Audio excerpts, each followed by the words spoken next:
have some fun again, eh? Yeah. Lock the in, baby. Remember what I said, yeah? Bring intensity, go 110%.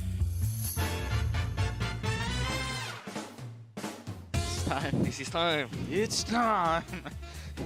The main event. Wait, what? Time to get cozy. Get comfortable up here, man. It's a little hot up here, bro. It's a little bright up here. Hit by a lamp. So I'm feeling amazing. Yeah, you Yeah. I'm feeling amazing. Let's go. No, it's the wires. I love it. That's what we're doing. You locked in Dagger 2? Yeah. Locked in Dude, daggers are both for Dagger duty. 1 is ready to Dagger go. 1 is ready? 2 is in check. Dagger 3 is all fueled up on the tarmac. Hey, add a white noise. You have no white noise at The all? knob on your headset, bro. Just adjust it to the right. No, I know. I don't hear it at all. At all? Oh, yeah. What it's about the on. other side of your headset? Try it. Turn your white noise down too if it's Oh. these knobs. You just push them back. This is my third day out here. I don't know. It's on my third day out here. I don't know. Can you hear everyone else fun? Yeah, I just lowered my game sound. You. Here. Okay, game is over. Change my picture in the back, bro. No, no way. Yeah, I'm doing this now. I don't remember doing that. Thank God you guys just gonna say we're gonna be. What the did they just do? There's something on this. There's like a logo of Toronto on the screen going around the screen. Yeah. And then when it got to the corner, they're like, oh, and it hit the corner, like, yay! Oh my god. Is that your hand warmer, man? Come on. Cheers. I actually need one. Look here. Yeah, get one, bro. My hands are like, they got the wind blowing in here. Well, like the main stage is moving. No, I'm actually going left and right a little bit. Now, you guys don't know I'm skinny, right? So I'm moving more than you. No, I'm moving the same amount. I feel it. I feel it. Like it's going back and forth like a little bit. Y'all sound good, man. Y'all sound real good. Two winners, do it, Tom. Winners, let's get winners. Let's go. Let's go. Let's Come on. Come on! Get the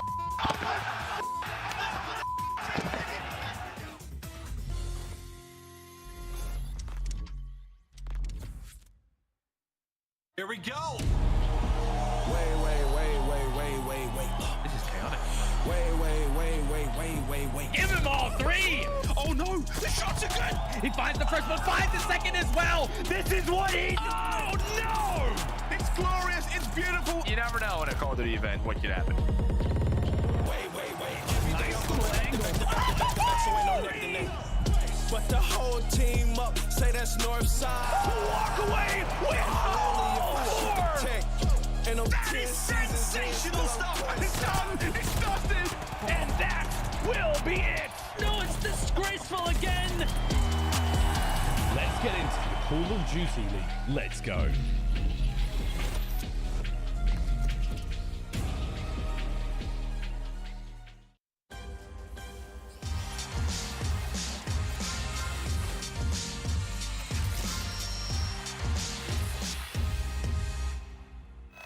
Ladies and gentlemen, welcome to the Call of Duty League as we close out week 1 of the Major IV online qualifiers. My name is Billy and I'm the desk host running the ship, but I got the biggest brains to help me out, all right? We got Lulu nameless right now. I'm loving the hoodie, man. We also got Allie, the lipstick is banging, but my question goes to the both of you right now. I was thinking about next year, right? And we're heading over to Brooklyn for Major IV.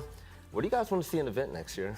I feel like everybody's automatic answer would be London, right? Like, before it even came out of my mouth. Exactly. Okay.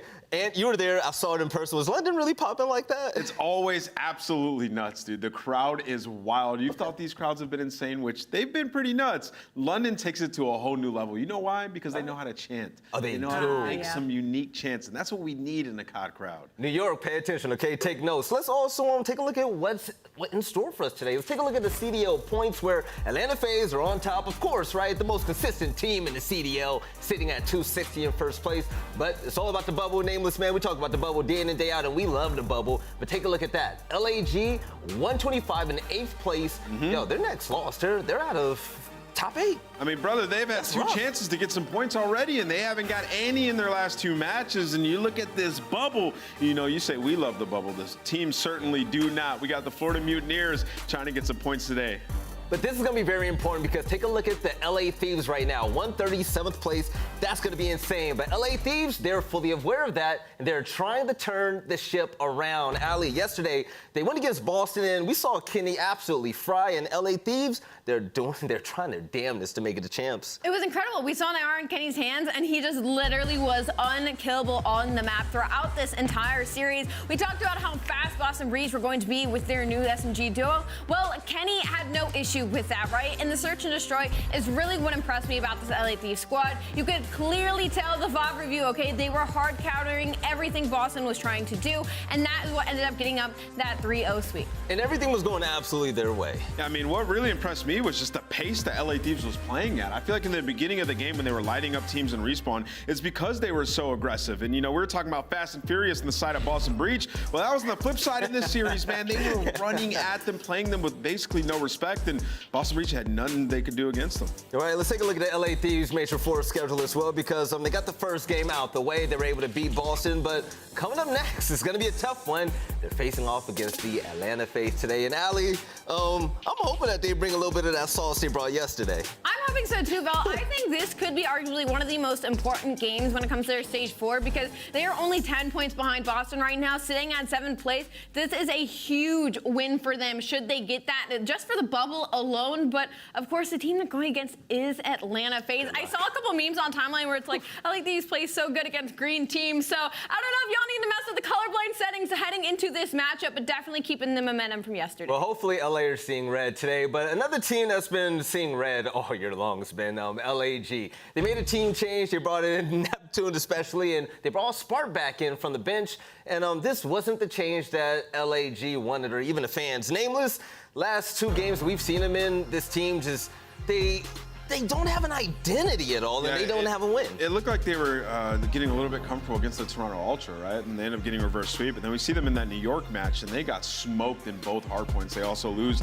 round 11. And honestly, it was really the ARs for me in the respawns and the 2 hardpoints that really underperformed. And it just seems like losing that in-game leader in ASIM made them lose a little bit more of their structure. And this is a team that needed to figure it out quick, right? They're sitting at 125 points, Belly.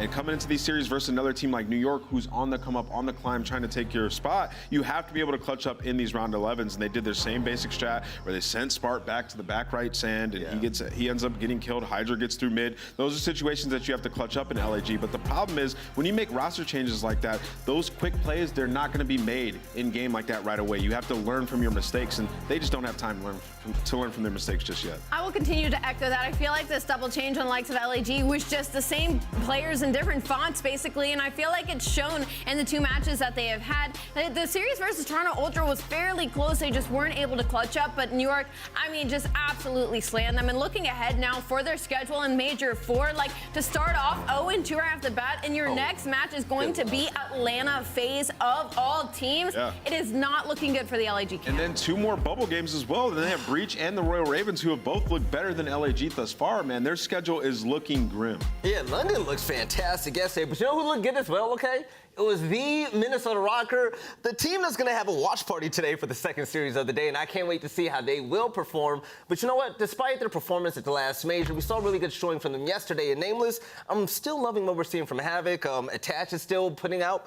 This team, they're good, man. Honestly, I really like what we've seen from Minnesota Røkkr, at least in the online portion of games, right? Like what we've seen from them yesterday in the hard points as well as 2 very close hard points, but they play the right way. They're trying to wrap around, get control for spawns. They're aware of the pinches that are coming in, especially versus OpTic Texas team. We've seen some big plays when they needed it out of their guys, like Priestahh back trains. That's a massive 3-piece that he got. Like they're ready for everything, right? So for this Minnesota Røkkr team, especially in that round 11, to make that play call as well, it's just everything you want out of a series to see if this team is progressing and getting better. We saw it yesterday versus OpTic Texas, a 6-0 record online. These guys have been full steam in the online portion, and they desperately need those points, so they have to continue it. The best team definitely in the online qualifiers, but the road ahead of them, let's go ahead and take a look to see how strong it is. And they're going to face Florida today and in London right after that.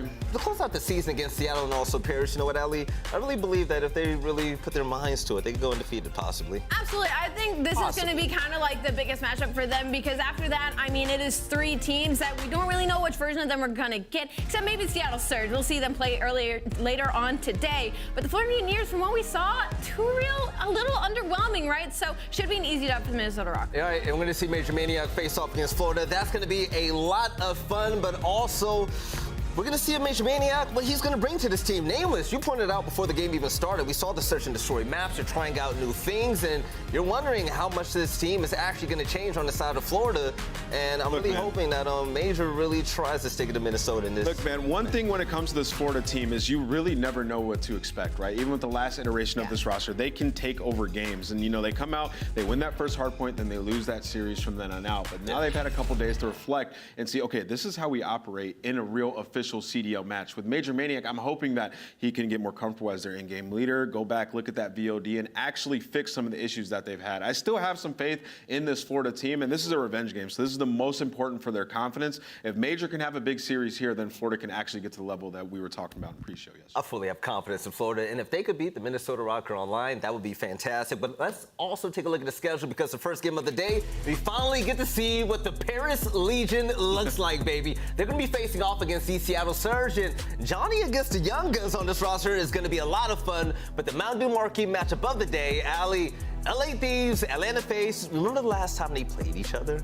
It's been a hot minute, but I will say this, for the LA Thieves, if they come out the way they came out yesterday, that is going to be a much more exciting series than I think a majority of us would be expecting. All right, ladies and gentlemen, we're closing out on the CDL pre-show headquarters, but on the flip side, we're going to see you guys on the other side of the break. It's going to be Seattle versus Paris. The Young Guns, the champions of the last major that we saw out there in Toronto, will be facing off against a new-look Paris Legion roster. We'll catch you guys there. So won't you go ahead and tell me when you had enough? I'll give you one more shot when the camera's up. But this one you gon' have to duck. Tell me about your lifestyle, really. We've been on the road to the tank, go empty. I'ma keep going to the Lord, come give me. If you wanted me to stop, then you can't come with me. Thinking you the best, silly. We about to put it in your chest, really. And I don't think you really want problems. Think you know the outcome. When you come around, you thinking you getting me? Is you kidding me? Ripping everything that I'm seeing in the vicinity.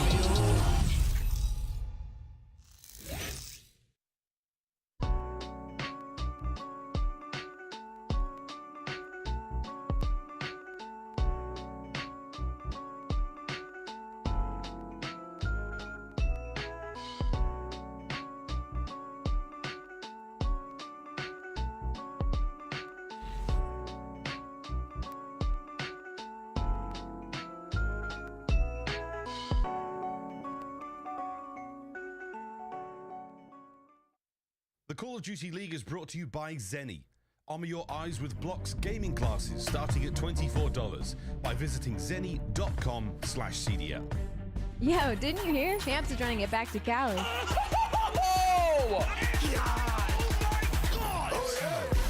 Champs is going back to Cali. See you there.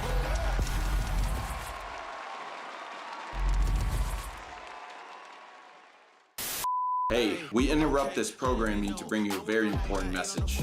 Did you guys buy your tickets for Major IV yet? Buy your tickets at nyxl.com/major, and you can come see me July 14th through 17th at the King's Theater. I swear to God, you better do that. You better do it. You better buy your tickets, all right? You ain't getting in if you don't have tickets, so what are you doing? Don't make me mad. Don't do that. Don't make me mad.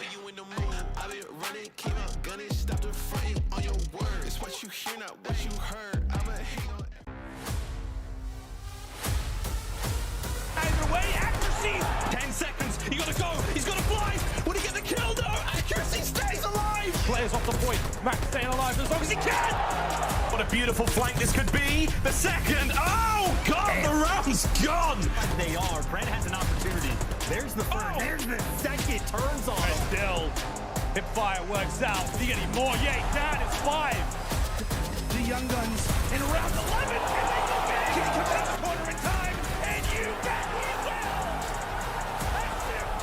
Take that! Winner, winner, winner, winner, winner, winner, winner, bury me a sinner. Ladies and gentlemen, okay, roll out the red carpets for bringing in some celebrities, the champions from the last major. Welcome back to the CDL. As we're about to see Seattle Surge take the stage. My name is Belly. We got Ali. We got Nameless as well. And we also have the Paris Legion. But when it comes to Seattle, Ali, it was like Toronto was the event we have all been waiting for. Everybody popped off. Everybody on this team did their job. And Seattle, they're just flying high. I mean, and it is going to be the debut of our champions from Major 3 heading into Stage 4. And their first matchup is going against a Paris Legion who not only lasts in the league by points, but typically lasts in the league by winning maps as well. So looking at this matchup, it should be an easy one, but we never know what we might get from Paris Legion in their new member on the roster. But man, the Seattle Surge, every single one of these players, you could call them an MVP for what they bring and what they do on the map. And I'm just hoping they're riding that momentum and we see that consistency continue. I'll tell you what though, man, after you win an event and you come home, right, you're super duper confident, you're ready to go. And this is a trap game, I'm telling you. Like sometimes you come back and you're like, okay, we're playing the worst team in the league, we just won, we should win, but let's get into the game fuel keys. For Seattle, their keys to victory, they gotta keep on the gas pedal for the Major 3 win. I mean, it's simple as that. These guys are absolutely lighting it up. Pred was going crazy and then continue to swing game dominance. 9-1 control record during Stage 3. That is the game mode that just seems so comfortable with them. We saw when they were down and out versus FaZe, they almost lost that control. One opportunity, they're able to seize it, so they can do anything when it comes to control. And this team has been flying high from top to bottom, right? Shout out to Sam Phoenix, shout out to Accuracy Simp, Matt Pred, the whole organization, because everyone has just been great. Actually doesn't have his webcam on, but he's going to be the player that I have my eyes on. He has been just fantastic on this team. The criticism earlier on in the season, he's eliminated that, and now he has been busting heads and winning championships while doing it. But also, Paris Legion, the team that, even though are they in the bubble still? Are we still counting their chances? No? Nah. All right, the Grim Reapers of the CDL, they're here to spoil some teams with L's, and they're looking to take away some points. Nameless. I'm really excited to see Johnny, man. What you know about him? Listen, man, I'm excited to see Johnny. We've seen he's been a Reaper online, taking over in some of the Challengers Cups, but he did go to LAN, and there were some people talking about that he was not nearly as good on LAN as he was online, so maybe it's just like getting comfortable. I know he had some issues getting actually into Toronto. He got there a bit late, but he has some experience now. He's played with players like Clayster. He's been around in Challengers, some of the up-and-coming players as well, and now he's got his opportunity to showcase in front of all the CDL fans, so I'm expecting him to have a big performance in this one. There's a lot of buzz around him, and he's got Temp to lead the way. Ali, this is change we want to grow when it comes to the game field keys of victory. What you got for us? I mean, I'm just going to say it outright. Temp finally got some help, man, and I feel like Johnny doesn't even have to pop off. You know what? I think he just needs to win his ones, stay consistent in the map, and we're going to be good. But of course, find the rhythm with the new roster. They're last in map win percentage this season. I mean, no shock there. They're last in the league. This has been a team that has been continuously on the struggle bus. And improve your first blood conversion on Berlin S&D. They are first in first blood win percentage, but last in 4v3 win percentage to capitalize on having the man advantage. I feel like that's kind of textbook, guys, but hopefully with this new member on the roster, they're going to be able to pull it through. Honestly, for what it's worth, like, I also think if you're Paris Legion, this is the best match you can have, right? Like, you're going up against Seattle Surge. They just won. And it's like, yeah, seriously. I mean, in my mind, if I was on this team, I'd be like, yo, yes, let's play Seattle Surge. Let's go hard. Honeymoon phase. We win this series. They're going to be full of confidence if they're able to pull it out in this one, right? So we'll see what they can do, man, with this new team. All right, let's see where the Green Reapers are going to take the Seattle Surge in this series. We have the maps and modes ready for us. Can't wait to see it. I heard we were going to go to a few Berlin, baby. That is a lot of Berlins. I will say, though, I'm a big fan of the Bocage Hardpoint. That is a map that Seattle succeeds on, but it's also the map that Paris keeps it close with all these other teams. And again, it's all about having that consistency with their new player. Heading onto a map like this, I think Temp and Gravity are going to have an absolute ball. All right. I mean, looking at this map, I mean, you look at every single map, it's like, okay, Paris is not good at it, right? Because, like, that's how it's been all season long. They haven't excelled at any single map or mode in particular. But, I mean, they have a new team, right? And they're going to be playing some Berlin, so we'll see if Johnny can bring something there for them. All right, ladies and gentlemen, it's about that time to see what Paris are made of and also to see if Seattle are still riding high off that momentum. Let's send this over to Miles and Chance. Fellas, good morning, good afternoon, and take it away. Thank you very much, Desk. You're looking delightful today. An exciting start to Sunday's matches, I think, Chance. The debut of Johnny here in the CDL. And we get to see our Major 3 champions go at it again. This should be a very, very interesting start to the day. Agreed. You know, 90% of the matches we have through stage 4 are like the high intensity bubble matches. In my mind, this one's just for fun. Like the word through the grapevine, word on the street, whatever it is that Paris and Scrim have been looking pretty good. And obviously that Scrim's not actual matches, but like we get to learn very quickly how dangerous this team could actually be, because they might end up playing spoiler for, I mean, 1 or 2 or maybe 3 bubble teams for the matches they have later on. So I'm excited to see how good these guys look. I mean, it's a wonderful idea. I mean, it's a little evil for all of us to be sitting here and praying on the downfall of so many teams who have worked so hard throughout the season. But hey, man, I mean, to quote Temp, if you've been on Reddit recently, you know what I'm talking about. But it is going to be fun to see Paris Legion potentially play a little bit of spoiler, and if anything, maybe turn things around for their entire seasons. And you have to be thinking about next year as well when it comes to Paris Legion. More on that as the doom and gloom may well continue. On the other side of the board, though, chance Seattle Surge and called it, man. Nameless said it perfectly. When you win a major, when you win a big tournament, you come back online, you feel fantastic. This could be the trappings that Paris need to maybe sneak an upset. I mean, I will say, you know, accuracy has to be towards like the very top of the list of players. That is absolutely going to try to keep everybody in line and not let that, like, I don't know, is a honeymoon like a post-win honeymoon, like whatever you want to call it?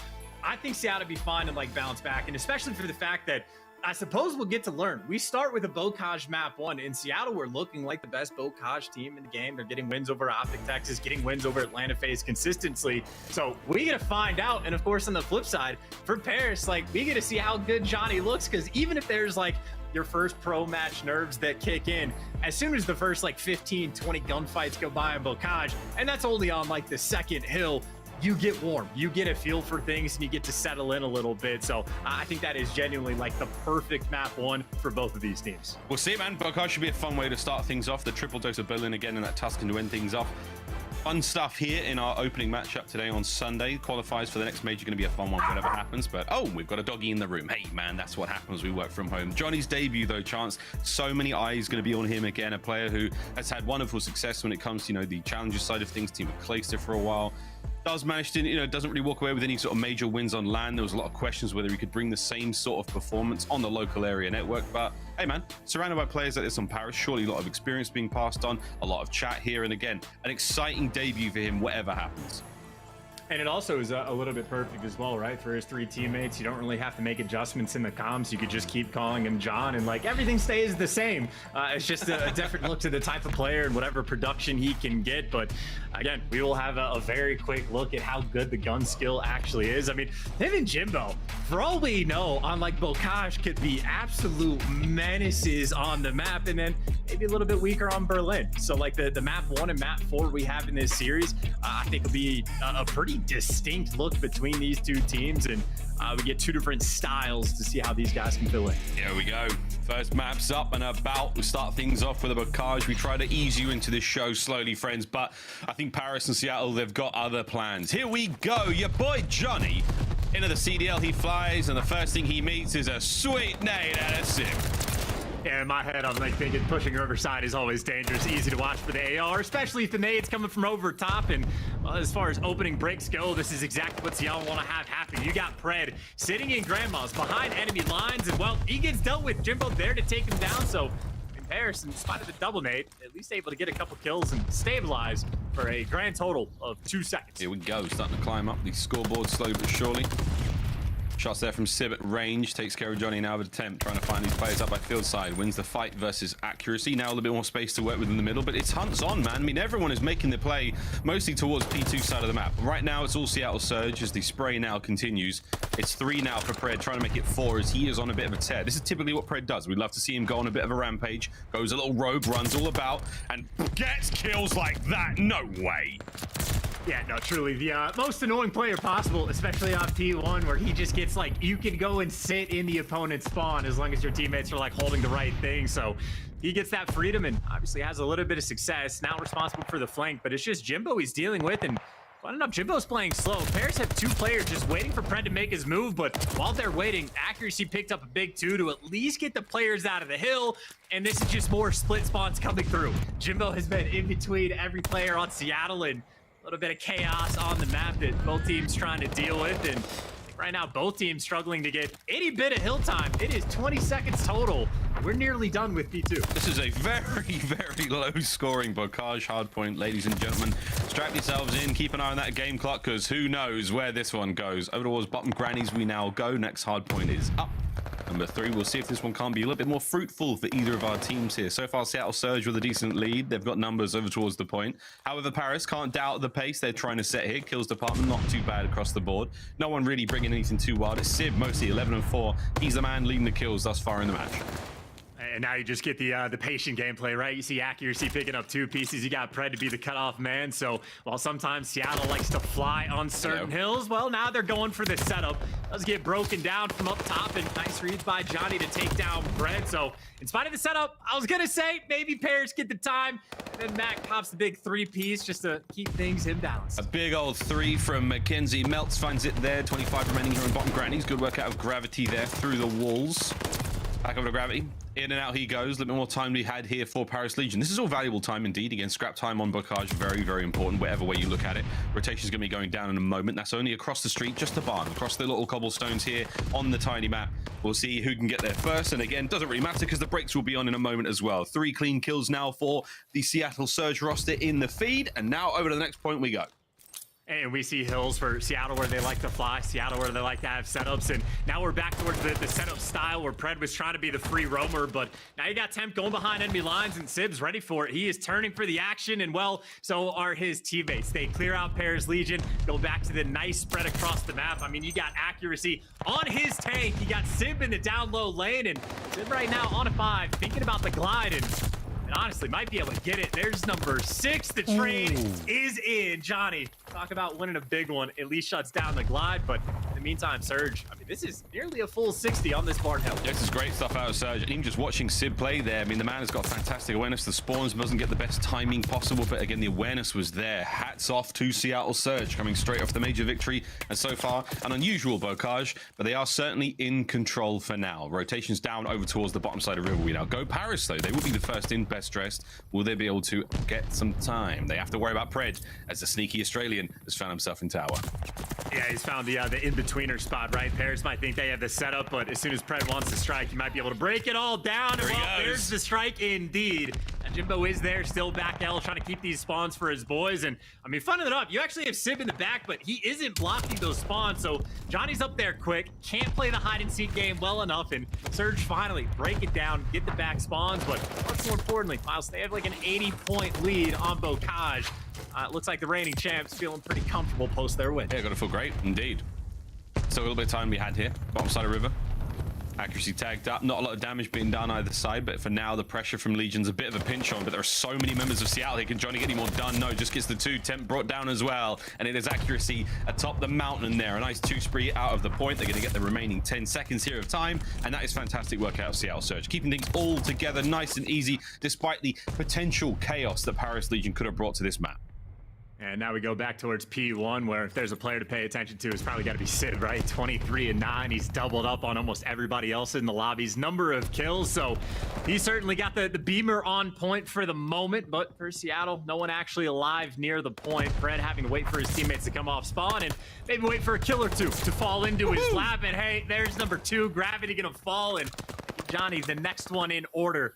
Has to be patient when he needs to, but I mean, both him and Sib right now completely lighting the kill feed up. They can just about do whatever they want. And they're still climbing the scoreline as well. Bit of time now for Paris. Shut down immediately by accuracy. He pulls that lifeline straight from under their feet. Still keeping the kills going. Lamar gets only 2. Brilliant stuff either way as Seattle Surge maintaining full control. We are looking at a 100-point lead right now on Bocage. Next hardpoint is going to be up in a moment, and so far we've got spots in now for Paris. Can they hold on to it? Mac now. Pressure onto Gravity. Gravity's going to win that one. That's 3 now in a row for him. Keeping the back side of the map all safe. That is exactly the goal right now. Sib wins another banger. 26 and 13 out of your current reigning champs. I mean, hey, for Paris, though, this is probably the best look you've gotten over towards a hill. You get Johnny behind enemy lines.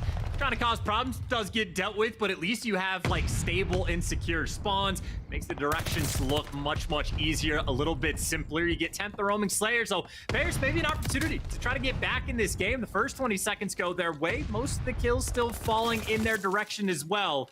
Gravity going hunting, and Jimbo's the player that finds him, and still stable. This has been a great hill so far for Legion. Not bad whatsoever from Legion. Typical of them to make a bit of a comeback. With that being said, let's now dive in for a real quick listen in. Paris Legion. T2 weak. Yo, close, Charlie. Nice, just lay down barrel. You gotta. Oh, no one's helping you. I'm nading over you. Stay up. I'm 2L. Yeah, I flipped. Close dead and no one. I got one P1. Yeah, flip back. Flip to T1. One T1. Last kid. I'm holding left. They're all gonna be there. They're all gonna be there. I'm about to get top. What's Coop, Sid? Sib is Coop. Sib is Coop. One's barrel. Top roof. I killed him. Easy. We killed. And then she's Zig. They got him. We just played time. Top on me. Hold on, I'm about to... Front on me. Good shit. I'm gonna be main. I need my tools. Left is open. Yo, there's all spawning right. I have left. Spawning right. Look at my own main. Yo, he's close right. You just sit on the stairs with me and help me. Yeah. I stun him main. I'm more left. He's going to stun him main. Castle. Hold on, main. Castle. Main. Fred, weak. Look at your castle. Back door. Castle hurt. Castle's still there. Castle still there. I spawn out. Yo, he's deep left. Kill me. We're good. I don't see Castle. Barrel in time. Get him coming. One was tooth. Or naded me, bro. I got nade. I don't see him make flat. I'm about to go front. Went down. Make sure they don't just run through 14. It was spread. I need help. We on time on the barrel side. Barrel. Under tower, bottom tower. Guys, start double stacking hills. Yes. Holy shit. I'm getting right. I'm looking A plat. Someone get. I'm on top. Can you white right? I'm looking low right. Johnny Temp leading from the front. Chance, there we go. Nice listening there with Paris. Good to hear how Johnny's fitting in with the squad. Temp on a bit of a 2 spree now. Giving the boys a little bit of advice. You know, we want to double stack these hills, boys, for the love of God.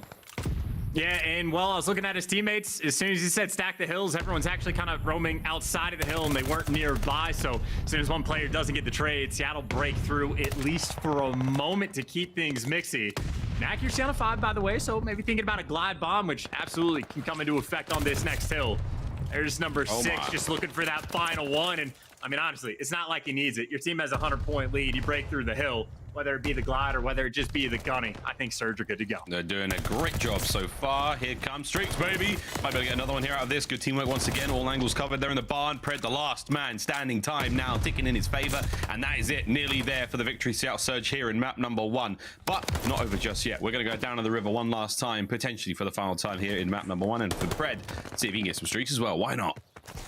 And I mean, whether it be the streaks right now, I think Pred is actually winning the kill race battle that his teammates are having. I know Sib had that early jump, but I know Max started making grounds. I think even accuracy caught up in the kills a little bit. So it's pretty competitive. But right now, 29, Pred's that leader. And I think right now, that's the real competition on this map. I mean, Pred's still been that guy once again. So whenever you get a rotation of Paris Legion, Pred somehow sneaks in, gets himself 2 kills. He's now on a 5-3, Max straight on the point, and that break is on. Seattle Surge, you will take it. Pred's now setting up for the kills. He's got himself an AR. He's got himself 2. Here comes a 3rd, and oh my God, the thunder from down under guns him. Surely that is the map. A wicked timing there from Seattle Surge, and a big kill from Pred. And also, this might be like some of the fewest amount of kills to actually win a game of Bocage. I feel like the normal lead of like 40 bombs are like almost consistent. But right now, Pred with 35, pretty much all they needed. Granted, he is double positive, so he's been feeling pretty good, and he'll definitely establish himself as the kill leader. Only 2 more seconds needed. If I'm Sib, I wouldn't even give it on the time. Play for the kills instead, which he does, but can't connect there. But 2 more seconds. It's a P1. They'll get it eventually. They're going to get it eventually. Accuracy might be the man to get it done, but Paris, look at them now, stacked up on this hill, shoulder to shoulder there on about P1. It's 2 seconds, but man, you got to fight your way through the whole team to get there. And so far, Paris getting them kills. And good God almighty, would I be crazy if I said that if Paris make this comeback, I'll shave the beard and the head, because this is seemingly impossible, but the setup is somehow paying off. Jimbo's in. Oh, 1 second, ladies and gentlemen, the follicles will be safe today. TL Surge, take map 1. Fun little map, and credit to Pred, the kill leader of the lobby, the true winner of map number 1. But I mean, again, if we were expecting anything less, right, we gave the sort of prop. Seattle currently might be kings of the cage. They have a ton of big wins, you know, 8-1 in their past 9, something along those lines. Their record has been crazy, and obviously they have a pretty good flow. You see they have a very clear-cut idea of how they want to play every single hill, and I think they're pretty on point with their execution, and it obviously does not hurt when you have all 4 players on your team positive by a pretty comfortable margin, and you know, everyone pretty much delivering from Surge.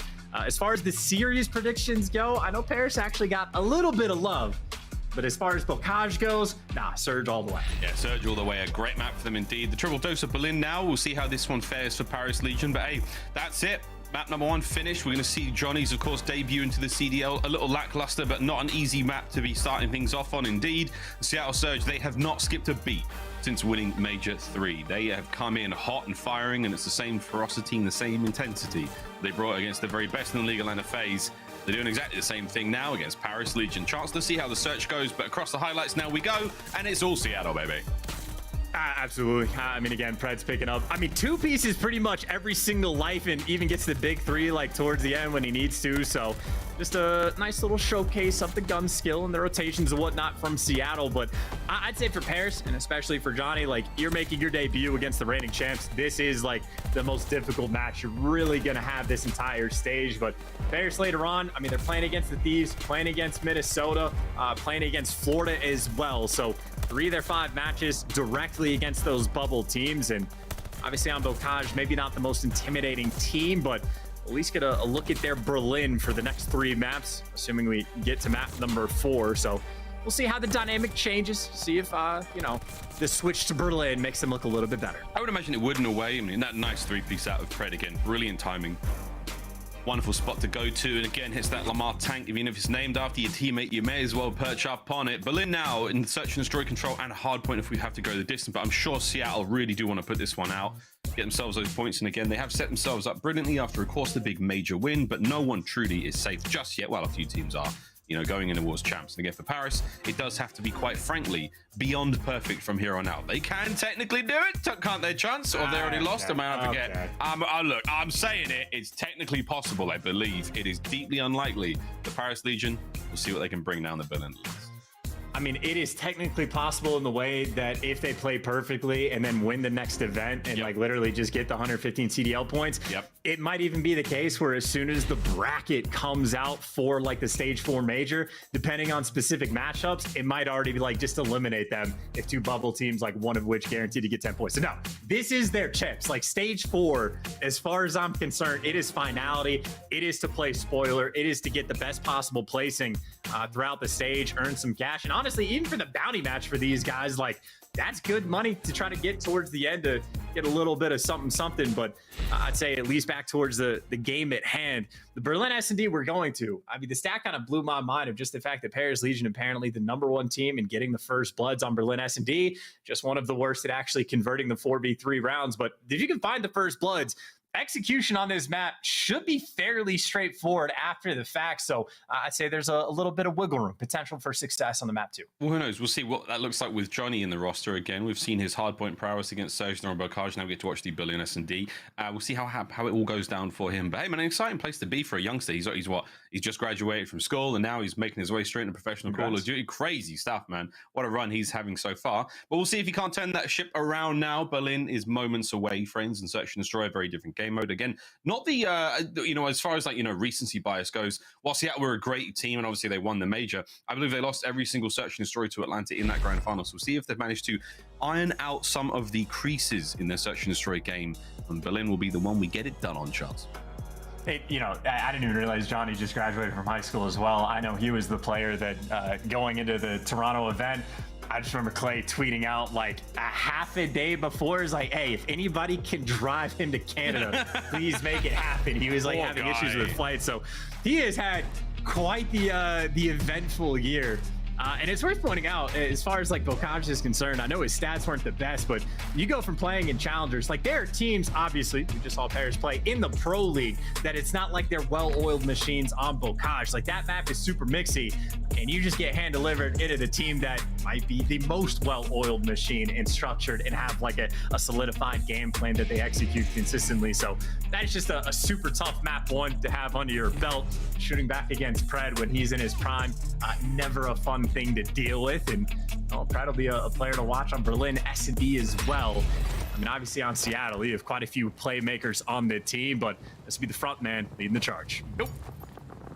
Bombs up in the hands of Max. Straight through P2, we're going to fly. You're going to run a little bit of resistance. It's your boy Johnny, and here's Johnny! Gets the first. Nice first blood there, as Paris love to do so. Let's see if they can capitalize. I mean, what are you thinking, Miles? He was Johnny Carson for map 1. We'll see if he goes Johnny from the Shining for map number 2. Turns on the true demon time. But again, first bloods, by the way, they convert. Now it's about executing the 4v3. Bit of a shuffle now. Can they get the retake?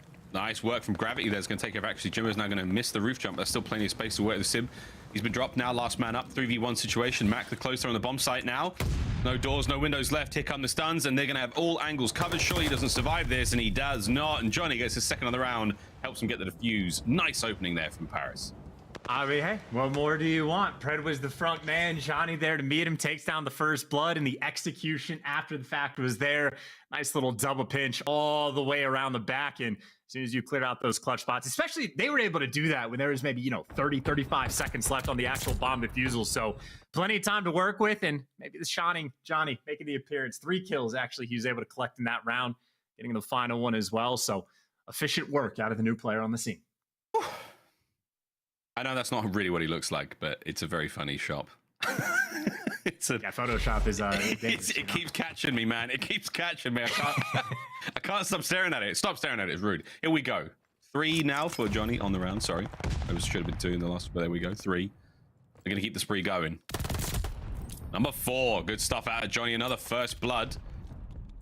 Going to be worth his weight in gold thus far in the search and destroy. Lord almighty, Johnny, that's a 5 right off the rip. Oh, yeah, I was going to say he's about to run into death, but Temp is there to watch his teammates back. And there you go. There's the setup. Already a 1v4 for Mac. The round before is a 1v3. Fortunate for Gravity. That's just good reads there. Yep, 2 players ready to gun you down. Don't know who got that kill. I don't know if Johnny was the player in the window or not, but at the very least, he's on a 5 streak. And Glide Bombs on Berlin. Not always the most impactful in some of the respawns, but in Search and Destroy can be devastating. And he is now 1 kill away from lighting up the feed. He is 2 for 2 for first bloods on Pred. Looking to be that hard counter. He's doing it. So much promise and so much excitement about this roster coming into this, this week of play. 2-0 so far. Johnny on the 6 spree. We'll take it. We'll stay on board with Johnny. Love that swap to the AR. Looking to get an opening pick here. Gets himself streaks. That's a wonderful way to get things going here for Paris.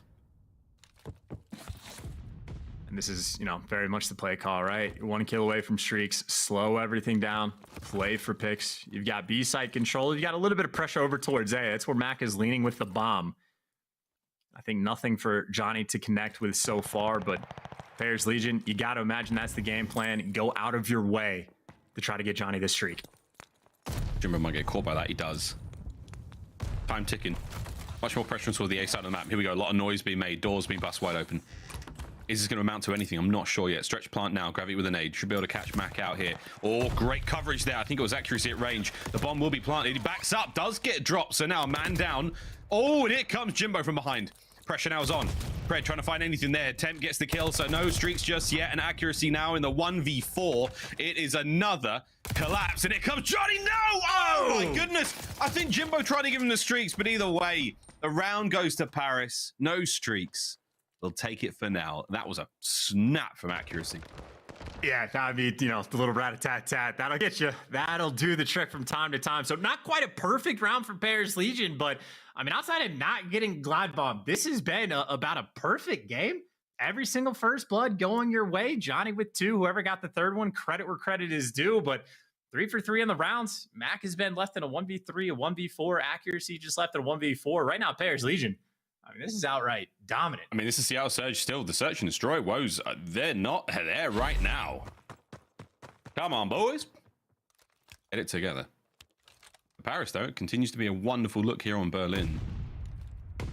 Heavier stack towards the A side of the map. It's all going to come down to accuracy. 1 tags in. Here comes reinforcement. Sib making his way across as fast as he can. Accuracy does the old, the slither run. Gets himself safe and alive. Zigzags. Pred trying to get involved now as well. It's the fastest I've ever seen accuracy move. And, ever. Well, he gets to safety, and now Pred gets to fly in the opposite direction. Gets a little bit of intel, and actually, gets intel on 2, but no one really there to follow up on the outskirts of the map. But bomb not planted just yet. Still a 4v4, and Pred right now, an ever-present problem for Paris. And Paris have got a full setup now. The all angles covered here, trying to get towards the bomb. What is going to happen now on the retake? Pred may be able to find something, but Mac's going to be the first kill for his team. Here comes the hit. Temp's gonna have a couple of players to deal with. Here comes the shadows. All Mac at range. The kill not there. Does transition on the Sib. A lot of damage dealt, but no kills just yet. Jimbo now on the 1v4. 1v3. Jimbo trying to get it done. Can't get anything out of that. Pred with a defuse, and Seattle are on the board. Yeah, finally able to stabilize just a little bit. And honestly, that is a lot of good work out of Pred, right? Spots out a couple players, knows they're outer, knows the one guy was in like the long haul. So he's just telling Mac, hey, you should have clearance. Like we've seen the guy, Gravity, that normally watches the full flanks. He's not there. You can move farther over. And once Mac gets that call, he's able to find the first pick. And obviously, we got to see it from Temp's POV, right? Nearly gets the kill on Mac. Instead, it is 3 players that's going for the chow. So Surge right there, calculated effort. And honestly, that is the type of pace they needed in that round just to try to get the bounce back. Because again, up until then, they were getting bullied. Because they were getting bullied a moment ago doesn't mean that lunch money is safe this round. Gravity with a mix up now with Snipe. Here's Jimbo cut down by Mac. Actually gets involved as well. That's going to be a sniper out. The question now is going to be a 4v2. And Temp's going to have to reapproach this bomb site. Stuns are good. Can't quite get the kill. He's in trouble now. There's Pred. Springs to life. Johnny now in the 1v4. Let's go, son. Let's see what you're made of. I'm very surprised the Temp was basically near the A-bomb challenge and we switched over to Johnny and he's just hanging out in P2. So felt like a little bit of a weird dynamic there because, I mean, from Temp's side, second time in a row where he's had 2 players on his screen and you think it's just a guaranteed trade that Seattle do convert on, but Tempo is getting some good shots in the mix. Mac does fall, but so does Johnny, and a clean and efficient round from Seattle. Wasn't the best setup from Paris, and, well, Seattle broke it down instantly, 2 in a row. Great teamwork there at Seattle again, seeing Sib and Mac perfect eyes on each other no matter what Mac was doing in the air. Sib had his trade regardless, so Seattle, whew, slow and steady. Back into it we go. Accuracy as cool as ever. As calm and as focused as he's ever been. Here we go. Paris back on offense. See if they get some more first bloods and try to capitalize. Fun. It's actually a triple stack from Seattle over towards the side as well. You see the stuns connecting on Jimbo to slow him down. Mac gets behind the bomb without the intel, and yet Pred up in your face, sit there for the follow-up, and I think Seattle might have just tried to flip that switch. Johnny versus Pred, though, at least in the S&D, I think Johnny's got the best of him every time, but still a 2v3 for Paris. And quite a bit of map coverage right now for Seattle. Bomb's been recovered now, and it's Gravity with that in hand. It's going to be Johnny versus Sib in a moment, but Sib's just backed away at the very, very worst possible time. He could have maybe caught those players, but he's going to move on out.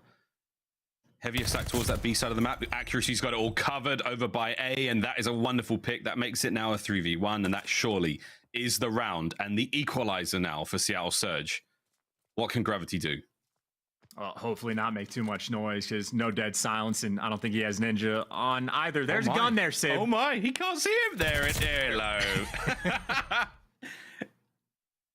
Patience, man. Patience pays off.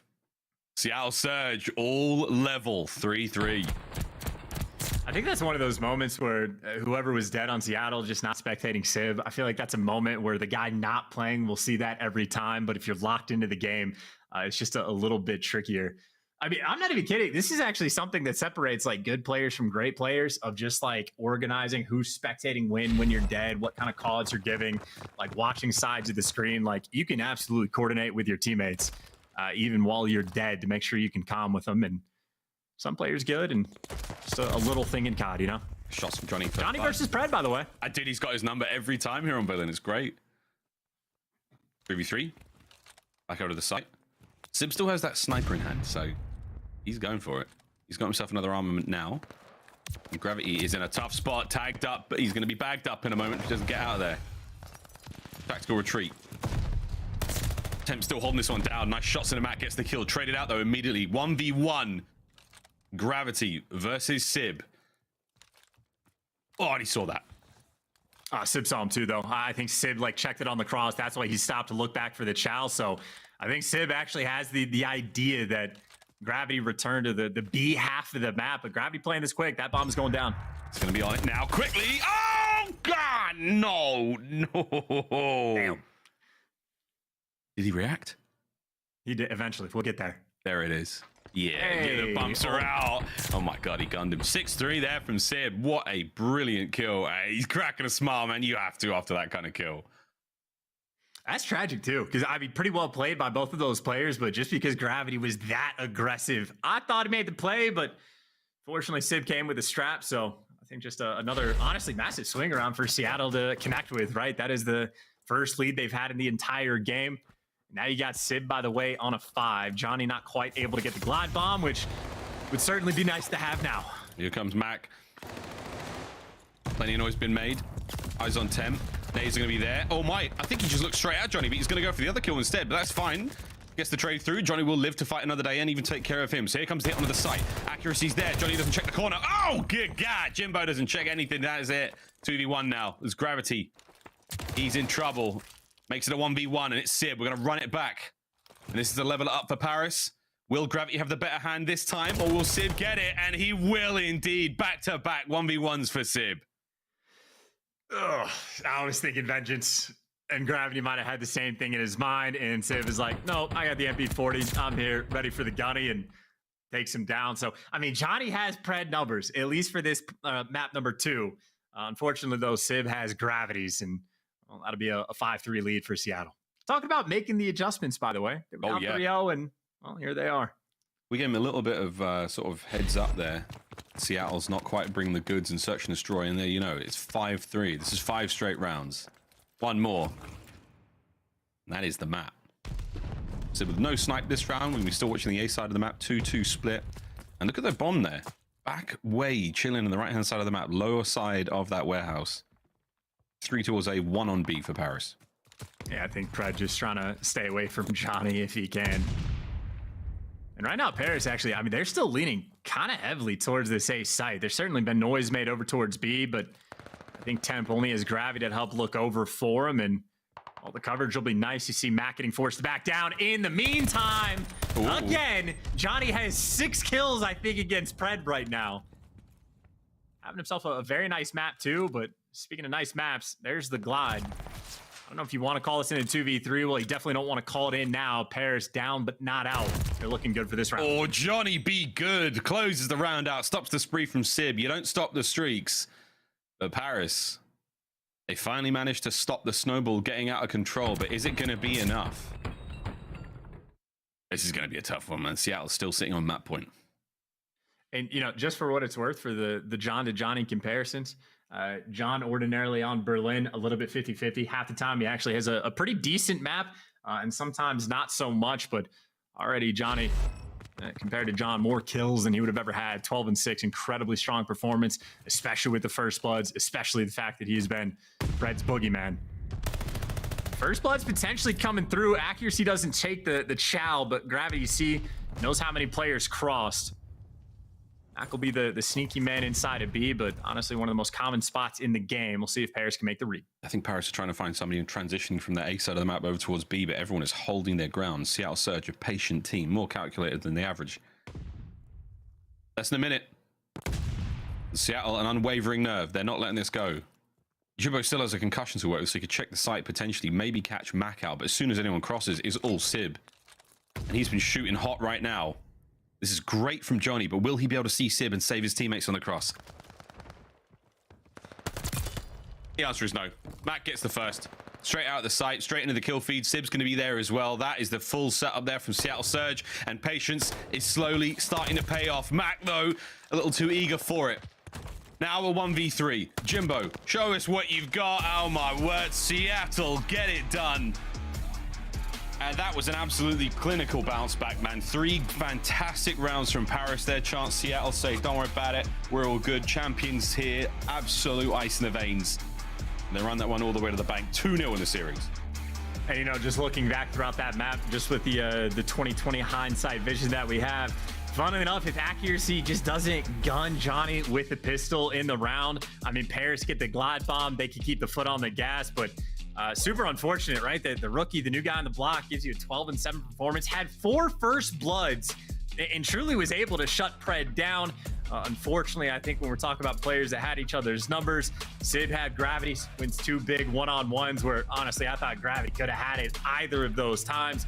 Even in the final round, Sib there to take down Gravity, and again, and well, had the Glide Bomb if he ever needed to use it, but nice little turnaround performance there. Seattle just taking care of business. Yeah, 2-0 lead. It's a big in there from Seattle. 6-4 final score there on Berlin. We stay on Berlin for a control. We'll be coming up in a moment, but for them, man, 251-152, that 6-4. Seattle Surge still looking as strong as they were at the major. Again, your Major 3 champions. Having their way with Paris Legion so far. Paris unable to really pull anything around here. Johnny, the new kid on the block, and Johnny be good at search and destroy, but Johnny not be that good in the first hard point. We'll see if they can make something special happen here in the control, which we will be playing after this break.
Call of Duty League is brought to you by Mountain Dew and Zenny.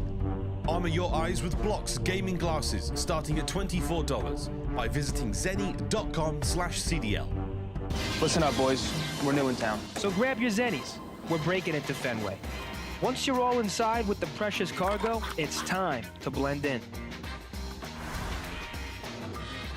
We need to crack the Jumbotron code, figure out the cipher, and relay it to Nero. Once you have it all figured out, meet us down at the home dugout. We're only gonna have one shot at this. Let's play.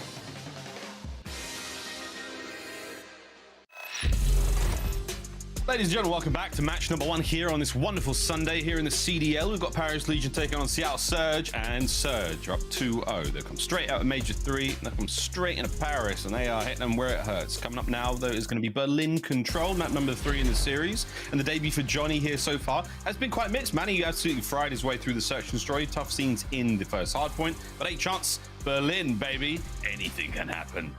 You know, we really got to stop ragging on Johnny from the map 1 performance, right? It is the least organized team in the game going against the most organized team on Bocage. That's going to be the natural state of an SMG on that map when you're going against Seattle if you're not completely on point. But map number 2 looked great. Had a ton of first bloods against Pred, and well, I think on Berlin Control, Pred has to be the guy you shut down, right? Especially for Seattle on offense. As soon as Pred gets into fire or like around stone, that is where he just like goes on a tear, goes on those massive sprees, and you got to make sure you contain the beast.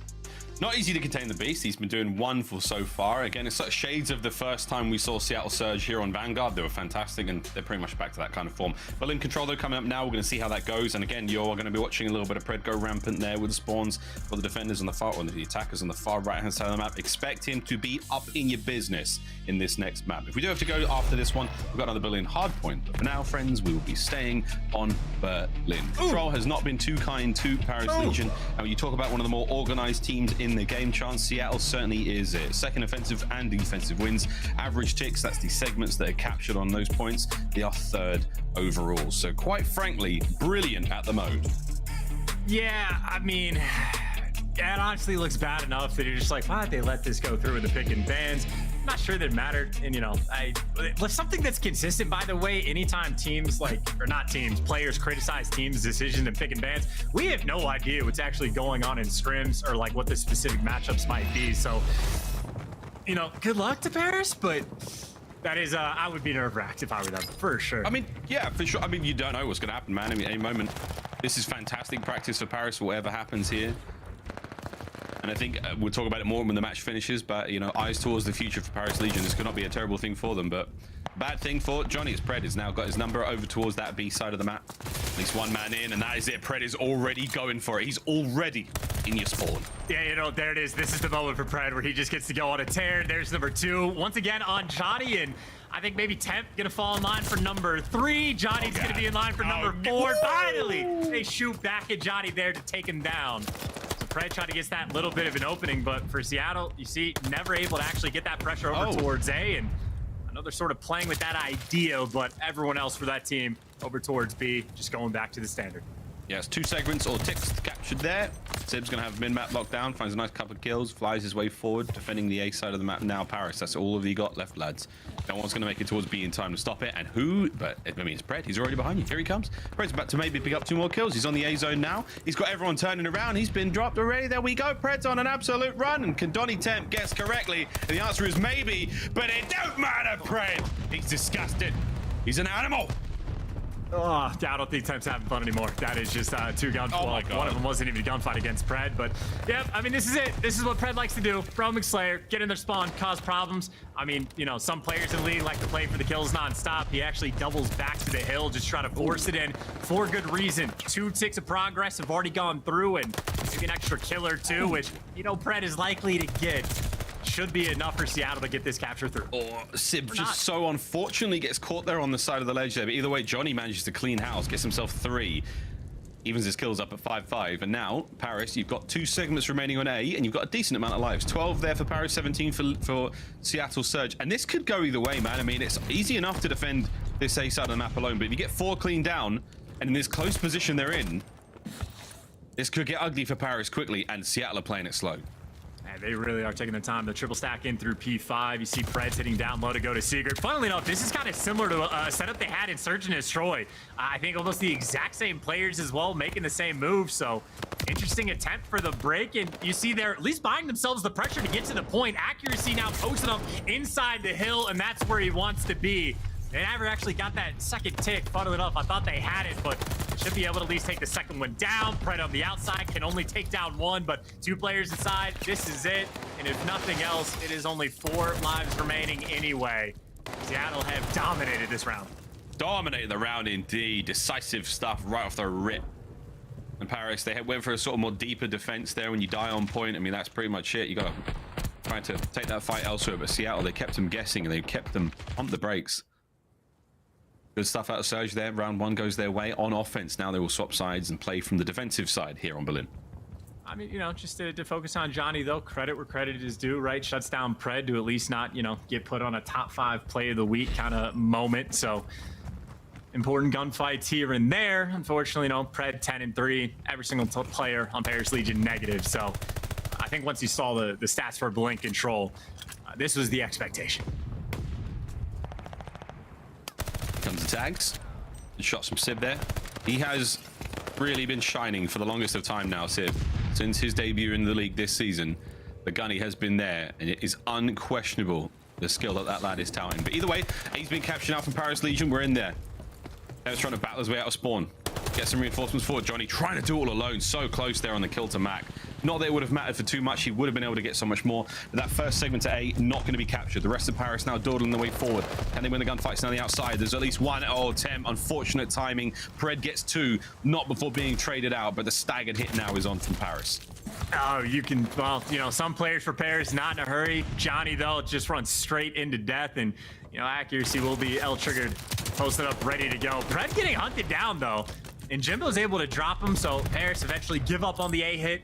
Trying to go and stabilize and just go for that B capture, and it looks like they have quite a few bodies on point. Seattle, though, toying with the idea of defending it. Still 2 seconds gone. The last one's on his way out quite quickly. Here comes Pred, finds himself another 2. He's having a brilliant game so far. 17-6. Unreal stuff out of Pred. I almost dropped an F-bomb there. Thinking, you know, very Australian, but I'm glad I did not. It's only Sunday. Woof, come on, boys. Temp's having a tough one, though. Chance 4-12 for him. Finally gets himself out of spawn.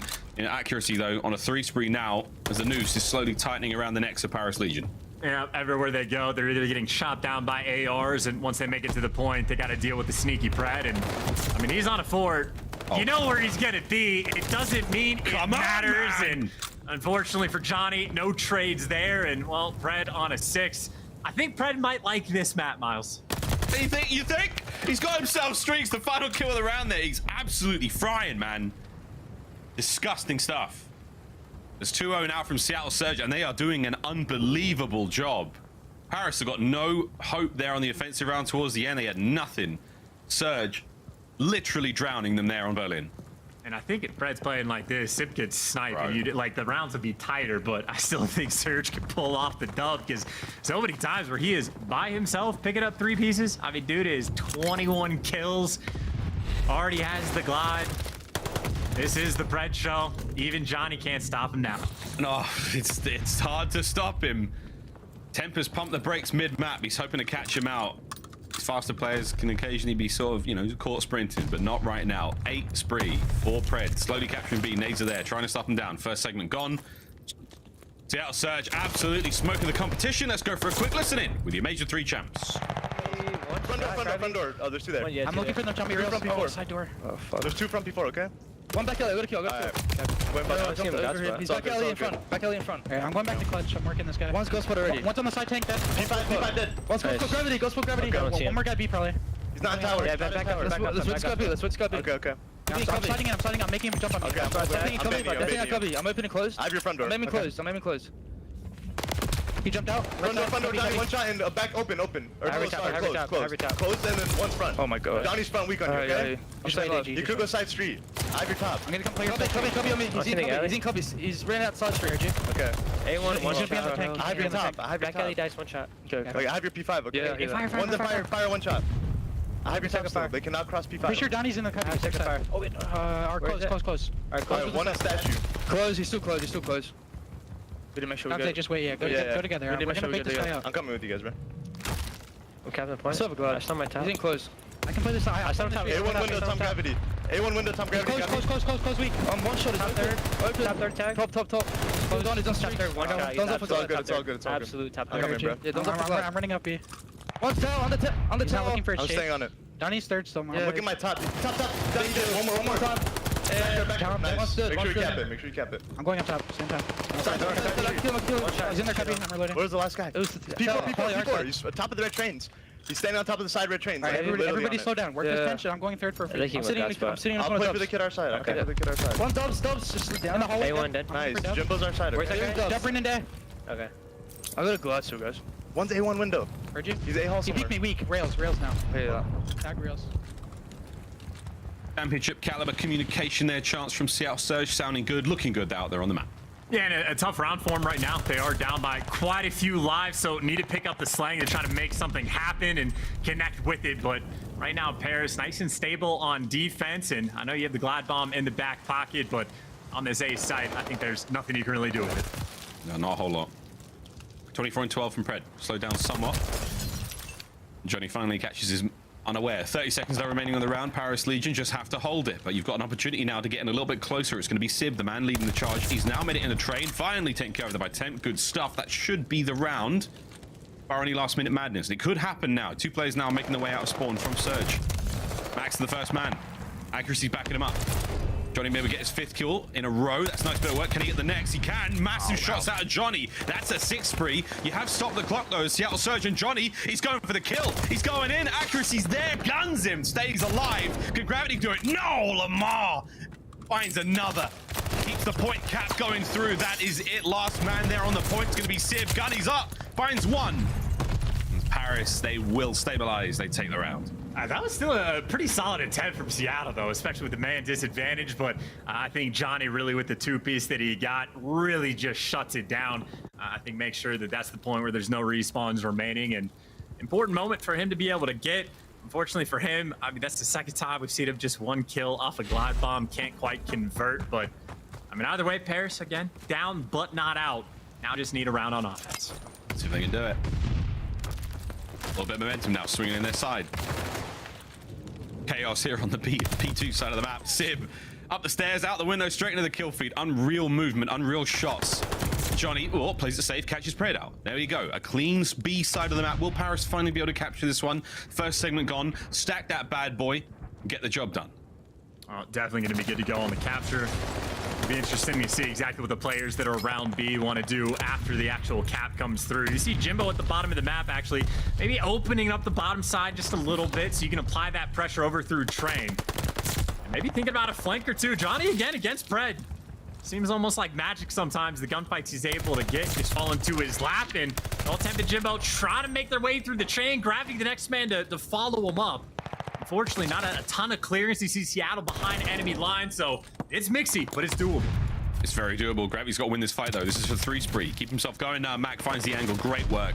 Patient play. Pred finds 2 in the middle of the map. That is it. It's done. That play now has been snuffed out. 23 lives aside. Still just about under 2 minutes to work with here. So accuracy from the highest point of the map. He will be finding a few more of these kills. Jimbo, though, nice rebuttal. Gets himself back into it. A little bit of space to work with now for Paris Legion.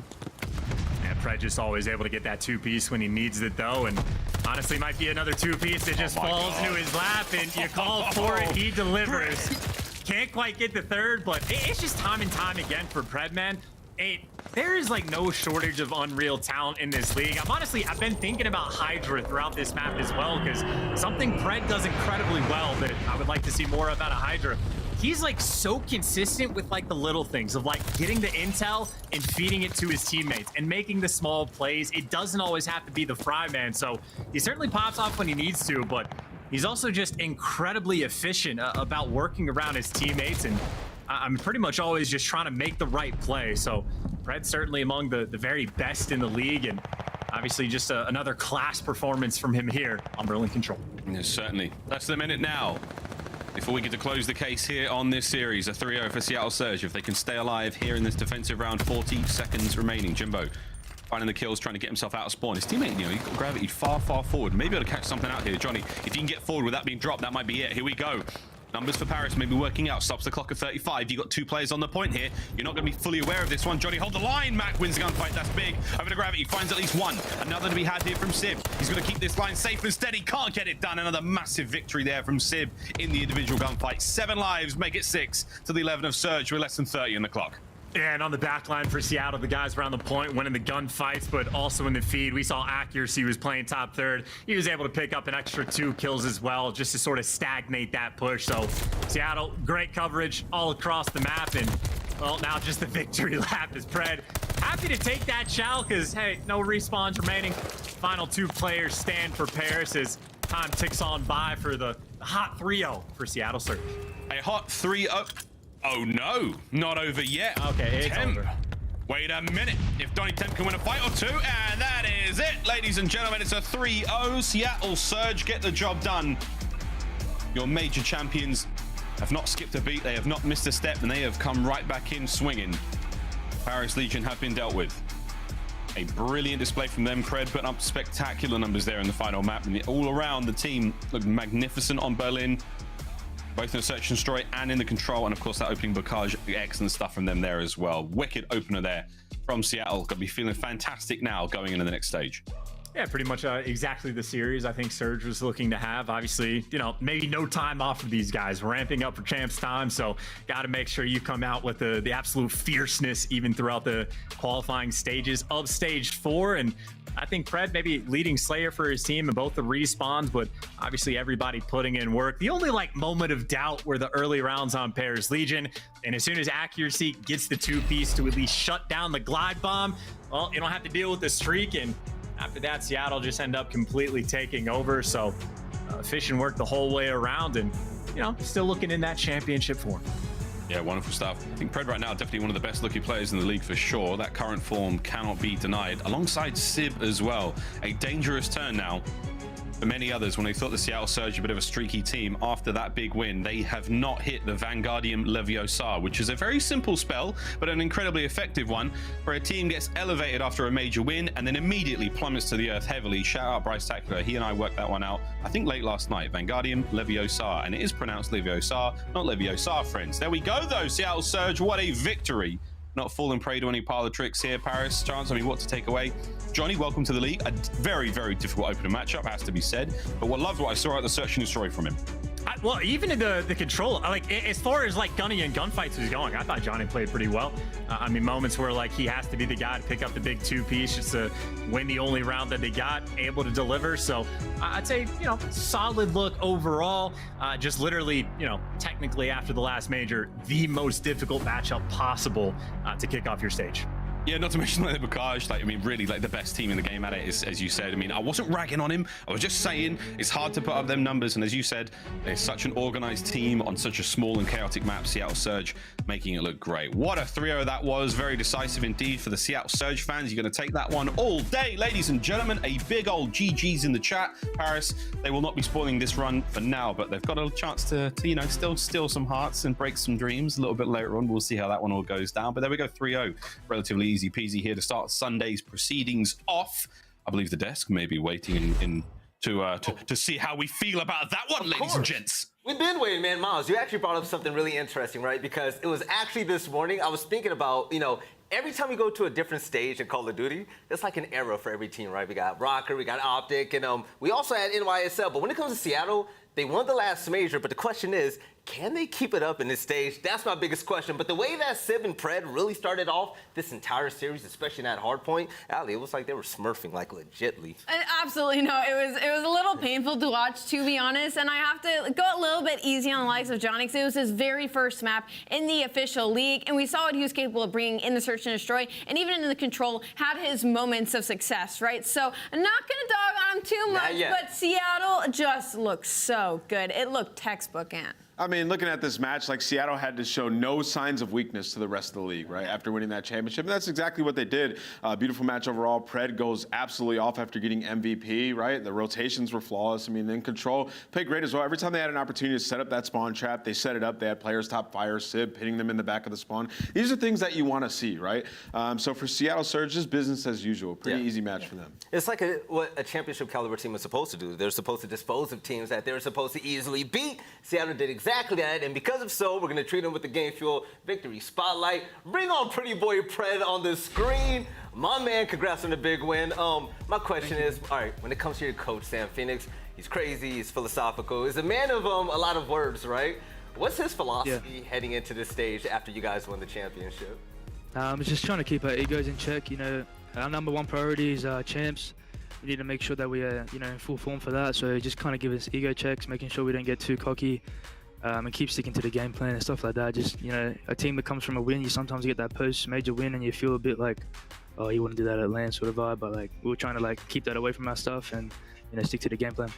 Congratulations, huge win, but obviously, you know, an expected one after that incredible run at Major 3. And I have to ask, with so little to work on, is it just about repetition at this point, or is there actually something you guys are really trying to hone on going into stage 4? I think for us, we're just mainly focusing on like keeping our comms as clear as possible, and you know, just the tiny stuff. Like everything else, like will come together. Just focusing on the little stuff that like could separate us from winning a match or not. So we're just focusing on every little tiny thing, trying to perfect our team. Pred, you said you're not trying to change like your approach as much after championships. Sometimes players get egos after they win, but sometimes when we see a player win an event, especially their first one like you, getting MVP, they go to another level when they get back because it's like validation that how I'm playing the game is the correct way. Is your experience in game, does it feel a little bit different after getting that MVP and that win?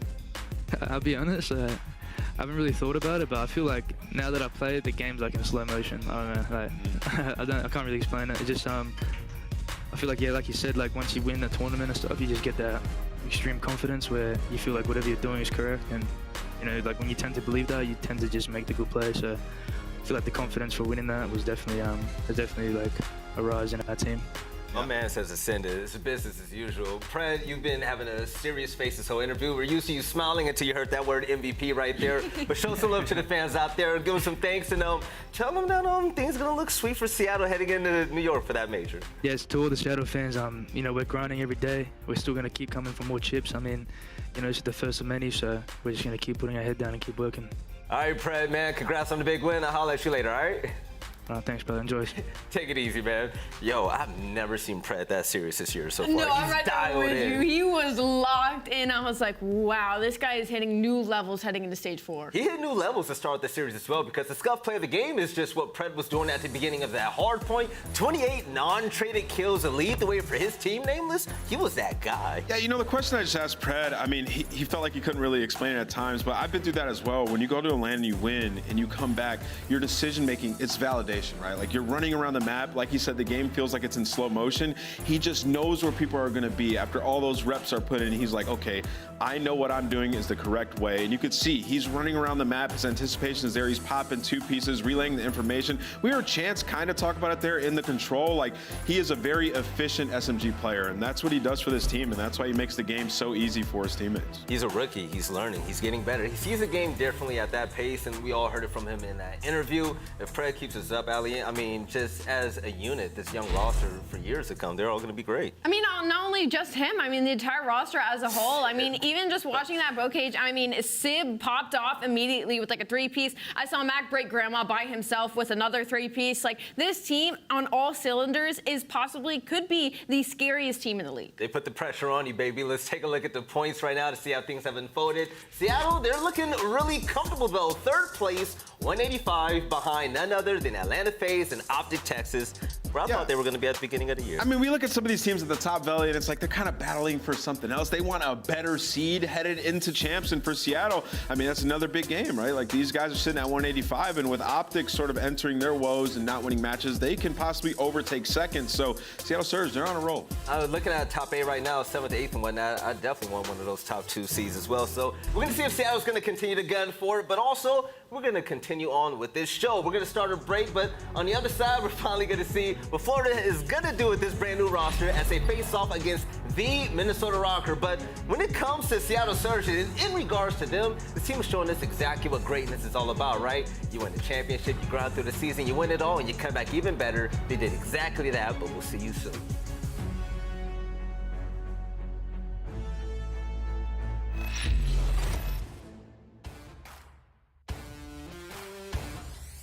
I'm so exhausted, I needed the energy, needed to pick me up. I'm in your movie, but this is my cinema. I got the power, I'm built to devour. Anyone coming against me, I tower. I don't care for the pressure. Some of y'all leaving here in the stretcher. Took my time to go and get better. I was reading in the red letters. Ay, hit me with your best shot. I got time today.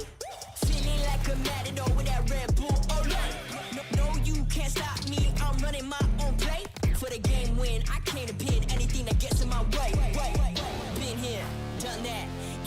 what we came for. Been here, done that. You all know what we came for. Energy, energy, energy. I need that energy, energy. Energy, energy, energy. I need that. Been here, done that. You all know what we came for. Been here, done that. You all know what we came for. Energy, energy, energy. I need that energy, energy. Energy, energy, energy. I need that energy, energy. Been here, we done that. We done that. You all know what we came for. You all know what we came for. We been here, we done that. We done that. Energy, energy, energy. I need that energy, energy. I'm in the game like EA. Been in my prime since pre-K. Shooting my shot from long range. Going over heads like a toupee. Treat every day like payday.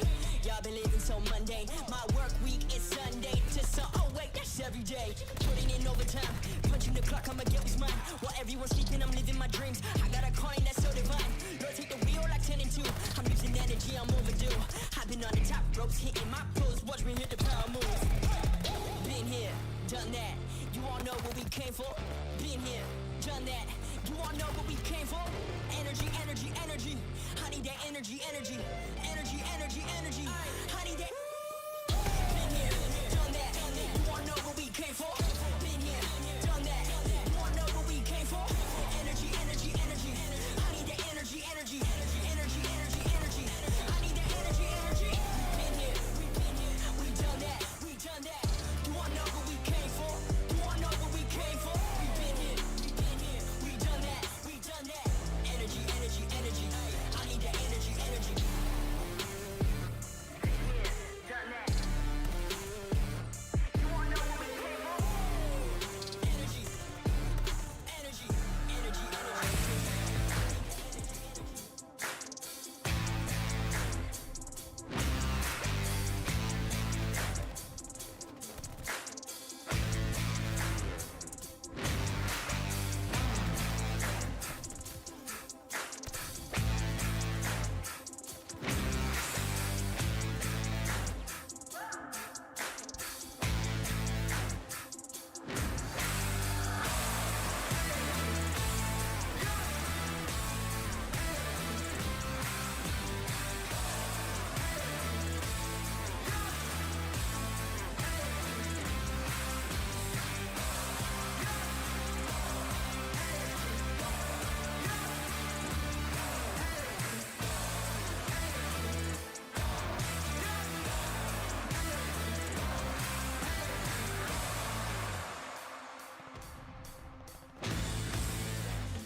The Call of Duty League is brought to you by Game Fuel. Victory in a can. And upgrade your game with a Scuff, the official controller of the Call of Duty League. The Call of Duty League is brought to you by Zenny. Armor your eyes with Blocks gaming glasses starting at $24 by visiting zenny.com/CDL.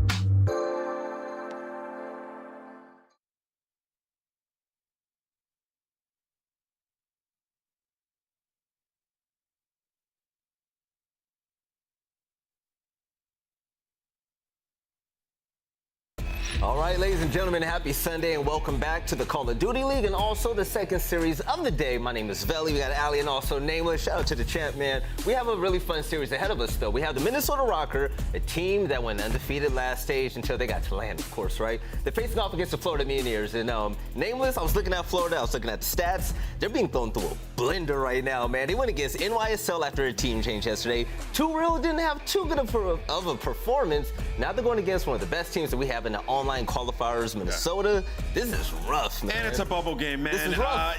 Florida Mutineers, I mean, having 2 Real Major Maniac come into this team, 2 Real had a very bad performance. We've seen that at times with some challengers players coming into teams, with the man drop triple-digit deaths, like 102. 4 maps. We have not seen that very often. Yes, the Search and Destroy wasn't great, and that is the game mode I wanted to see a lot of improvement out of the Florida Mutineers. And to kick things off in this series, like, they do have a good map for them in the Tuscan. Can Awakening and Skies perform like they do on land right now? That is what we need to see. But for the game fuel keys to victory, Ali, what does Florida have to do?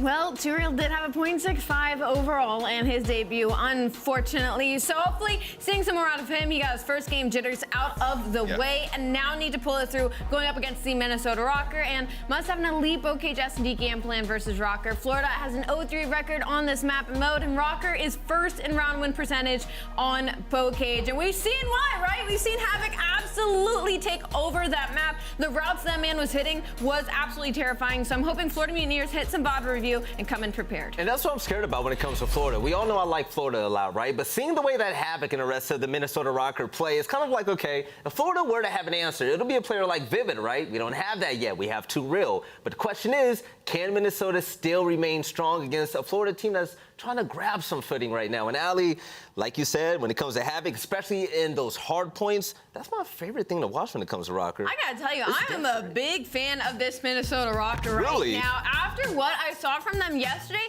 to be honest, what really did it for me was when I saw a attach who has moved into the AR role, by the way, pick up an MP40, break into hill, and just start world-starring people. Like, this is a very aggressive team now that their pace change has come through in the second half of the season. And some of the plays Havok has made, we were all a big question mark, right? Is Havok really going to add that much to this team? Well, he has, in comms and in slaying power. It is a brand new Minnesota Røkkr who has truly shown us what they are capable of. Heading into the series, I'm heavily favoring them. But when it comes to the game fuel keys to victory, Amp, what do they got to do? They have to continue the online qualifier dominance. Their 6-0 record during online qualifiers with Havok. They've just been lights out, man. Then keep finding form on Berlin Hardpoint. Beat OpTic yesterday, snapping a 7-game losing streak on that map. It's just expanding your map pool a little bit if you're able to win that. So for Minnesota Røkkr and their watch party, got to get amped when it gets to that map.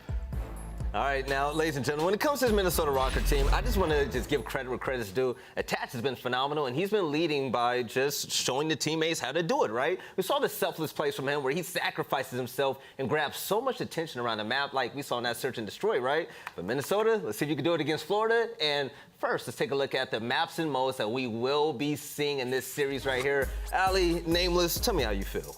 I mean, looking at this, I mean, right out the gates, I really like the Tuscan Hardpoint on the side of the Florida Mutineers. I mean, that's a map they've been fantastic at all season long with their last roster. And they're #1 in the league on that map in win percentage, non-traded kill percentage. They've been playing great there. So they can come out and get that map 1 victory going into a Bocage S&D. They have the VOD review that they just saw Minnesota Røkkr play on against OpTic. They know how Røkkr's going to try to approach that map. They have a big opportunity to go up early in this series, Belly. Whoa, Bocage and Berlin S&D for Minnesota is actually out of control right now. I was just going to say, I think Florida's best chance when it comes to the series is to make it to the later half. The Tuscan S&D favors them in percentage overall when it comes to round win percentage. And the Berlin Hardpoint, yes, Minnesota Røkkr got that win on it, but it is a game mode they have been struggling in on that specific map. So Florida has to be able to steal one of these early maps. I'm going to see Florida still at S&D. By the way, I was looking at the stats. Minnesota Røkkr are 11-5 when it comes to these maps, but let's send this over to Lando and Steady. Let's get this game rolling.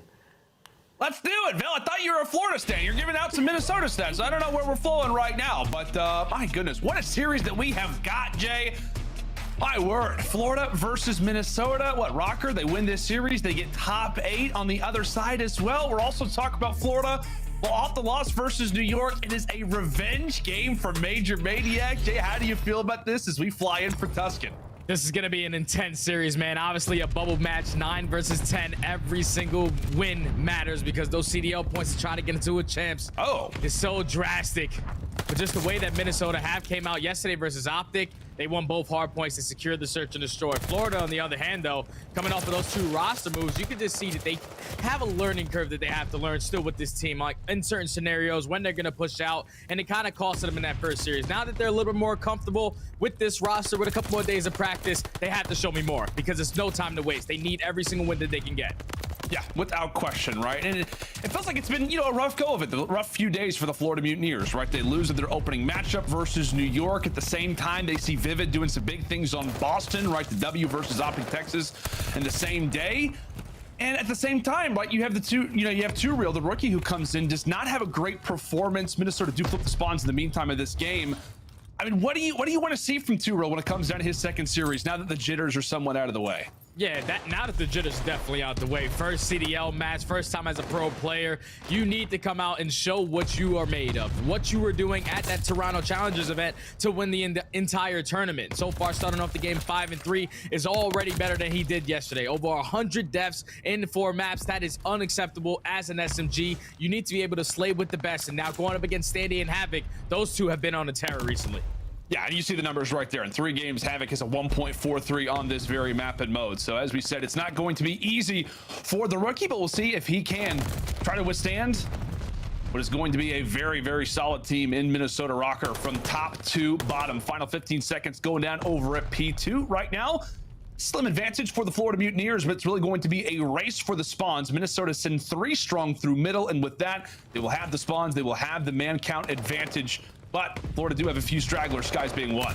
Yes, they let Sky slip through and at least find that opening kill. Still controlling the spawns, though, are not going to be Florida. Such a massive kill to come in from Skies to flip those spawns. Now Minnesota all have to turn around. Standy here with the beamer, including Priestahh with great shots from that auto, able to secure that time.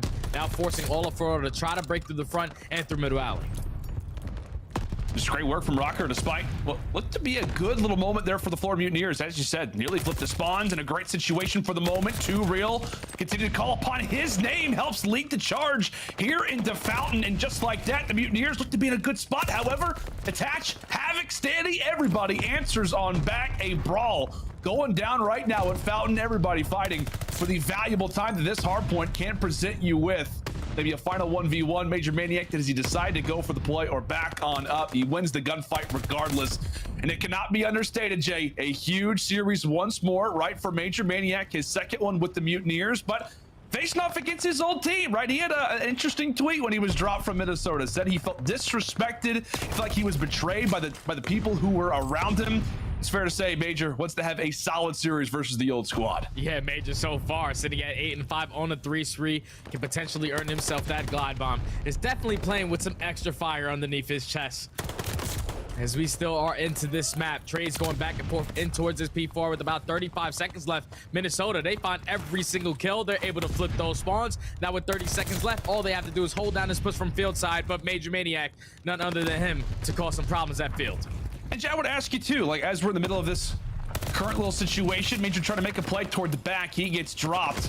I mean, what is it like, right, when you are facing off against a team that's dropped you before? Like, is that like, okay, I'm already hearing everything that I need to know. What's it like when you're faced off against a roster for the first time? It's a different kind of energy, man. Nameless has dropped me on my neck multiple times, and every single time that he's dropped me, I've always went out there and got my revenge versus him. Knocked him out at champs, multiple different tournaments. One of my best friends, but you know, you can't be dropping me. It's unacceptable. And I know for Major Maniac, you gotta have that same exact feeling to come out here and beat your former roster, show them why they made the mistake. That's exactly right, my friend. We'll see what Major can try to do. Currently pinched out when it comes to P5. A very wild hill, as we know, here on Tuscan. But right now, Røkkr with a slim advantage, trying to retake this lead after what has been a very back and forth first set of rotations here on Tuscan HP. A back and forth affair. Things start to stall out for the moment, but Florida continue to knock on the door. Awakening toward the bottom, able to drop Standy. The SMGs doing a great job, Skies included, to break back inside of the hill. They'll grab that century mark advantage and now send us toward P1. Now off the rotation, it's going to be Minnesota with bodies here early. already put themselves in a 3v1 advantage. Attach wins that first gunfight, and this is where we saw Florida almost get backed on versus NYSL yesterday. They were up by 100 points, but this P5 2P1 rotation is where they really struggle. They need to try to execute a break here. Trades going back and forth. Major Maniac at least finds two, but the Tatch, he shuts down that pressure. Now the spawns flip. The spawns flip for the moment. Minnesota currently in control. Let's go to a listen and see how the Mutineers plan on breaking P1. Mid-chuck. You don't want to flip us. I don't want to flip. One's pushing up field. Field, Dill. Field, one shot. Bottom church weak. One buff him. Nice. I'm nading over. And you. I nade her heading. Make sure we win this rotation. Point dead. Arcitys naded. One stop fire. I got over. Last got fire. Inner I understand. Make sure you rotate, Joe. Make sure you P5. Yeah, my mid. Look your mid. Either side. I think Priestah's hitting left. Sure, you got I got backing out ready. I'm on top of the box. I'm backing out ready at the point. I'm in their side here. One straight. There's two. I got one. I got her. Nice, we're more. I'm looking at the back. I have the back. I left you. We're looking for one. Hold back. Looking for one guy. Could be church. He was missing Nubsy. Hold back. I'll get time. Back Nubsy, Arch. Right here. He might spawn his teammates there. That's fucking kill. Hold the back, Caesar. I'm playing back. You might get out. Make a push you. I have the back. Heard it.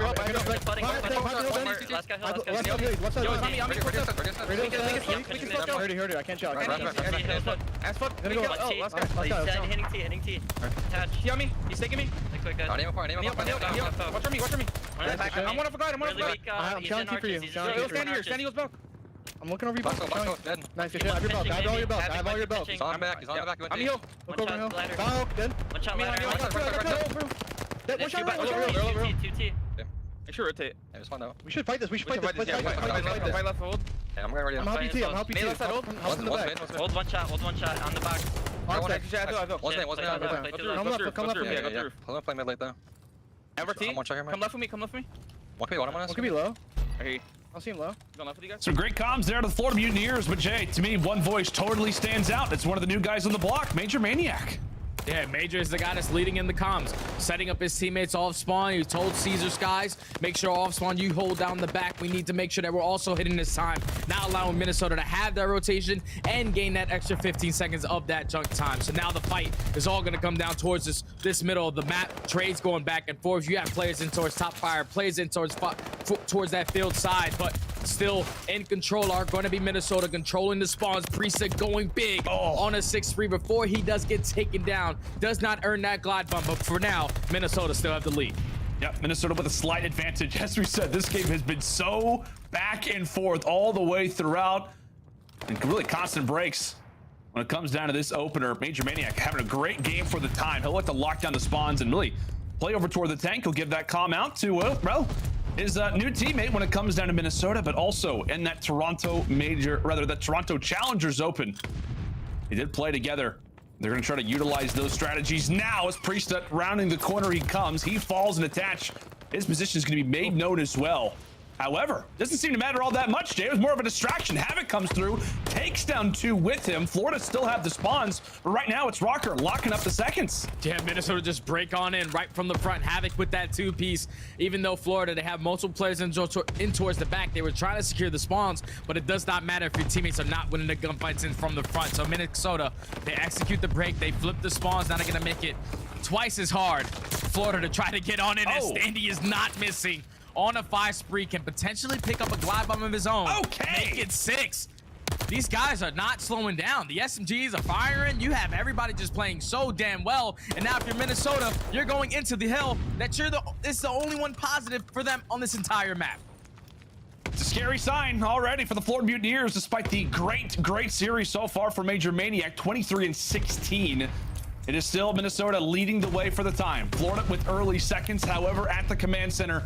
Player number 5 trying to push things out. Awakening looking to try to handle some business, but just whenever he ends up following the rest of Minnesota or winning the gunfights, Attach wins a massive one toward the bottom. And much like he did on Bocage, he's pulling out the SMG here on a Tuscan as well. Awakening with some clever movement manages to stay alive. Florida hanging on for now. Yeah, 30 seconds left. Florida need this time. You cannot give this up to Minnesota. Even though there are not any streaks to work with, just an all-out battle between both of these teams sliding down the steps, but it's looking like Minnesota are going to be early off the rotation. They're sending 2 players there. Gonna have at least some contention here, not trying to give this remaining 20. As trades go back and forth, Major Maniac already on a 4 spree. Stepping up in this game number 1 for Florida. Try to keep themselves in this game, but we have a final finish. It's all gonna come down to this P1. Oh, it is indeed, but how about the SMG duo, Havok and Standy, able to take away 2 as we reset and go now back toward P1. It was Florida who looked to be in a great position. An unfortunate team nade does come through, but Røkkr will pick up the pace off of that. One more player left inside of the hill, and he gets handled.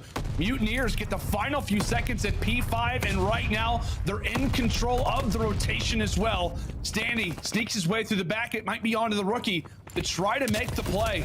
Røkkr with the time, he gets found out, and now Florida have got to come up with something crafty. They've got Awakening making the play from the back. Can he come in and make a difference? That's going to be 3. Last player is Standy. He gets found out as well. Right when they have to, Florida break in. Spawns do not flip though. So now Minnesota, if you're them, you need to get a strong setup for this P2 hardpoint. You know that pressure is going to come in towards the back. You're going to decide to play this tight. If you're Florida, trying to attack this from multiple different angles is the way of your success. You have 1 player trying to approach the back, 2 players approaching from the front side, and the gunfights need to go down now. They have to put the pressure on and win some of these engagements. See what they can do. Awakening's able to stall it for the time. 2 real in a big position, but attach snaps. Same thing for Havok. Last player is going to be 2 real, and Skies will try to do their best, but take a look at the feed. A 2 versus 4 onto the point, but Florida are successful in breaking. They reclaim the lead. 10 more seconds left. Minnesota desperately have got to break on through. Priestahh has got to jump inside of the hill, stall this one for a moment. He's able to find 1. 2 real ends up dropping. It's Havok. It's Havok. He stays alive. He and Standy combined for 3. The spawns will flip, and now it is all on to Florida again. Can Florida break on through? The pitch is in. Mutineers are here. Back and forth we go, but Florida, they will close it out. A back and forth affair that felt like it could go either team's way. And somehow, some way, Mutineers hold on and close out one of the crazier opening hardpoints that we have seen this season. Absolute chaos to end that map number 1. Florida, they did a great job of at least breaking it from the front initially. Skies and 2 real both get 2 kills each. Let's go back and break it down, though. We got to see the replay. I'm going to tell you guys about it. This was insane, man. The fact that Florida, they controlled the spawns off the rip. You allowed, Minnesota controlled the spawns off the rip. Florida had to break in from the front. 2 real and Skies combined for 2 kills each to eventually spawn Minnesota all the way out towards P5. Now you're thinking Florida, they're in control. They should be set up. Everything is all gravy in the Navy. But then when you have the SMG duo on Minnesota, Havok and Standy combined for 3, breaking through TJHaly, just in the nick of time to not allow Florida to close out this game just yet. They find all the kills, they flip the spawns. But what the play comes in from Skies. Skies was the guy who spawns in towards front church. He rotates all the way around backside, flanks through the back, and you can just see it doesn't get read by Minnesota players. Everyone's looking towards the front. They're thinking they're just gonna flood this, but Skies makes the play, followed by Major Maniac's opening kill. Already in the 2v4 man advantage. You play the trades. You need 2 seconds. Florida with a greatly executed play to close out that map number 1. Okay, if that is anything to go off of, Jay, I think we've got ourselves a good series. Like, you and I were questioning. We were wondering. We were like, okay, is this going to be a good one? What Florida Mutineers are we going to see? And, you know, statistically, not, I mean, an unbelievable game for anybody outside of Major Maniac. 2 real, 19-38, or rather 19-33, but it's a dub nonetheless. It is a dub nonetheless. Momentum is obviously at the side of the Mutineers, and I don't know how that happens, Jay. I mean, like, we're talking about a number of different situations. Like you said, Minnesota has the spawns. Florida break on in. Minnesota break on through again, but just the ice in the end from the Mutineers, something that we've talked about at times has been lacking.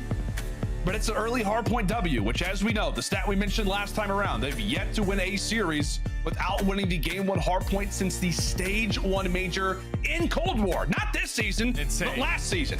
It's crazy stuff, but the path to success is laid out, and now the questions come in terms of the search and destroy. And if you're Florida, at least based off of that map number 1, I'm pretty sure that was the same exact scoreline that we saw versus NYSL. 250 to 246, a 4-point game. For some reason, Florida at the end of these games have tremendous ice in their veins. Find a way to get it done. Now they have to do the same exact thing going into a search and destroy where they have yet to find any success all season. 0-3 on Bocage S&D, 40% on offense and defense, and I'm pretty sure they're going up against the #1 S&D team in the game and also the #1 Bocage S&D team in the game in Minnesota.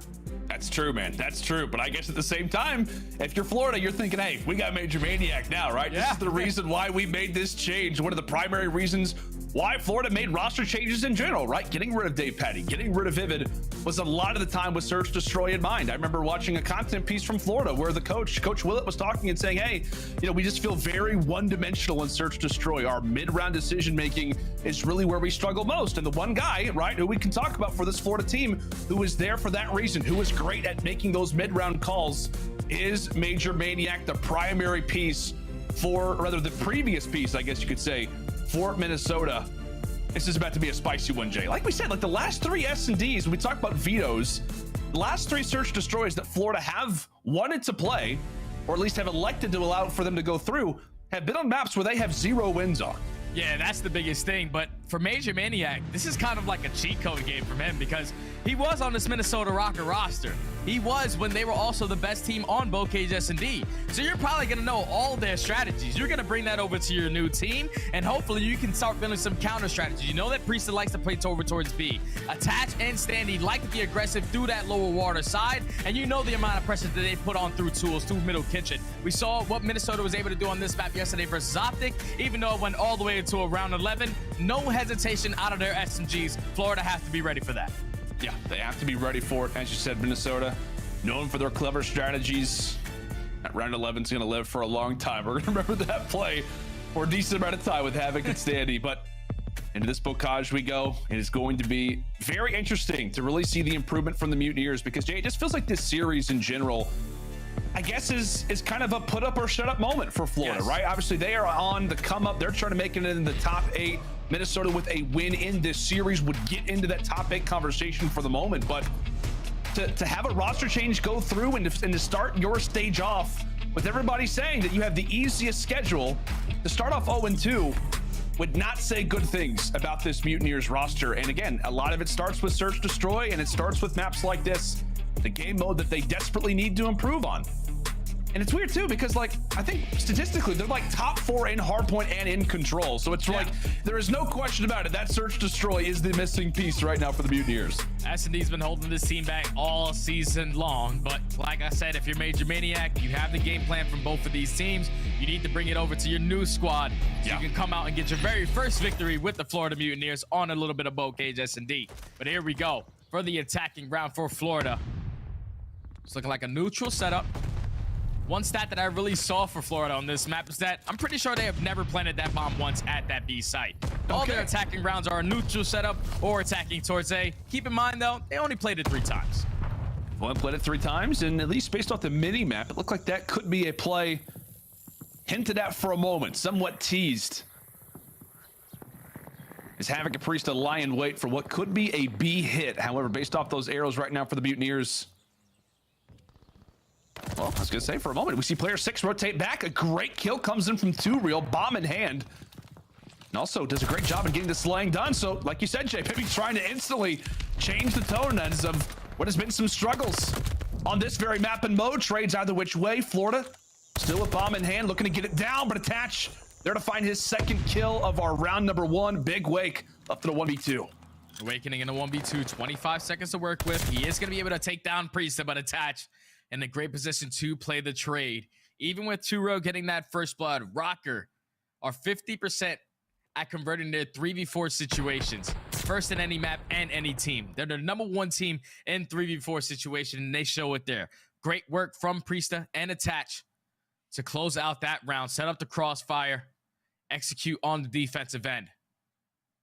Now, if you're Florida, you need to respond on defense as well because, at least for Minnesota side, they love attacking towards that B-bomb. Over 54% win rate whenever they're planning that towards that side.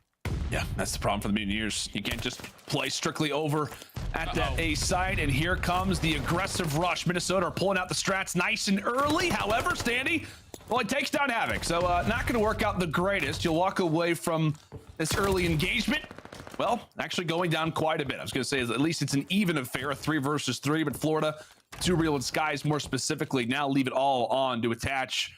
Walked away with the hat trick, and is going to need another one, a 1 versus 3 here in round number 2. He's got players aplenty, everybody around him. We'll see what Dylan Price can make happen.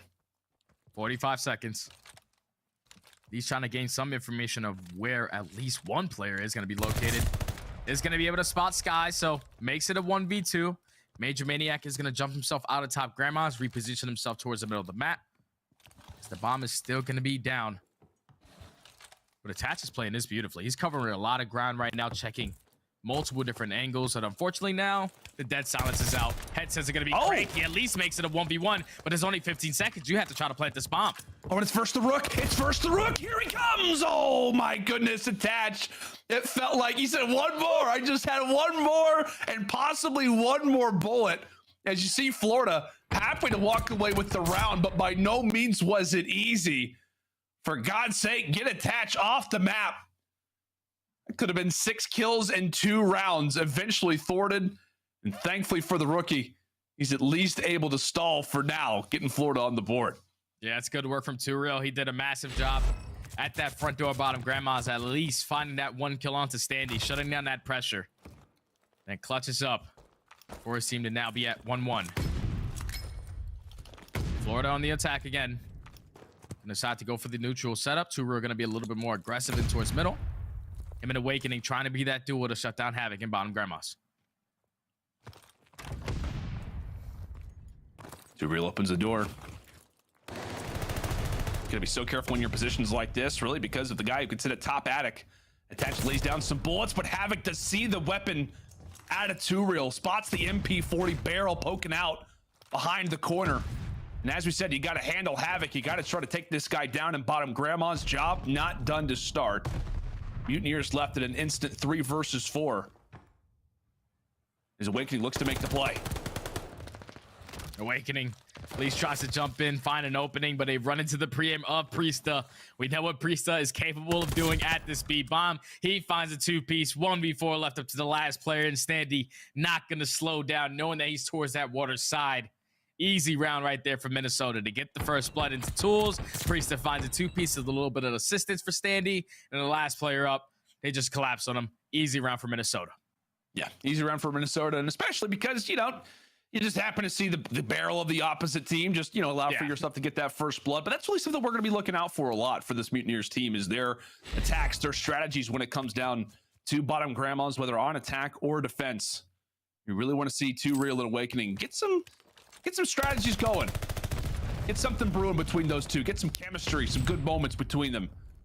As now we see Minnesota again on the attack. 2Real going for the very aggressive play toward the back. Awakening right on cue, shuts down Standy. A very aggressive play.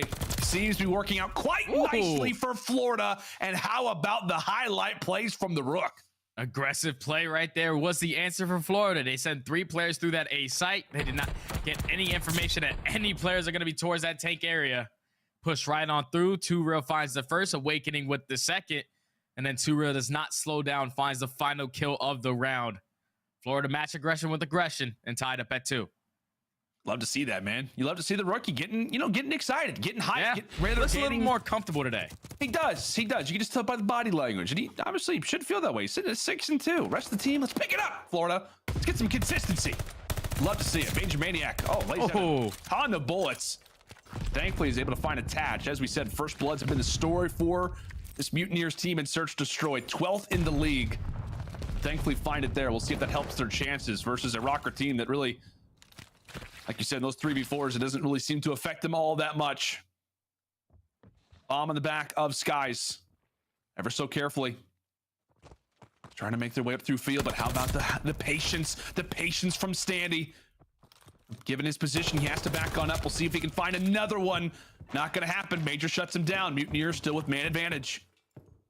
Now in the 2v3, Havok and Priestahh.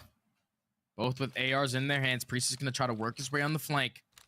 This might work right into his favor. All of Florida gonna wrap back. They're not gonna check this deep corner. Actually, engagement is gonna be here. None other than Major Maniac. Already 3 on the round, looking for the ace. 25 seconds for Havok to try to make a miraculous play happen. He at least finds one. The bomb is gonna get planted. Knows that the second isn't towards Shaq. Makes it a 1v1 now. Major Maniac versus Havok. The new guy in town versus the old one. Oh boy. You gotta keep in mind too, Havok, Florida was his old team as well. So we got an interesting situation. 30 seconds to go.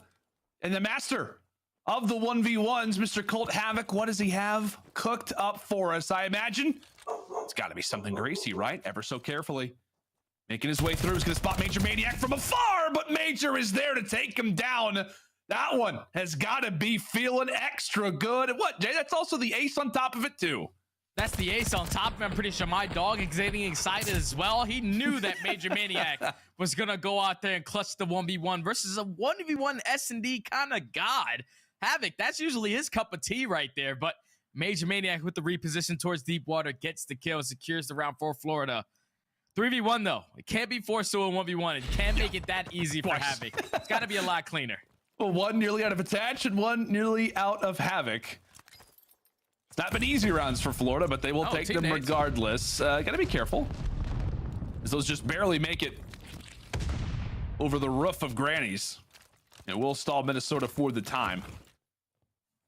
Do you have somebody pushed up? That's actually gonna be Havok toward the bottom side of field. So he's made his way up incredibly comfortable in that A corner. So that really is gonna be great information from Minnesota. It's just gonna be about whether they want to relocate that bomb, get some bottom Granny's presence, etc.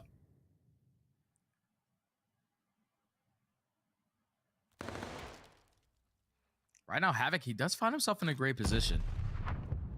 There's a lot of time still dwindling down. Major Maniac at any moment is ready to take him off of that A site. Now with Havok taking a couple shots, he is going to give him his positioning. Still a 4v4. So a lot of bodies towards this A site. It's going to be all attack here. A couple engagements have to go down before you get this plant down. And I think Standy did see Skies in the back tank, so he'll try to give that call out. However, it's Awakening over at the close tank, able to drop one, able to drop two. Standy still on the bomb, has to hop off of it. Looks to assist attach, who's able to at least find one. Ultimately traded out, and it's all on to Standy. Not comfortable by any means at the A site. He looks to plant the bomb down, but Too Real at least is gonna be able to halt him for the moment. Goes for the jump shot, and ultimately will walk away with the dub. Great pace and overall solid work for Florida to not really take the bait that Minnesota tried to hand him.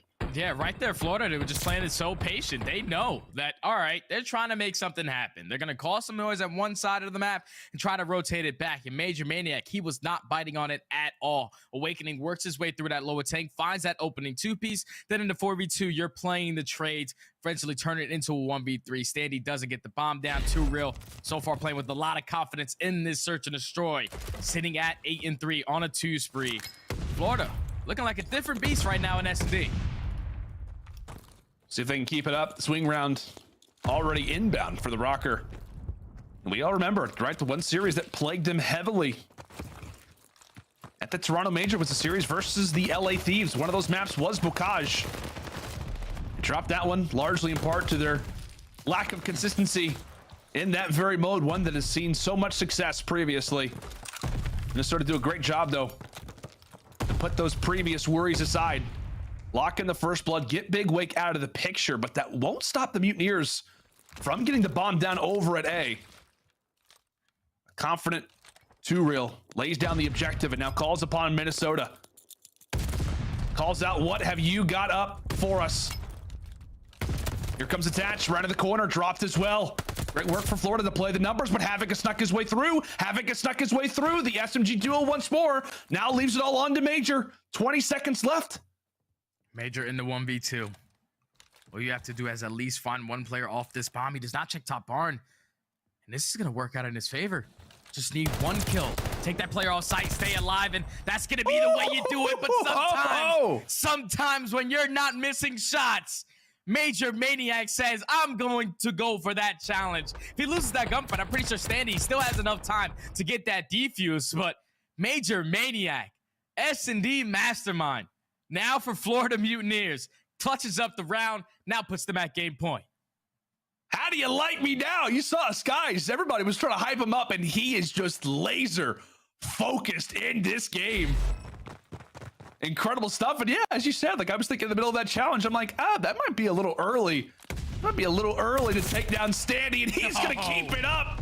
Hello, Havok. 3 in a row for Major. He is feeling all kinds of confident, putting his prior team on notice. A quick 3v4 for Røkkr as they scramble. 1 round away from defeat, and here comes 2 real from the top. This Florida team has found new life, and it is all on the Priestahh. And a 1 versus 3 brings it to a 1v2. We've seen a few Minnesota players pull off some near magic. We'll see if P-Dog can get it done, though. Yeah, but Major Maniac is still alive. This is the guy who's clutched multiple rounds now for Florida, as Priestahh does not have that bomb in hand. 35 seconds left. Not going to be an easy task to get done. See the buddy system coming in from Florida. You have Skies watching the back.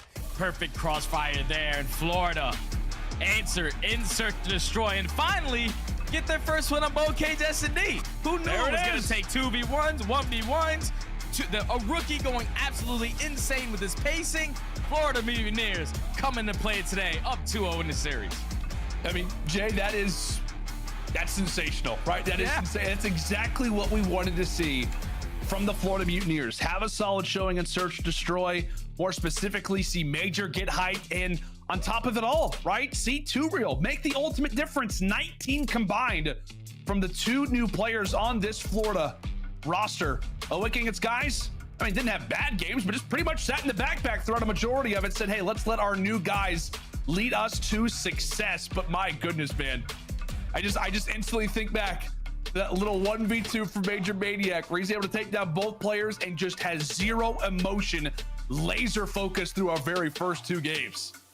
And now we're going into a Tuscan Control, where statistically, this has been one of Florida's strongest map, at least in the beginning of the year. But the last 7 times that they have played it, they're currently 2-5 on Tuscan Control. Multiple fumbles. We watched them yesterday versus NYSL consistently not hit towards that P5 area and overextend. And every time that play got shut down, it wasted about 25 to 30 seconds. They need to have a new game plan here to try to close this out in 3. And Minnesota, what's going on with them, man? Came out flat, at least in that map number 1. And I didn't expect that in the Search and Destroy. But like I said, Major Maniac, he's got the cheat codes right in his back pocket. He does, man. He smells blood in the water. And now it's scary time. I mean, what? I mean, the exact thing that you want to do if you're Major is hold off Minnesota from getting into that top 8. What a series it has been so far, and we're hoping that it only gets even better from here, folks. Make sure and stay with us when we come back after the break. As Jay alluded to it is time for Tuscan Control.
Call of Duty League is brought to you by Mountain Dew and Zenny.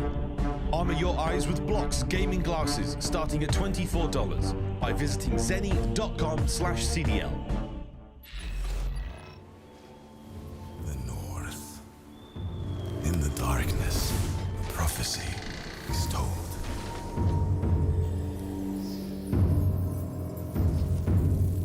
4 warriors. Confronting them like challenging the winter itself. The snow that blinds you gives them strength. And the ice belongs to them. Prepare yourself for a cold wind blows.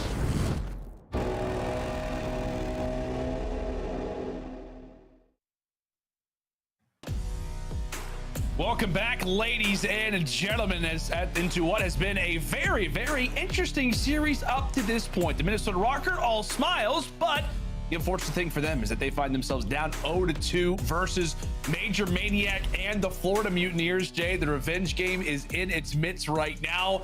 A big W on Bocage for Florida. We talked about a team that has struggled in Search Destroy, and they made that one a quick one. A nice 6-2, as now we fly in for Tuscan, buddy.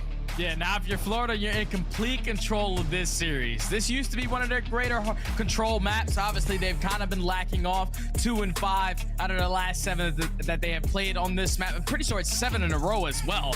This is the only control that they've basically been touching for like the last 2 months. But even if they do lose this, they have that Berlin hardpoint right in their back pocket, which is statistically one of their stronger hardpoints. And then they have a game 5 search and destroy where they actually have some wins on it. So that's going to be good for them. But if you have playing with the amount of confidence that you're playing with right now, you need to close this out in 3. You cannot give Minnesota a chance in this series. That's for sure, man. And with Minnesota, it's never chalk. Can we still say that, even though the guy who literally made that his mantra is on the other team? Maybe for Florida, we start to say that. I have no idea how this one is going to go. But as we said, Minnesota needs some life. As we said, they walk away with this series. They get into the top 8, right? It's going to take a reverse sweep for them to get into that conversation. But already here off the rip, Florida kicking things off on their attack. And it has been a very easy time so far at this A zone. Standy decides to slide on in. The first death really for Minnesota comes at cost, into which nothing ultimately really matters all of that much. 2 minutes on the clock, and Florida strong all the way through field. Major ultimately caught out as the ARs reign true from Røkkr. Now, this is what we saw Florida do multiple times yesterday versus NYSL. They sent 3 players towards the back, 1 player from the front side, either jumping in from P5 or attacking from top church and just trying to play his life. But that push got shut down multiple times. You can already see the adjustments. They have 2 players trying to attack towards P5. Awakening, at least get the information of Havok's location. Now it's going to be all-out pressure onto a couple players for Minnesota. They find the first kill onto Priestahh. These are the adjustments we needed to see from Florida. Yeah, we'll see if they can continue to make those. Sitting 3 strong through the plat. A nice nade over top comes in from Standy. So the rookie goes flying. A slow start to this control from 2Real. 0-4. Still a decent amount of time left if you are the Mutineers.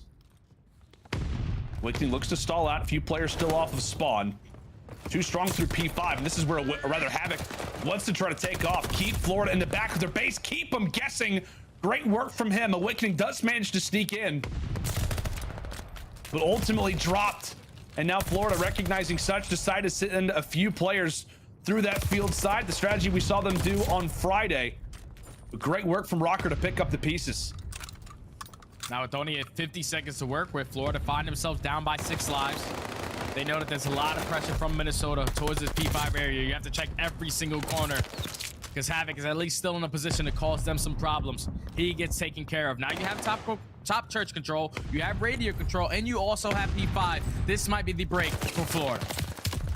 See if they can make it happen. That nade is going to be big. Priestahh damage, but not drop. Time continues to tick away. They send the SMGs forward. Major ends up getting taken down. Great work from attached from afar. Priestahh up close. The 3 versus 2 trade favoring Minnesota, but Awakening, the sole man, has to wait for a few of the members off of spawn. Tagged up, but not dropped. Time continues to tick away. It's going to take a miracle run from Florida. They're going to need some magic. Big Wake trying to make something happen. He eventually falls. Scary situation now for the Mutineers. A few start to line up for Major, but Not gonna happen. Skies will end his life over at Plat and Røkkr. Hold. Easy round for Røkkr right there. Continuously just putting bodies in through that P5. When you have your SMGs shooting straight, Havok and Standy finding every single kill that they need to at the right time to shut down that pressure from Florida, secure the defensive round.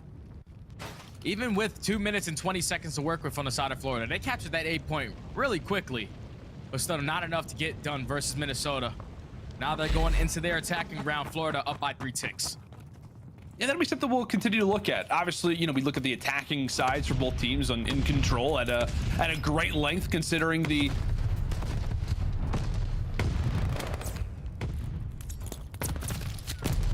possibility Fox would struggle versus New York and really never got much going at that B zone. However, Minnesota, their first attempt at the attacking side for Tuscan.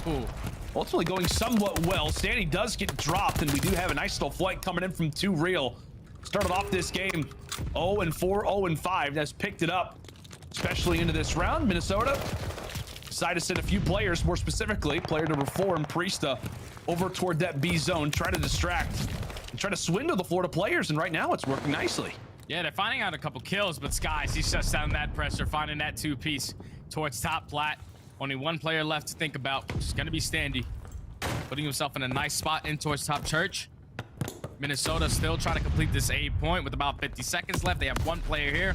Once they take care of him, they should be able to capture it, but all the kills going in favor of Florida. They stand strong.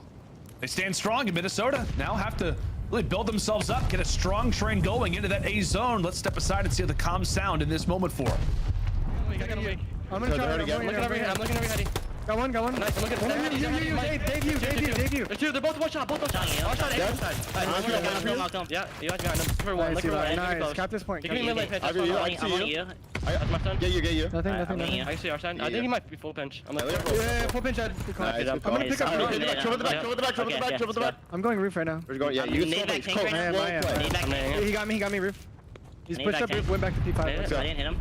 Probably ramp. Yo, I'm gonna take a ramp. Two are dead. Right? Get the tank. Yep, so he's gonna spawn arch. I'm one shot. Her for you. My back. Yeah, I took a route, low P5.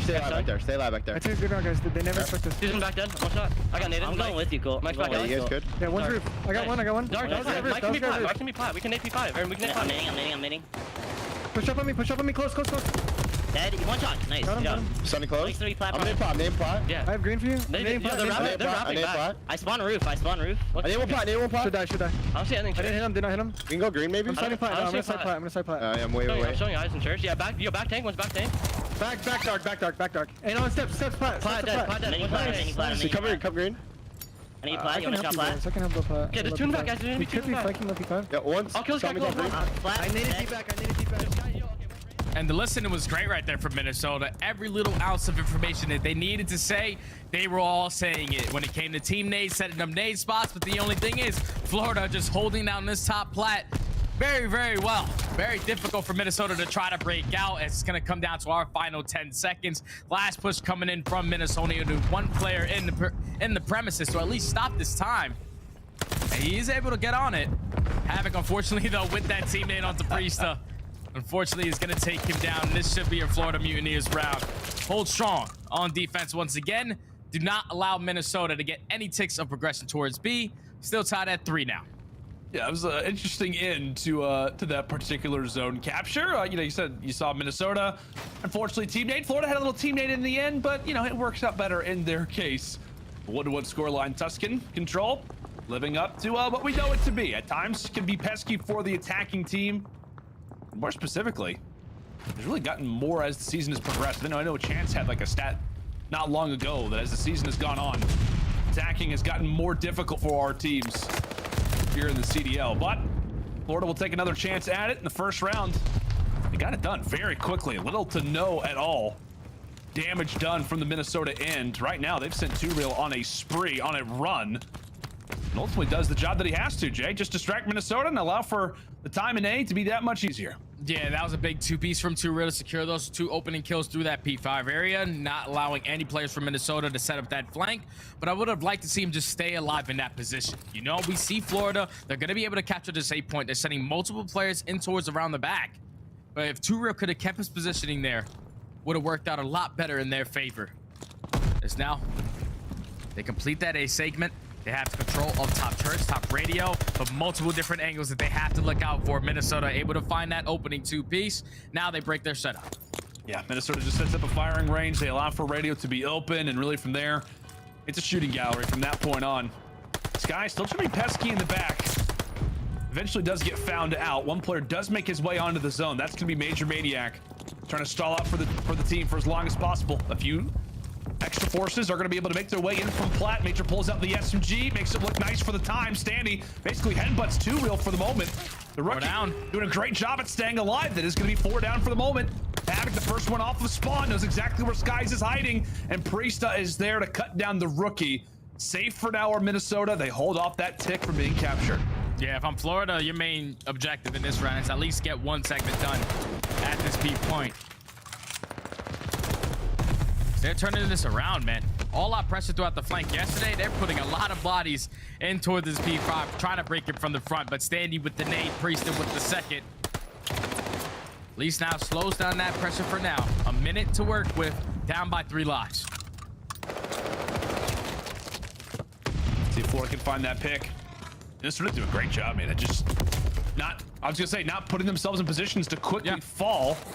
Does work out for a trade in favor of Florida in the end, so they will have 2 players successfully make their way into B. Player 5, the player to look out for. Awakening, great kill onto attach.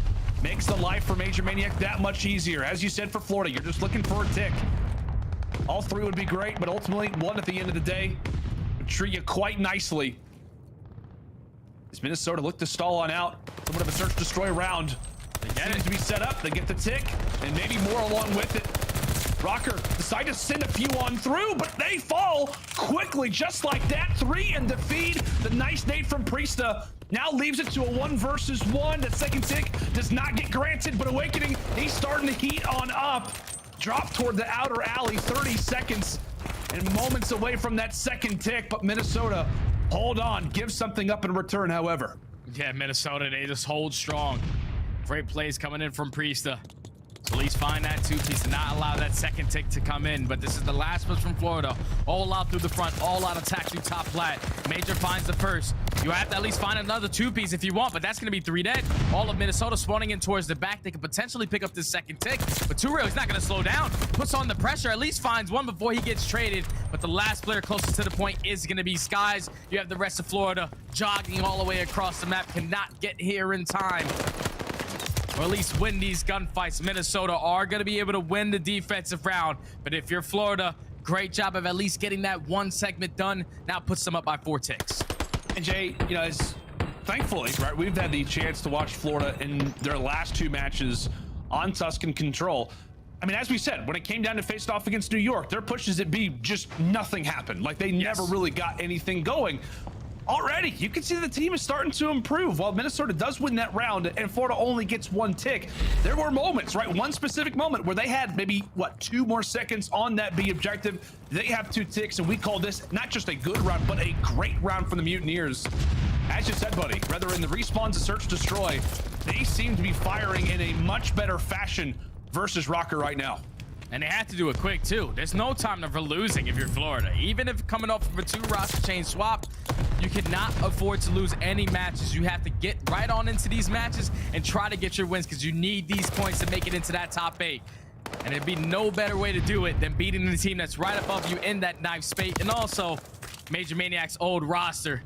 This Minnesota, they still did not complete that A capture. They try to transition over towards B. They complete that 1 segment. That is great work from Minnesota.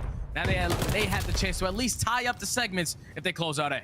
Yeah, that's just great prioritization as well from the Røkkr. I mean, they are just trying to be thorns in the side at that B zone. We're starting to talk a lot about Florida, and Havok says, have you forgot about me? Have you forgot about what I've done for this Minnesota roster? A great reply off the rip for Røkkr. While they do sacrifice a bit of the time, it is all in good fun, and for a good reason at that. A zone, silky smooth for the moment. We'll see if Major Maniac can make a play, however. Able to have that first freebie. Now the gunfight onto attaches where the test ultimately comes. We'll hold off that A segment for now. And as we said, Minnesota in a good position. They've got a lot of arrows, Jay, eyeing up that B zone, it looks like. Yeah, Minnesota. They know that that A capture is very, very close to being done. They can put more pressure on towards B, win a couple of these gunfights. They can potentially walk away with those offensive round win and take that guaranteed defense to round number 5. But that is a great set of kills right there from Florida to find every single kill in the feed, shut down that pressure through P5. And Major Maniac is also now on a force spree. If he can pick up this glide bomb, it can be so impactful later on in this game. But Minnesota, they close out that A segment. Now it's all going to come down to kills if Minnesota can't complete the second tick. Yeah. See what they can do with it. Major Maniac now brings a streak to 5 in a row. Awakening lies in wait, knowing that the push has ultimately got to be coming in from Church. Demon Joe's ultimate defender, rival, if you will, as Minnesota comes shooting out of the backside. Priestahh is able to find one for the moment. Awakening off of spawn is able to at least find one for his ultimate troubles. Røkkr, you do have a few scouts, at least getting some information. More specifically, it is Havok. By the way, having a great game at 27 and 18. 40 seconds left. One more tick is all it takes. One more tick for Minnesota to at least guaranteed themselves that defense round number 5. And when I take a look at the kills, it's pretty much even right now. It's like 86 for Minnesota, like 84 for Florida. That's all you, Jay. I suck at math.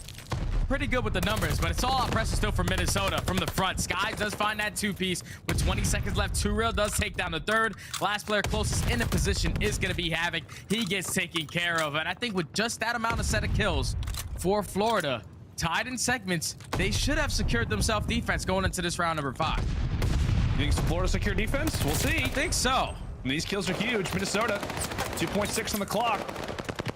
Oh, definitely now. Definitely. Okay, yeah, I was gonna say, Skies goes on a spree toward the end, and it appears that Mutineers will have that defensive side rolling into round 5. We'll see if that does in fact remain the case, but good moments for Minnesota. As we said, they went for that early capture at that B zone, got that first tick, held on to that throughout a majority of it.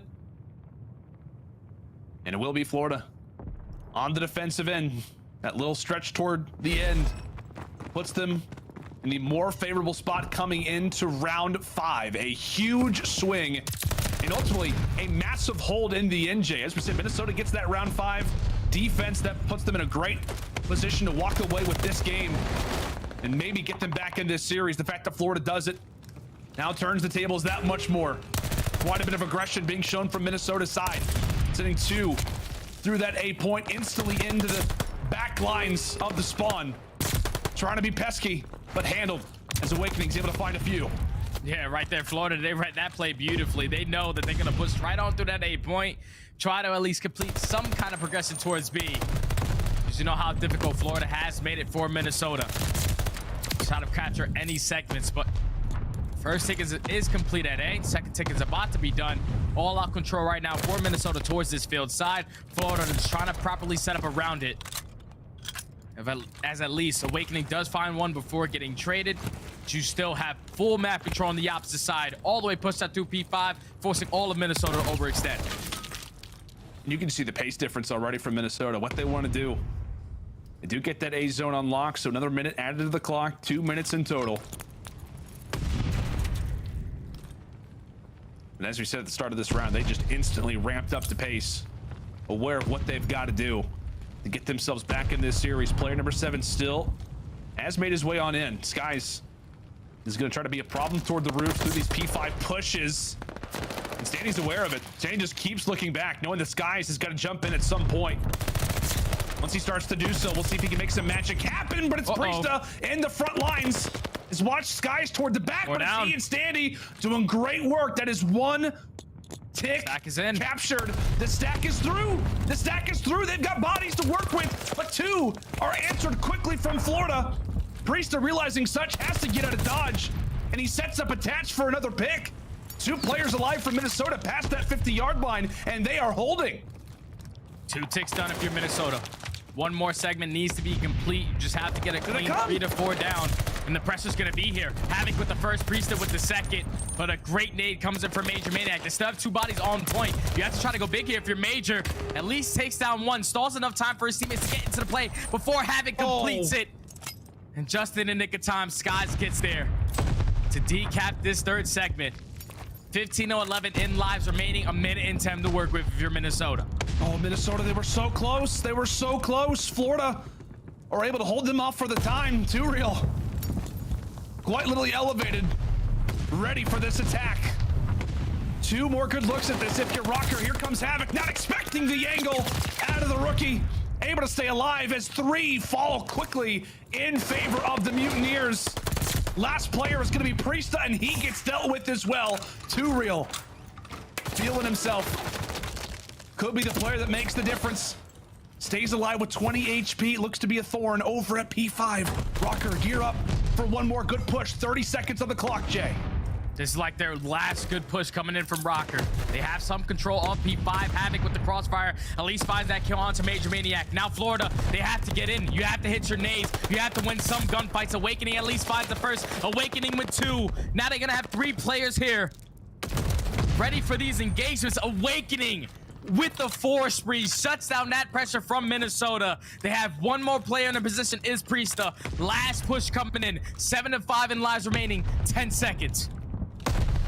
This is where it gets good. This is where it gets crazy. The nade over the top. That's the pick. That's the pick for Minnesota. Major with 1, Skies with the other. 2 players to work with. If you're Røkkr, they've got to get onto the point. They've got to get onto the point, but they will not. And Florida will clutch it up in the round 5 and take down Minnesota in just 3. And Major Maniac saying revenge is a dish best served cold, and hands the Røkkr a cold-hearted 3. Oh my goodness. So much for their online qualifiers. 6-0 undefeated with Havok on the roster. But Major Maniac, he says it's gonna be a little bit different today. I'm playing with some extra fire underneath my buttocks, and he gets it done. What a play from Florida from this entire series. They go out and win that map number 1 by 4 points. But the biggest map for me had to be that search and destroy. I said it. Major Maniac had the game plan. He knew exactly what Minnesota was able to do. Clutches 1v1s, clutches 1v2s. This is what you wanted when you pick this player up, to show tremendous effort in S&D and eventually get you guys some wins. When he's playing like that, you get 2 real also to put up chopsticks. They close out in the search and destroy. And then in the control, like I said, this has been now 8 in a row Tuscan controls for this team. That puts them now at 3-5 overall between that 8 span.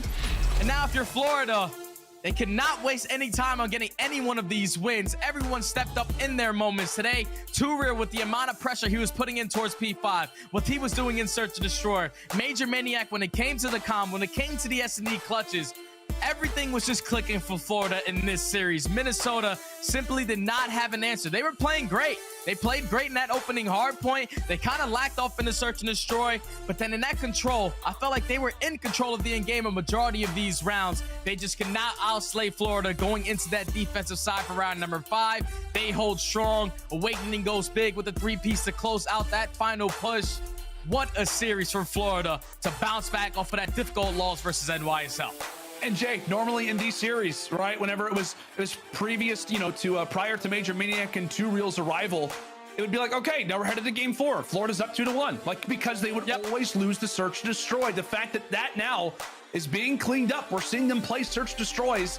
Not that they're just not good at, but that they have 0 wins on. As we said, the last 3 search destroys that they have tried to play, no wins on those maps. You can tell that this is a different Florida team, not just from the players that they have, but from the strategies that they are starting to implement. A great W for the Mutineers, and one that they had to have. All things considered, they do not want to go down 0-2 when they are in the race, along with Minnesota, to get into that top 8. And on top of it all, Jay, the cherry at the top, really, if you are Major, is not just taking down your old team, but it's not allowing for them to break into the top 8 as well. And right there, I'm pretty sure with that win as well, Florida are probably going to bump themselves up to that 9th spot and move Minnesota down to 10th. Now that puts NYSL down by 30 points for the teams above them. But you can already see the adjustments that Florida made from yesterday to today. The fact that they were not committing to that 3 push through that field side, going around the back. They were wrapping back towards the front side of P5, winning those engagements. And eventually that was the reason why they completed that 1 second progression towards that B point. Adjustments are here. Mid-game round adjustments are here. We see their search and destroy. They're clutching up. playing with a lot of confidence right now as Florida in the show throughout that series. It definitely did, my friend. Another upset here in Major IV Qualifiers. What a week it has been. We've still got another game to go. Before we do that, let's bring the desk back in. Guys, a crazy result. Florida, I tell you what, I thought they had a chance, but I didn't see them walking away with this series. But as we said, Vel, it just feels like a different team, not just with the players that they have, but from the strategies they've got now. A big difference with this team. It's going to be all about Major Maniac, right? Major basically walked into his ex's house, kicked his feet up on the coffee table, and ate up all day snacks. And the craziest part about it is that he was the one that stopped their undefeated online streak and did it in front of, well, all the fans at the watch party. Absolutely. Major Maniac turned up in this series. That's got to be the fastest we've ever seen him play. He was making plays, winning big one-on-one gunfights every single time you needed him. I mean, even at the end of that control, a player tries to go around for the pinch. He wins the 1v versus Havok on the back steps with an AR. Like, those are tough gunfights, but also got to show some love to 2Real. I mean, in that S&D, he was taking map control. We were talking about it in the pregame match analysis. Like, they have the VOD review from yesterday. They know what Minnesota likes to do. Not only that, Major Maniac team with these guys. He knows their tendencies. Well, they were countering them. It was an amazing match to see from the side of the Florida Mutineers, and we know their potential now. Yeah, actually, let's talk about 2Real for a second. Ali, second time we've seen him on the screen. What is your assessment so far? So much better. I mean, in the pregame analytics, you know, we were talking about 2Real had, you know, 0.65 overall in their first series. You know, get the jitters out of the way. It's your first league match. Like, you kind of get some grace from that, and then heading into the second one, he still had a bit of a slow start in the hard point, but it was actually, he made one of the plays for them to secure that early 1-0 lead on the Minnesota Røkkr. And then we load in the S&D. The whole point of them bringing in Major Maniac and 2Real was to up their S&D, right? That's where Florida Mutineers have been struggling, and we see that across the board. 2Real goes 10-5, complete map control. Major Maniac goes 9-4. I'm happy to see why this Florida Mutineers team decided to go with these players. Okay, I know 2Real is getting used to the speed right now, but if you guys actually watch his string of kills, he's high-flying and really fun to watch. I really can't wait to see what he's going to be at the end of the year, right? But let's also take a look at the points because, Nameless, this was a what game? This was a bubble match, and it was so dang important, Belly. Like, these guys were literally sitting at 110. It was a revenge match. Both these teams are trying to make it into the top 8, and they're both looking pretty solid as well. So for Florida to get that W over Major Maniac's old team and now to tie it up in the rankings is absolutely massive. 5 points is the difference between LAG in 8th place, Minnesota Røkkr in 9th, and the Florida Mutineers in 10th. Ali, the point situation is crazy. What we're seeing with Florida is crazy. I mean, so far, the end of this year is closing up really nice. Like I said, it's insane how many of the teams have to kind of rely on others and the way that their points and where their seeding is going to fall because of certain teams winning and certain teams losing. True. Now, we actually have a game fuel victory spotlight with Major Maniac. Yo, Major, did you know there was a watch party today in Minnesota? Nah, I actually did not. I think they have them for most matches, though, so I'm not surprised by that, actually. Major, I gotta ask, how good does that win feel against your old team? I mean, it feels good. I think it feels importantly better, though, because of our lack of practice, especially in S&D. So for us to come out and actually win that Bocage and the way we did was big. And now we have an extra week to actually prep and just scrim and get a lot of reps in, so that'll help as well. So yeah, it feels good to play against them and to get that dub, especially me being on Røkkr in the past. So, but yeah, looking forward to our next series as well. Major, I just gotta say congratulations on the grind, going back down to Challengers, winning the cup there, coming back in and making the turnaround so quick since Friday's matches. But I want to ask you, joining this team, did they sort of give you the keys to the kingdom when it comes to search and destroy and in-game leading? And if so, how's that been? Yeah, I think I just bring a lot to any team in search and destroy. Just mid-round adjustments is like the biggest thing. But yeah, I think them having that trust in me has definitely just helped me just play my game even better. Just be able to call strats and have that trust in my teammates is super important. So yeah, just having like the keys and just having everybody on the same page is super important, and just that trust in one another. And one follow-up to that, I feel like in this match we saw you trying to get entries at times, playing a little bit more aggressive, and is that you sort of trying to rewrite the stigma that you're a slow player to the rest of the league? Yeah, I think that stigma is dead in my eyes. I'm just trying to rewrite any script that you know, fans, people be saying, like, you know, just anybody, that I think I'm a I make any team a contender in my eyes. I think me playing in challengers definitely improved my pace, just learning the game more, learning like my timings, things like that. And I think it's just a confidence thing too, like just being with a group of guys like Awakening, Caesar, and now bringing on the young gun Brendan is like just super important. So I think this next week is really important just to mesh well and keep grinding. Hey, yo, Major, show some love to the fans, man, because you was a maniac out there today. And, yo, as a Florida believer, man, I want to see you guys fly high. I appreciate it. No, that's what you want to say to the fans? You appreciate it? I thought you were saying that to me. No, shout out to all the fans. I actually do genuinely appreciate it. Like everybody that was supporting me in Toronto, I ran into a bunch of people who would just have sidebar conversations with me and, say, I can't wait to see you back in the league. And, all those words are like super meaningful. And yeah, it's great to be back and, catch a dub. So keep crushing it, man. I'll talk to you later. All right. Congrats on the big win. Thank you, man. No problem. Nameless is nothing sweeter than getting replaced on the team, coming back and beating the team that got you out of there in the first place. Major Maniac is feeling really good right now when it comes to Florida and what to expect from them in the future, even though I miss Vivid a lot. I'm really looking forward to this team now, man. Absolutely. I mean, some people are saying like with 2Real, like losing Vivid, you're going to lose that aggression. But in this match, we saw how aggressive 2Real can be. And like we said before this match, like sometimes that first game in the league can be, it's a lot of pressure, right? So for 2Real, he got comfortable now with this team. He looks so much better in this game, especially in that search and destroy game mode where Florida needed the most help. Now, the best part about this whole series, right, Ali, I'm going to need your help, girl. The Scump play of the game. With you. Thank you. The Scump play of the game is going to be the end of that hard point where the teams basically played seesaw to try to win the round. It was insane by both teams, to be honest, but it was 3 plays made by the Florida Mutineers, okay? It is the fact that 2Real gets this 2-piece after Big Wake contested and played his life in Hill. That is something I feel like we've been preaching to the choir is when Big Wake gets in Hill to play his life. Well, that is exactly what he did to give his teammate free room to get a 2-piece onto Plat, and then it was Skies. There was 7 seconds left on that clock, and he literally hits a flank. He reflanks Minnesota, finds 2 players in the back, and that is what frees up for his teammates to hop into the hill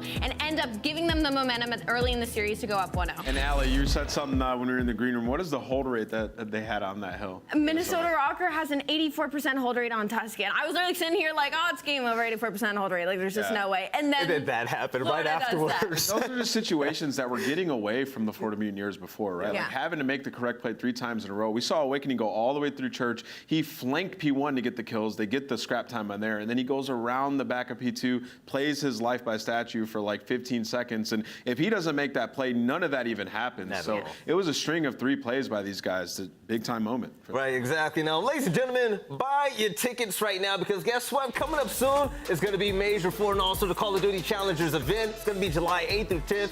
Shout out to Helix Esports for throwing this all together.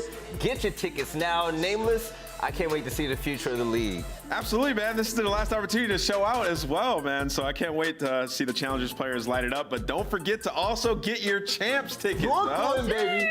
Let's go. We'll catch all y'all there. Y'all better make some noise. I lived in New York and New Jersey for a year, so I know how live y'all get. Y'all better bring it, okay? But ladies and gentlemen, the day is almost over, but we have one more day coming up. The new look Florida Mutineers was exactly what I personally wanted, and also the fans as Major Maniac took reins of that series and beat his former team in the Minnesota Røkkr. But coming up next is going to be a doozy, okay? Let's go back to Major 3 where Atlanta FaZe faced off against the LA Thieves. LA Thieves definitely want a rematch, and we'll see that soon. Catch you on.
The Call of Duty League is brought to you by TeamSpeak, the official communication partner of the Call of Duty League. And AimLab, official first-person training partner of the Call of Duty League. Unleash your potential. Hey, we interrupt this programming to bring you a very important message. Did you guys buy your tickets for Major IV yet? Buy your tickets at nyxl.com/major, and you can come see me July 14th through 17th at the King's Theater. I swear to God, you better do that. You better do it. You better buy your tickets, all right? You ain't getting in if you don't have tickets, so what are you doing? Don't make me mad. Don't do that. Don't make me mad. It's what you hear, not what you heard. I'm a hate on. Are we ready? Let's get this show on the road. Over Cellium, who fights two right off the rear, makes it three. Taken down 1-5-1. Last man standing. Oh! It's real early. With a busy way to pound. There's the next, giving the last point for him. Waiting for his demise, and there it is. Look at the minimap FaZe are in. It's the guts. It's the glory. It's the championship for FaZe.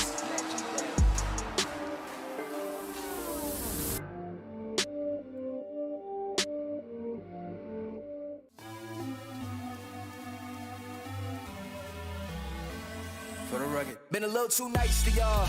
Now I gotta up price on y'all. Snake eyes on dice for y'all. Shoulders on ice for y'all. 8-6 all the hate. I won't get a ball today. Got lost in the ball and A's. I'm flipping the bars. I'm flipping the. Obtain. That's what we wanted. That's what I'm talking about. He don't miss. Off record deals. Tell him talk to Colin for the quote. Off record eyes. Still want to act, not the ghost. For the record, I'm done trying to make y'all comfortable.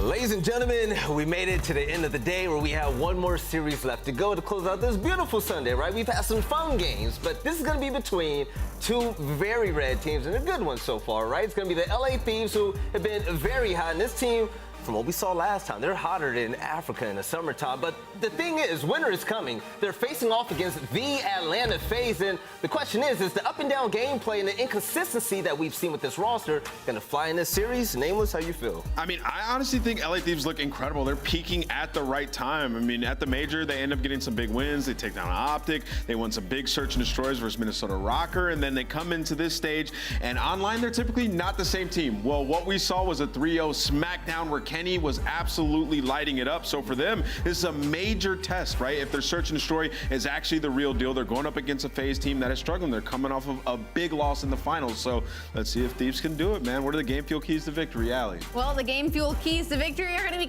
carrying momentum, obviously. I mean, it was a hot 3-0 sweep versus the Boston Breach yesterday. Like I said, we saw the memes on the timeline. They do incredible against green teams, and somebody needs to change some color settings and make that work for the Atlanta FaZe and show improvement on Tuscan Control. Thieves are 2-8 this season. FaZe is 11-4. We talk about this team struggling in search and destroy, and that's where LA Thieves need to capitalize.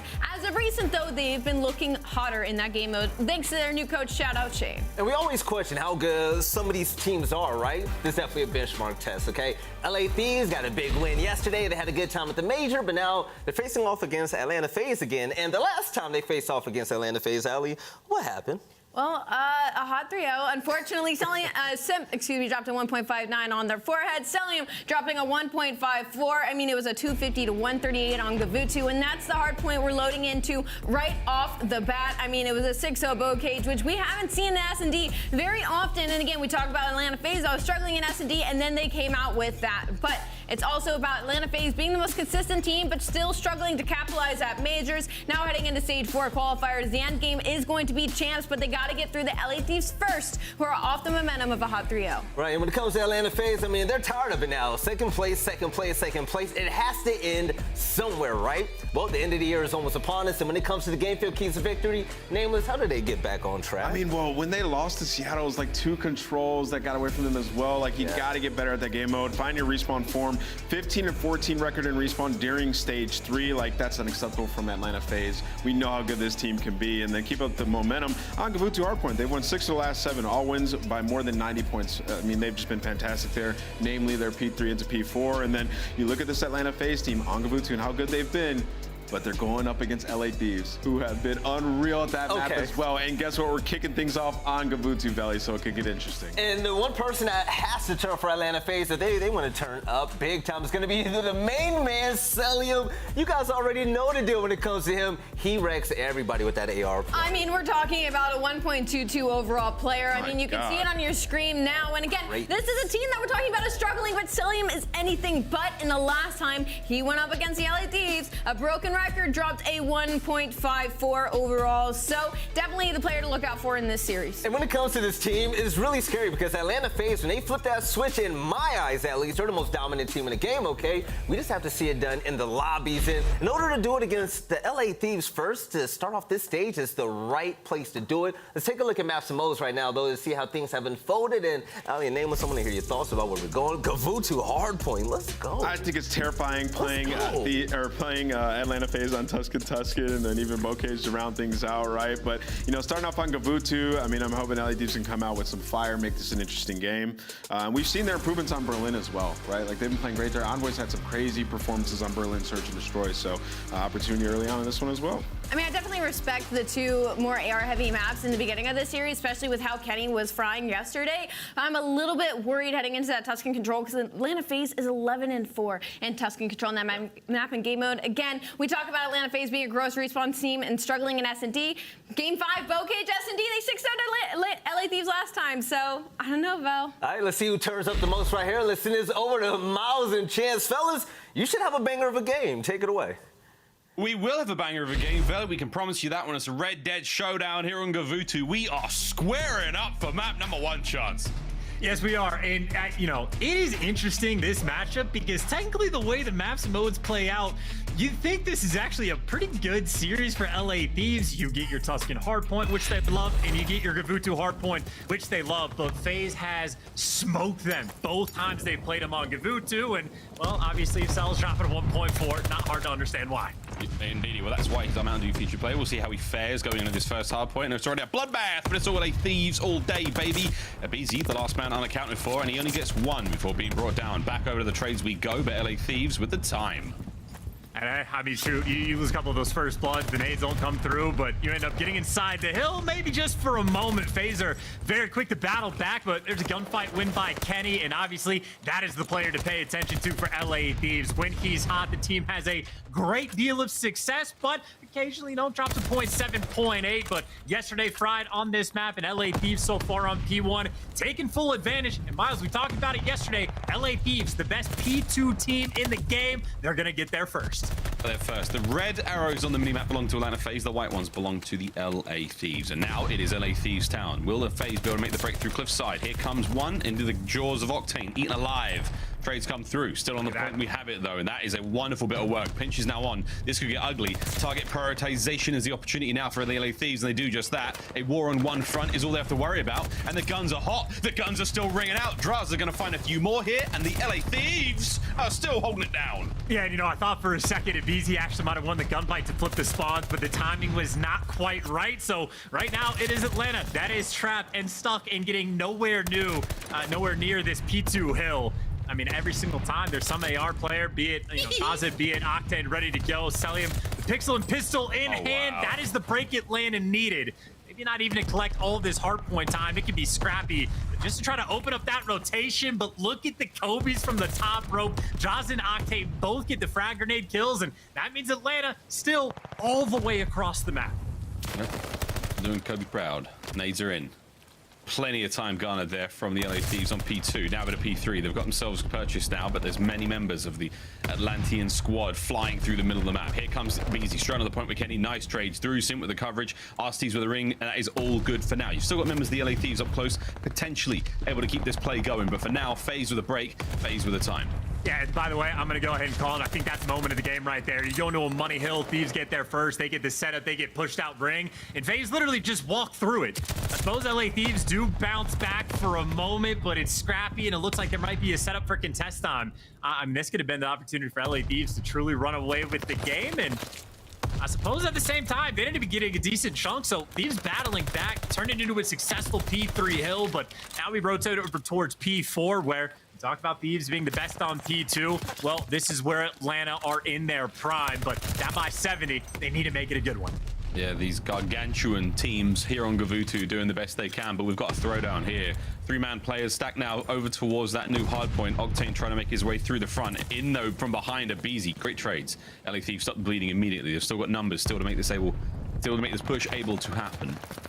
Forward we go for Octane. Clears out the dark side of the map. It's going to be Cellium with another big gunfight. That's massive. 2 for Simp, 1 for aBeZy. Beautiful holdout FaZe. And this is where things get dangerous, because one of the reasons FaZe is so good at this hill is because they end up leaving those back spawns open, and if you get too over aggressive, they end up trapping you in the back. So, I mean, there you go. #1 team in the game for the reason. Those back spawns by Atlanta wide open. Thieves are now spawning in the back, and Atlanta do it every time. Incredible nuance play there from Atlanta FaZe. There you go. Thieves are in a bad spot right now. They're going to fight their way through the front. Here we go. Big kills out of Simp. That's a 4 spree right now. Give him the next. Massive work for Atlanta FaZe to try to pull this one back. But the lead's still in the hands of the LA Thieves for now. Can Simp make this spree go any larger? Yes, he can. That's number 5. Setting up for the next. Kenny's going to be the man to take him down, and he will. Nice shots there. As across the map we go. It all comes down to aBeZy, but the spawn's in the favor now of the Atlanta FaZe. I'm telling you, Miles, by the way, if you get 4-man wiped on P4, even if there's 35 seconds left, I say chalk it up and rotate or just play for kills, man. Like, you overcommit to try to break through again, then you end up with the back spawn. Now you got to hike across the map to D5. You had LA Thieves with like an 80-point lead going into the hill, but this is 2 money hills back to back, and I mean, really just one good moment right there from Atlanta, and they are right back in this game. Yeah, they could indeed well be in it. But from Draza now, sealing the top spot. Oh, great coverage, tags up, damage dealt, but not enough to stop him. Alaskan Assassin in point, 3 spree now. An opportunity to keep this hardpoint alive here for the LA Thieves. Atlanta battling from the back. Still able to get something out of this. A few seconds just to keep that lead in the favor now of Los Angeles team. And now Kenny trying to get over towards P1. Rotation's already there, and Arcitys, he's made a bit of a sneaky play towards the bottom of the beach. Oh, these are great intro kills, right? Kenny wins a couple by rings, so Thieves are at least going to be inside the new hill first. But obviously, FaZe are setting up for the pinch, and looks like Arcitys might have just timed it perfectly. He actually gets caught, but aBeZy's able to find 2. Does get traded, and the Thieves are able to stack in the nick of time. But Draza, last man standing for his team, and well, gets the 2-piece that he needed. That's a 7 spree, baby. LA Thieves now back over the ring we go into our second set of hard points, and so far, LA locking it down. aBeZy, the win entry on the inside of the ring. Boy, beautiful shots indeed. There's 30 seconds remaining here. And I tell you what, I mean, hey, you're good at time right now, and maybe that just means it's a good time to go to an LA Thieves listening. Let's hear how they sound. What's that? Circle step. Dead. Another one P3. Another one P3. I see this last guy's boat. 1 P3. Last guy's bottom new. Listen. Reset, bro. Don't say we're fine. We're fine. Deep cut and circle tank. We have both. Good job. I'm with you, Dylan. Look at my top right. Top green. Top green. 1 shot on. I hear you on the right. Last guy's circle. Last guy's circle. He's our circle stairs. MC top green. Late. I'll pick him up. Late top. MC top green nated. He's together. Together. MC top green. 1 shot. MC top green. 1 shot. He didn't pay. I got him. Nice. Great. Nice. Look my right. I have your mid. I have top green. I'm mid. I cannot get you. I have your right, Zach. I have your right. Chris is here. Okay. I have your help mid tank, bro. I have your help P5, Zach. Top green. I have your help P5, bro. Top green, Chris. Dead. I have P5, Zach. Let them left, bro. Nothing point. I can't help you, green. Yo, circle steps. Circle steps. 100%. Oil Tyler. Tyler. Their door, Chris. Their door fast. Hey, nothing with it. Not here yet. Help me. I'm trying to help you. I'm staying down on circle. No, hit once. You're in the circle. Nice. Cell top circle. Oh my god. Nice. Top circle. I see him. We can see here, Zach. Oh my god. Live in circle. Wait. I'm gonna take a time to Oh my god, Draza is absolutely frying. Here come the streaks. That's going to be a break on the backside of the hard point. No questions asked. Good Lord almighty, LA Thieves running it. Dude, and is this like LA Thieves getting their mojo back on Gavutu? Like, I'm over here worried about the mistakes that they were making. All of a sudden, chain a couple perfect hills together, and they are right back to a 120-point lead. You go to a money hill, you get the glide in the back pocket to use it. Everybody right now firing on all cylinders. Nearly got the win though, but they've got to get over the finish line. Cellium and Simp finding beautiful shots here. Back over to our Mountain Dew feature player, Cell. 20 and 18 thus far. The man is a cerebral beast when he needs to be. Can he get themselves going now? Final 20 on this point. Across the map we go. That is where Atlanta FaZe finds the success. They did a wonderful job in the first go around. Here in the second, it is all LA Thieves now lining up for the victory. And I mean, hey, Atlanta, the best P4 team in the game, but that's when they're holding it. When they're breaking it, it might be a different story, and that is not the best start. Kenny already finding an intro, and where he falls, Atlanta FaZe still not really that close to even begin contesting this time, and obviously the break is necessary. Here we go. Has to be magnificent. Through the front we go. 20 seconds down for the win, and from behind, it's a big one from Kenny. That's going to slow down these players indeed. Drives it out on the entry to the point. Beautiful work. It's almost a clean sweep. There it is. Nearly for the LA Thieves. Cell was the last man alive. It is going to be 10 seconds now for the win. Front line has got to be squared up. Get the irons up and hold on to the push. RC's now through the front. 5 seconds for the win. Anyone able to get close? Sim able to dive in at the very last second. No. LA Thieves, baby. Walking away with a dub, and it is an aggressive fist bump. And an exciting start to this series. And that is a just smoke show map number one. I mean, I wasn't exaggerating. The 2 times they played Gavutu Hardpoint against Atlanta FaZe before this, Atlanta FaZe has taken them to task, like winning by an average of 100 points. But if not for, like, the one mistake they made on the P4 where they get trapped in the back, like right there, Thieves could have 100-point clubbed Atlanta. That is a wild score and a wild stat line. The only, well, 2 players not positive for Thieves, but Envoy, literally, the Super Soaker, 2.5 minutes sitting inside the hard point. I mean, that is a clinically absurd game number one, and I don't know, maybe don't challenge on Gavutu. That might be back. Not a bad look either way. I mean, what a showdown that could have been. FaZe, wonderful proficiency on that P3, but... Oh, sorry, P4, but not enough anywhere else, man. I mean, their breaks were so strong from the LA Thieves. I mean, both sides, we saw them get clean enough breaks, but the holds, the rotations, LA Thieves just winning every fight magnificently. Great start to this series, man. We expected this to be a good one. Going into Search and Destroy, this is where I'm very, very curious to see what happens, because, again, FaZe have been putting so much time and effort, a tremendous amount of energy into improving the game mode. It's been a bit of a thorn in their side when it comes to a lot of the major defeats they've had, those second places. The same cannot be said at the last one, though. They had the upper hand over Seattle. Will they be able to carry that momentum now going forward in the stage? And I would say, if nothing else, just the fact that, like, you're getting all of these second places to a couple different teams, like, that's just got to do some damage to, like, the mental edge. Like, not even from Atlanta FaZe's perspective, too. Like, I'm sure when they go into a finals, they're still confident, but, like, just for other teams to be like, oh, this is possible.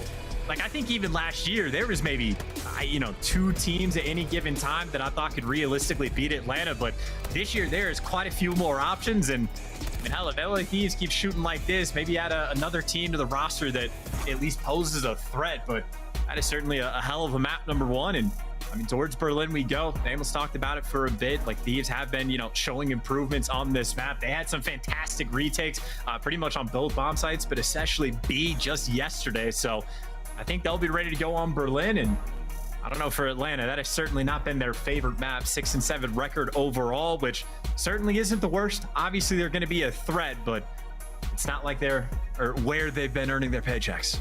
Yeah, exactly. I mean, FaZe down, but certainly not out here in this series. You can never count out Atlanta.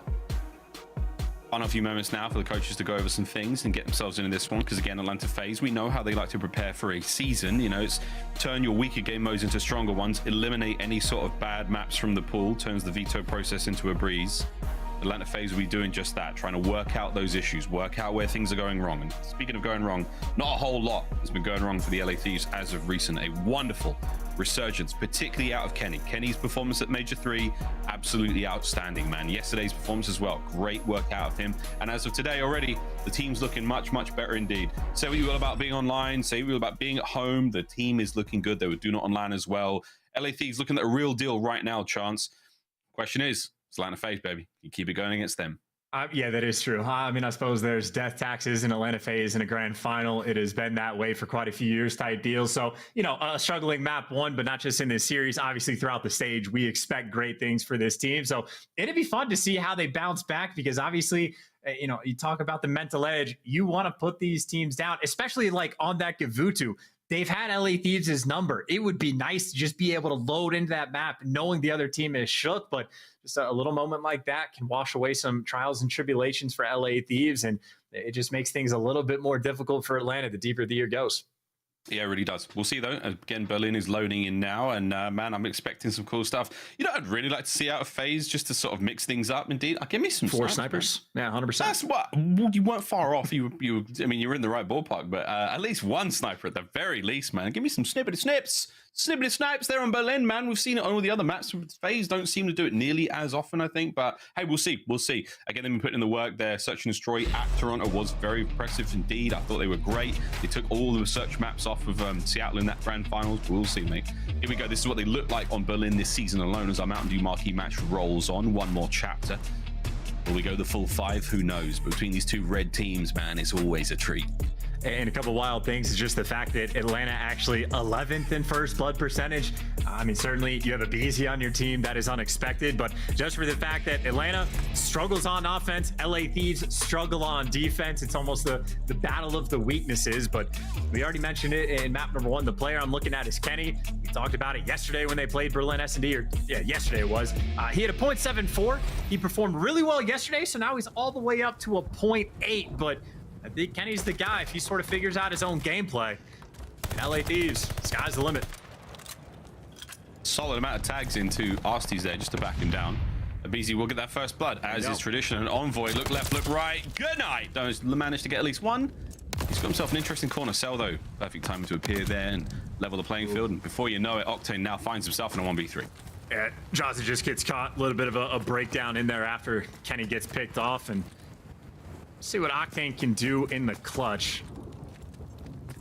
Not a player that is at the top of my list of guys I'm expecting to pull off the 1v3, but he has found an opening. Unfortunately, though, he's also very loud. Very loud, but also catches Cell. Yeah. No, so Cell's at the top of the list for the clutches. Yeah, he is, yeah. Cell was twerking away there, and he would have seen what the gun barrel, but whoa, lordy, Cell pops lock. Takes care of him. Good round FaZe. And there you go. That is the square up battle. One team on offense, one team on defense, and aBeZy able to get that first blood. I mean, just for the fact, it might be as simple as that for Atlanta FaZe's troubles on this. If they could just orchestrate the first bloods and just get even towards the top half of the league in that percentage, might be a pretty strong difference maker, because obviously we have high expectations for their teamwork and clutch ability when they're in the good spots. And now trying to work this B site. Eyes on aBeZy, but has a little bit of freedom to cross the site. Octane, he saw plenty there. Well done to stay alive in that situation, but the crossfire now and the simple, the heavy fire from FaZe. They net 2 kills and they get the bomb down. Simp makes it that bit easier now for his boys, and hey, it's another 1v3. It's another round for FaZe. Yeah, and Octane also not having fun on Berlin for the moment. Can't quite connect with the kill, and 2 back-to-back rounds, but I'd say the normal look on Draws' face. Probably gearing up, ready to go for the next round, but obviously their A hit did not pan out at all on offense. I don't know if they'll try to go back and square up once again, or if Thieves will make the adjustments and go to B, but whatever the case may be, a couple smiles on the faces of Atlanta FaZe knock off the dust from map 1. Yeah, indeed. That map 1 was an absolute blowout. Different looks now from LA Thieves. We're going to B, and there are no questions asked. He's got 2 guns in position just to watch over this one. It is 1 in the hands of Cell. Beautiful shots. The 4-spree now for you Mountain Dew feature player. aBeZy, the man forward, and he is forward. He goes. Tags are in. There it is. The wallbang lands. Envoy's out as well. 2v4. Yeah, 3 for 3 for first bloods, and maybe 3 for 3 for a round that is not even remotely close. Octane once again just sort of left in a tough spot. Kenny right there with him, and I mean, plenty of time to work with to find a pick, and yep, there's the intro. Kenny maybe able to make a little bit of magic happen. Unfortunately, though, the setup from Atlanta FaZe, I mean, basically just triple stacked over the dock side of the map. Obviously, they're going to know they have bomb down. Still a very difficult situation for Kenny and Octane. Yeah, just watch the patience of those red arrows on the minimap. FaZe are not going to give up a single inch. They're going to be stolen from them now. And the LA Thieves, here they go. Will they live up to the name? aBeZy with a beautiful win then onto Octane. Kenny now 1v3. This is a good read. He knows he's going to be a player towards the front side of the back as well. And this is awkward. That's it. You're on the radar now, son. Guns him down. FaZe with another great round. Nope, too good of a setup. I mean, we're just staying on theme here. They get the first blood. The teamwork and clutch ability, obviously on point for Atlanta. So, I mean, they just had the perfect strat every single time. I mean, good nades in one round, good beams coming out of Cellium this go around. And, I mean, pure and utter dominance thus far on Berlin. See what kind of adjustments Thieves are able to make. But, I mean, they tried to adjust on that round on offense, did not pan out. And now Atlanta FaZe almost get free reign. They can do whatever they want on the map. They got the hot hand. 3-0. 1-2, buckle my shoe. 3-4. Open the doors, B. Open I was going to say, get rid of the doors there, B, but we'll take open. That's better. That's better. My bad. That's all right, man. That's all good. Don't worry about it. 4-0 for Cellium. We can make it 5. Envoy managed to slip right underneath the gun barrel there, so he's already made it into P2. A few of them now making their way forward. It's getting very crowded there. You can feel the heartbeats through them walls, and there you go. Envoy gets the first blood. Well, technically Arcitys, but trades come through immediately, and here we go. It's back and forth. Madness here on Berlin, 2v2. Yeah, and Arcitys was far away, by the way. Yeah, Arcitys was so far away that they're just going to hop it straight up, but Simp is there for the chow, and Octane forced to get the trades, but that is enough. I think that was a good play call just because they knew Arcitys was by the tower to try to be quick about it, but Atlanta FaZe too ready for the strat. I mean, they were well and truly going for it, and Arcitys got there a little late, but perfect time and helped the coverage because, man, that could have got nutty. The trades coming through, that 2v2, straight in a bomb defuse. Thieves trying to steal it, but I mean, look how desperate you're having to get in these rounds. It's not a bad call, but you're relying on Arcitys, a man who is reliable as gravity in these kind of situations, to not get to the right place at the right time. And there we go. 4-0, Atlanta FaZe. And gravity, the force of nature, just to be clear on which one we're talking about. But hey, there you go. Finally, a first blood for LA Thieves. Draza able to deliver and take down aBeZy and Simp. He has to get caught here, right? Surely. Envoy, he can do a crack or two. No way. And he's good. There he is, spotted. Now you've seen him. Trying to deal with him is the next question. What was that? When did he throw that nade? What is this? Oh, come on! Simp is disgusting.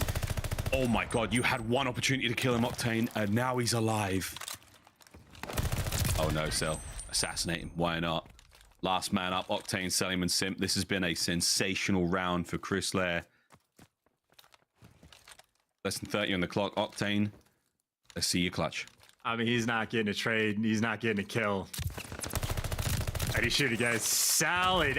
He was close, but yeah, no, there it goes.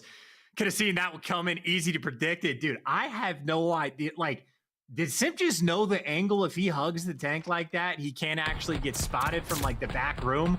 Or did Octane not strafe out far enough? Did he throw a nade before Envoy got, like, I don't even know, but that was wild from Simp. Yeah. Not to mention the nade. I don't remember seeing, you know, the X-ray watching his character throw a nade. So, either way, man. Tremendous prescience and presence from Simp. Truly one of the greatest to do it. And we are being blessed with a wonderful performance today. 8-1, a 5 spree. We're going to catch a few more. Kenny's the only man over towards the A-bomb site right now for the LA Thieves. And this is map point.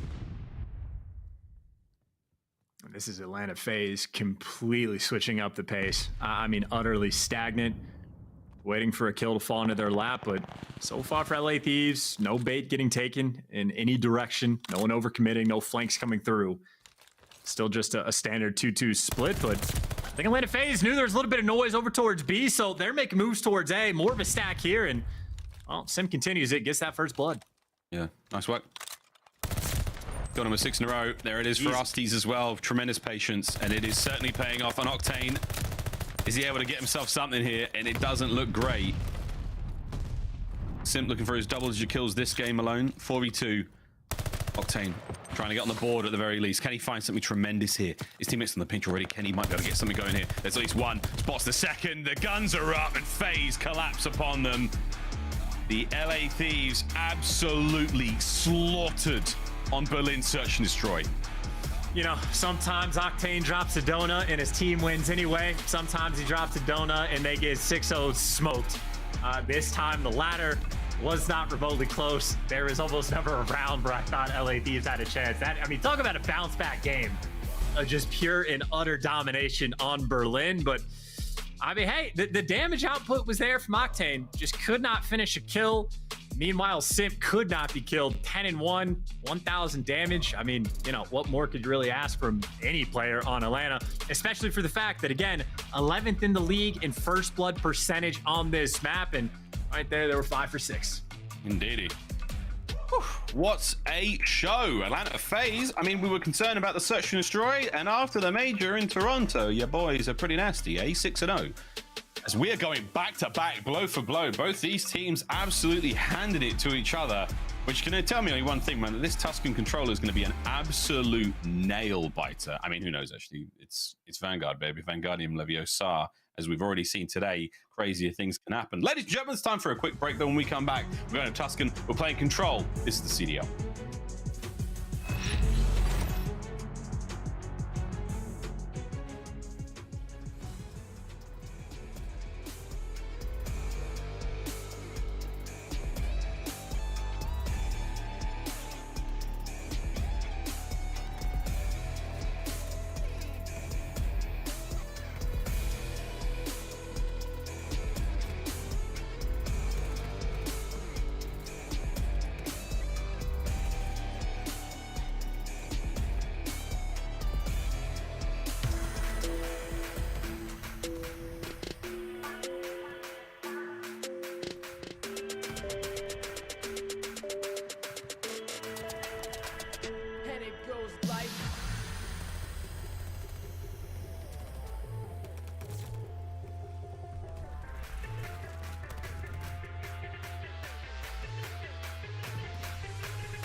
The Call of Duty League is brought to you by Game Fuel. Victory in a can.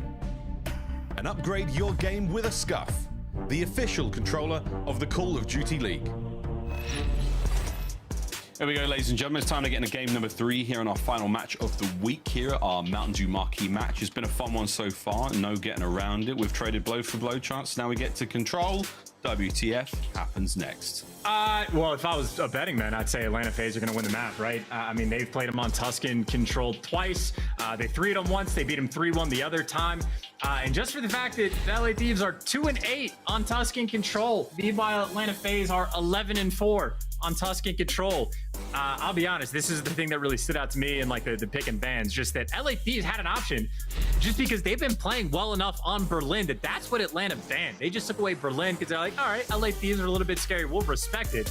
So Thieves basically had the option and they banned Gavutu, their better control map, against Atlanta. So I think it's confusing. It does not make sense to me. Obviously, I'm not in there like every single day in scrims with the guys. So realistically, who knows? It's also worth pointing out, last time they played them on Gavutu Control, Atlanta FaZe 3-0'd them on that map as well. So I'm not saying they had great options, but it certainly does seem strange. So we'll see what LA Thieves can pan out for this one. The last time they won this map, April 1st. Wow, that's not a joke.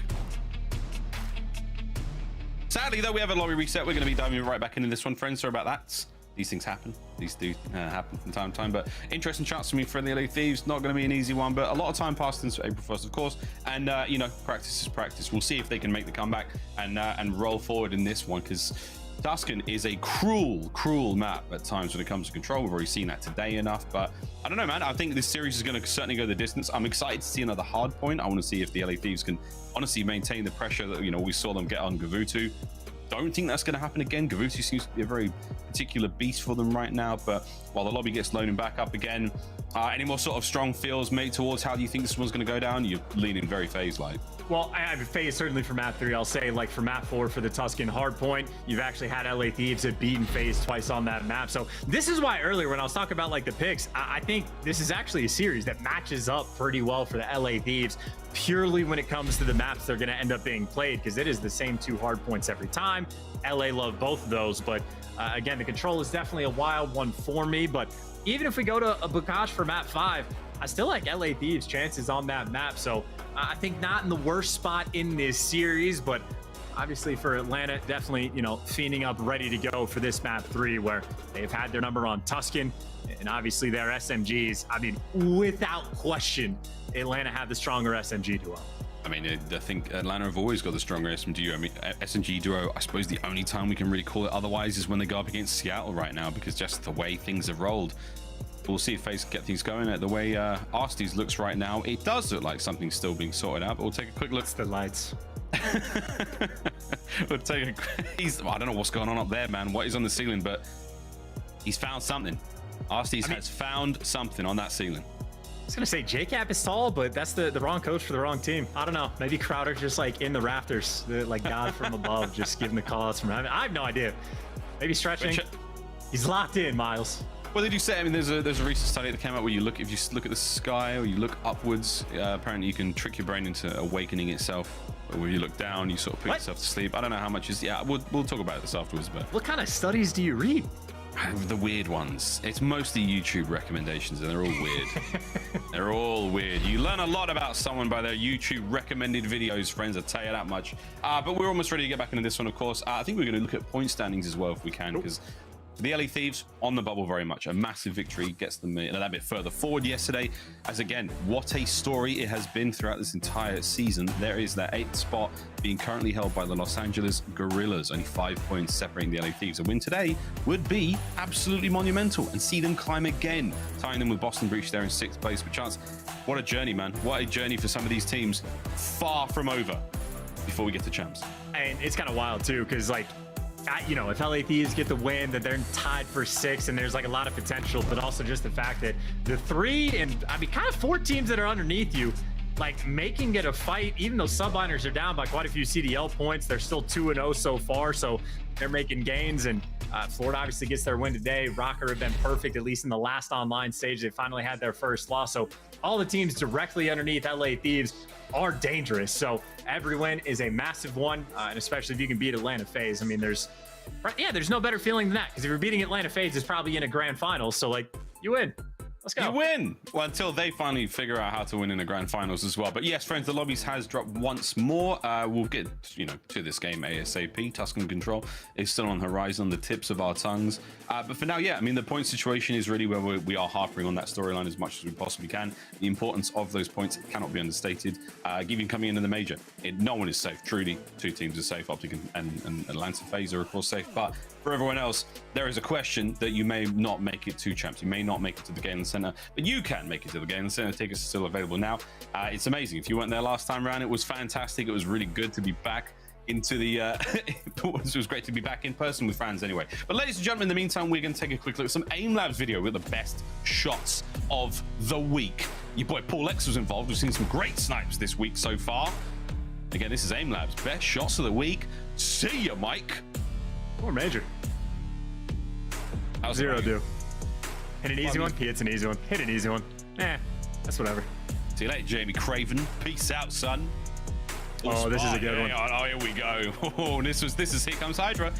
Oh no, that was the Bance one. There was another he got on Hydra as well. That was an absolute banger. But oh dear lordy, Spa had his way with Toronto Ultra, dude. Oh yeah, man, this was just glorious as well. Spa putting in the work. Yeah, I'm just waiting for the cherry on top. It's gonna be the last one, right? Gotta save the best for last. Yeah, here we go. Boom. I would have been furious if I were Bance. I mean, what can you do? Here we go, Hydra. Woo! See you, brother. Nice shots again. Spark really dominating the aim lab shots of the week for real.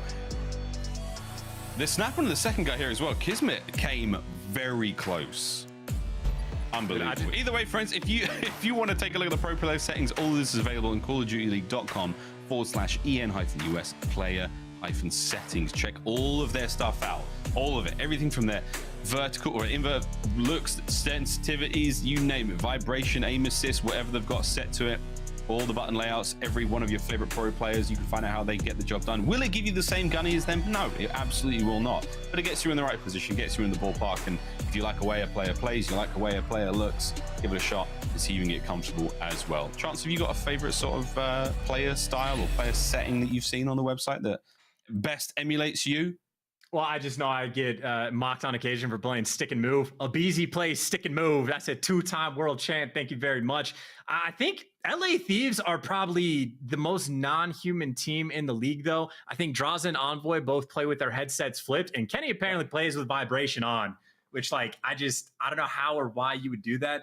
I saw a comment talking about how, like, maybe it, like, can help out a little bit when players, like, break through doors and windows that, like, your controller vibrates, but, like, Kenny's a maniac for that one. Yeah, that's quite unusual. I'm sure. I mean, if someone put the time and the money in, you could probably find out that vibration is definitely not good for first-person shooter players. But hey, man, immersion, baby. It's all about that immersion. But we'll see. Again, the LA Thieves and the Atlanta FaZe, they are almost ready to get into map number 3 here. In the meantime, though, we've got plenty of stuff to throw your way, guys. While they get sorted out, we've got our Game Fuel Tactical Play, ladies and gentlemen. Lots of good stuff. All sorts of fun things happening here. And this one, the Game Fuel Tactical Play, this one, Florida Mutineers, Minnesota Røkkr chance. This was from earlier today, I believe. And this is like, it was a bad, well, okay, I guess we're not going to watch the entire thing, but I think it was either Priestahh attached that had like a bad stun to start it, and it was just a good setup from Florida, but all of that just turned into the 1v2 for Major Maniac. And I'm kind of curious if Havok lays down to try to hop it. I suppose Major Maniac probably gets the kill anyway, maybe for the trades, but it was the first time Florida have ever won a Bocage. It was a 1v1 clutch for Major Maniac against Havok that set them up early. It was the 1v2 clutch he had towards the end and build themselves a massive lead. And I mean, I haven't exactly counted these, but I think Havok has won every single 1v1 he has had this entire year until Major Maniac was finally there to shut him down. So big wins for Mike, and obviously that is a series I'm sure he is over the moon about winning, not just for the CDL points to actually tie up that team and get them closer to top 8, but to beat the team that dropped them. Word to Major as well, man. What an incredible competitor he has been for the longest of time, of course, of Atlanta FaZe in that 2020 season. And, you know, he really is a stunner to watch. Looking at the maps of Mozo, going back into this one, we get ready to dive back into Tuscan as soon as we can, friends. It has been blow for blow, a very decisive series, either way you swing it. 128, that Gavutu was disgusting from the LA Thieves. And, of course, 6-0. If you flip that, it's Octane's record on that map as well. Did not manage to get a single kill, died 6 times. FaZe were not easy AF and around. Tuscan Control, Tuscan Hardpoint coming up after this. Bocage search and destroy chance. Now, how are we feeling about this, the Hardpoint, man? Let's set our eyes forward for now. How do you think the Hardpoint's going to go down? Probably the best advantage LA Thieves actually have on any given map in the series. They're 2-0 against FaZe on that map. LA Thieves are the best P1 team in the game on Tuscan, and that was like the theme for Atlanta. It was like maybe 3 different Tuscan Hardpoints they had at the major. They were losing on the P5 to P1 rotation at the very end of the game, but even that being said, one of the 2 losses Atlanta have against LA Thieves on the map is like 250-248. So like, it's Atlanta. It's not like I'm going to count them out, but it is tough to not count LA Thieves out on this map. I mean, that is so painful to look at. And again, Thieves effectively chose this map to play. They banned Gavutu, which is like either their strongest or second strongest control map. But I mean, here we are. We'll see what they can make. And I think, again, rehashing the same old talking points, Kenny is the player to focus on for Thieves. He has a .79 on this Tuscan Control. And I mean, if he's the player that has his mojo back, his hit form, and maybe he can be the guy to turn things around on this map for LA Thieves. But obviously, selling your Mountain Dew featured player, saw what he was doing in the S&D. The gunny's hot. Still hot. I mean, we got iced somewhat there by the little bit lobby issue, but for now, we'll see what happens. Thieves are in on towards the A side of the map. Cellium. Wow, that was close. Kenny will be dropped. Kills come through. 2v2 situation up, and now you've still got a lot of map crunches to work with if you are the LA Thieves. And I think Kenny, as soon as he can pick up the automaton, he's like, yeah, I like this one more. I'm gonna stick with that for the time being. So he'll be holding off angle as LA Thieves right now. I mean, just a super slow capture over towards A. Happy to take their time, or happy to get picked off by Cellium, who actually Kobe'd Kenny, who is still playing in the same corner. So that is cross-path reads coming in for Atlanta. Envoy mid-map safe. First or second segment now taken care of over towards A. In the kills department, it's mostly Cellium. 4-1. He's on a 3 spree. Arcitys yet to get on the board, but that's fine. Nice pick there, straight in. Takes care of Arcitys, back over to the clock we go. There's gonna be 2 minutes now to work your way towards B. The LA Thieves got 22 lives to throw at it. Oh man, that was actually a good hold too. He just gave it up at the worst possible second, so Kenny at least takes 1 down before he falls. And Arcitys be a prominent base the entire time. He can go to get trades over towards Roof, and right now Thieves have, I mean, 2, maybe 3 players that are leaning Alex's direction. And of course, well, that just means Simp is trying to wait for his boys, because he's sort of the lone man around the point as well. Him and aBeZy trying to work together, and this is one of the slowest paced Tuscan controls we've had all year.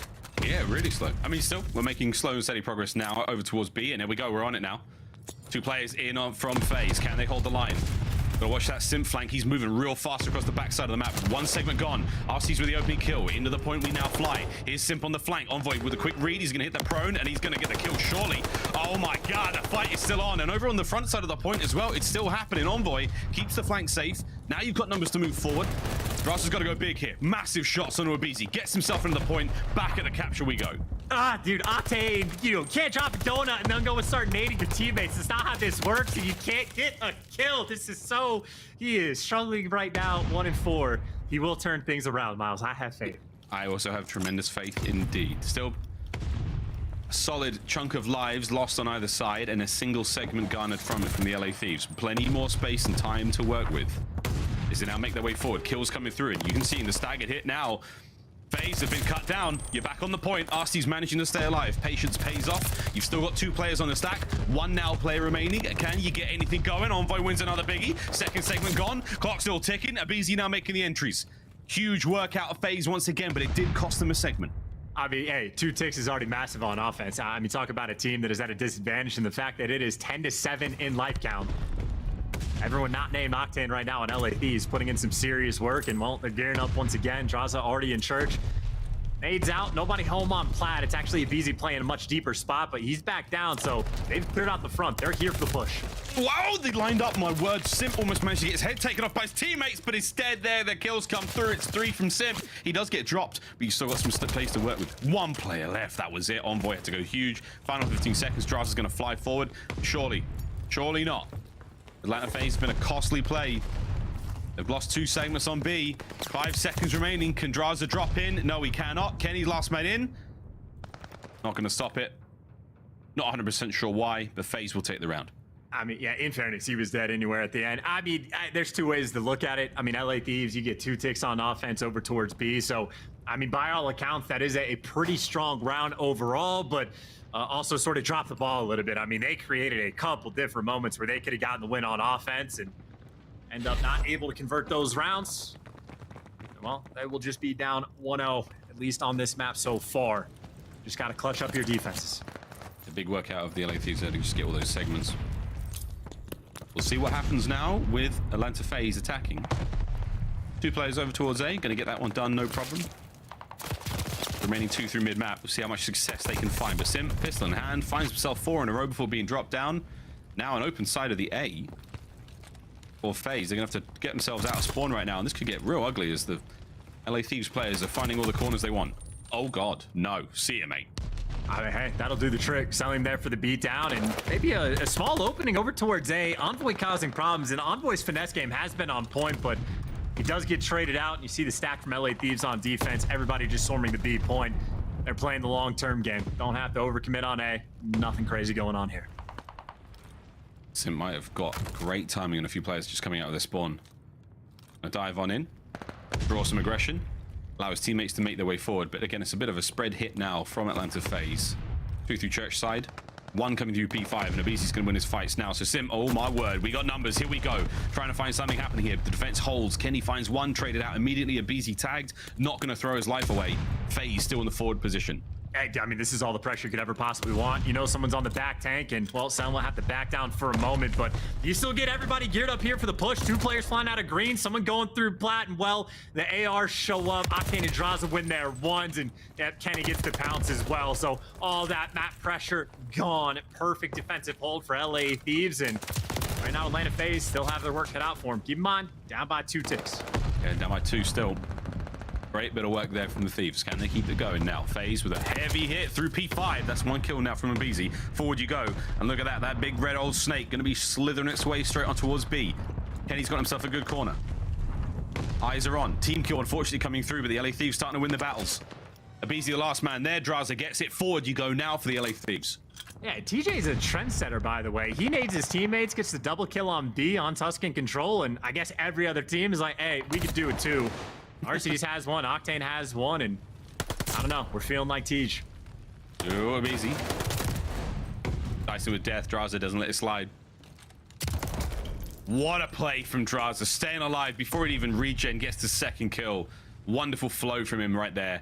Starting to give the life count to the advantage to the LA Thieves. Envoy now top fire, locked it down, snaps immediately onto the 2nd, beautiful work. LA, 30 seconds remaining, the round is theirs.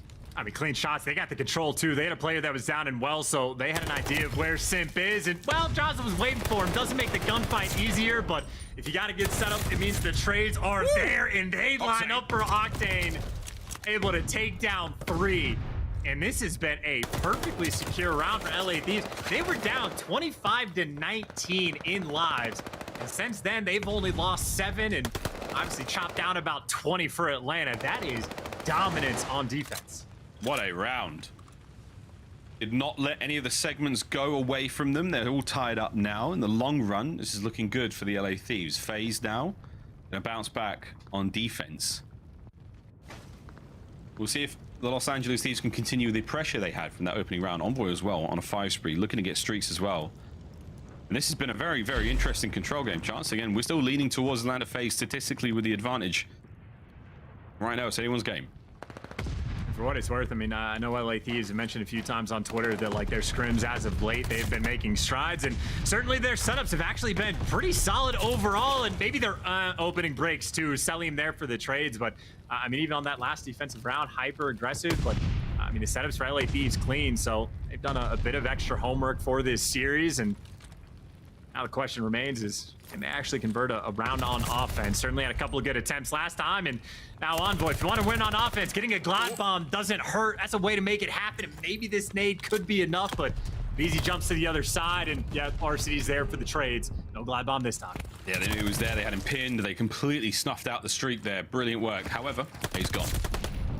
Simp cleans up the back line. Octane's going to be there now. Oh, we didn't see him cross. This is going to be Octane staying alive. No problem. Cellium gets the kill, making sure the back line is completely safe. Atlanta FaZe being very judicious with their approach towards the defense here. Not letting anyone through whatsoever. Less than 2 minutes remaining.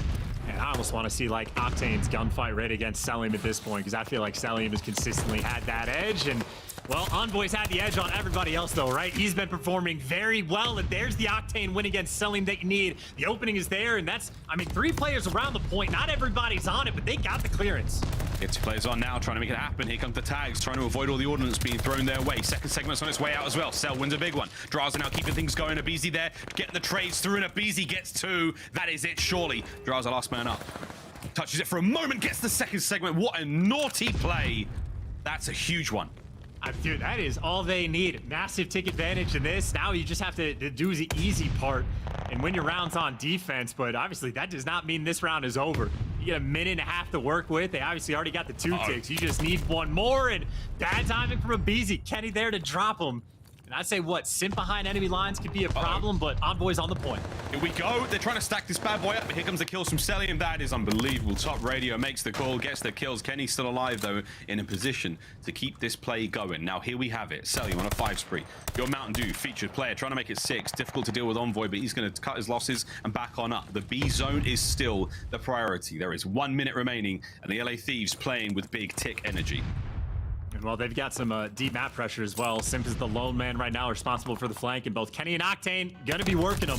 Hello. Jump up top, he's ready for number 1, and yeah, that'll back Octane down for number 2. He's got to get out and reposition.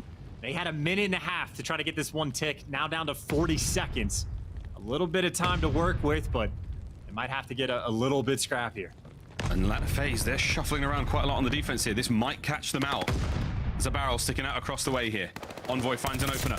Octane, beautiful timing. Straight to the point we go. 25.1. A single man on there for now, but the kill's starting to come through. Here we go. It's going to be big from Simp. He flies in, finds one. aBeZy's there as well. Octane can't get the second, and you're safe once again. FaZe defense holds. Yeah, that stun is just going to stop Envoy in his tracks.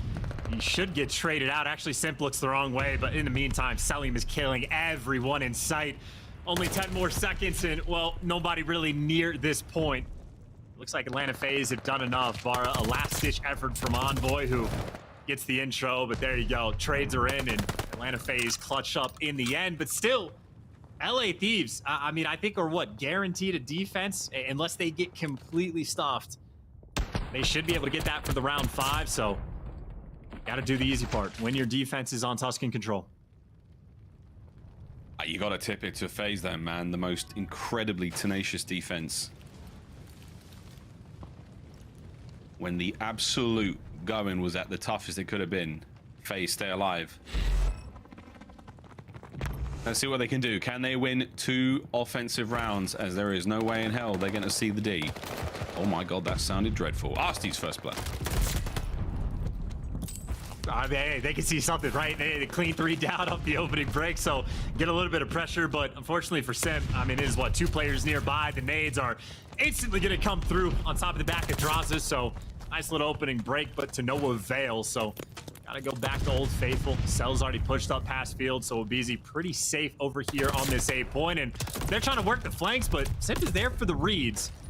A bit of scrappiness in terms of the actual kills, as the slow approach is certainly in, but aBeZy might have pressure on point. Draza's looking for the kills, nowhere to go. Solid coverage as we go back to a standard round. Yep, very standard. Second segment A gone. Kenny might be able to at least get some pressure in here. Got him off it for now. Gonna sniff at least 1 player out. Cell in a strange off angle. Gets the job done. We should see A captured either way. 20-ish lives either side. This is going to be relatively even Stevens as we get to go for a big old hit now towards that B zone. Last chance here in the round for the LA Thieves. And I'd also go out of your way to, like, pretty much only double chow Cellium or shoot in the back, as Cellium really not losing any of his one-on-ones for the moment. But right now, Cellium also on an island because all 3 of his teammates are stuck towards roof. Draza finally able to get here, but again, you're not winning the one-on-ones against Cellium. You need 2 men for the job. Simp's in. Players behind him. Oh, baby. You're giving him an opportunity to get on the point, and this could well and truly be it. aBeZy's there. Still got the pressure is up. aBeZy with a backline covered. Oh my god, he's just made the alleyway a dangerous place. Here comes the push. Still, LA Thieves trying to play this a little slow.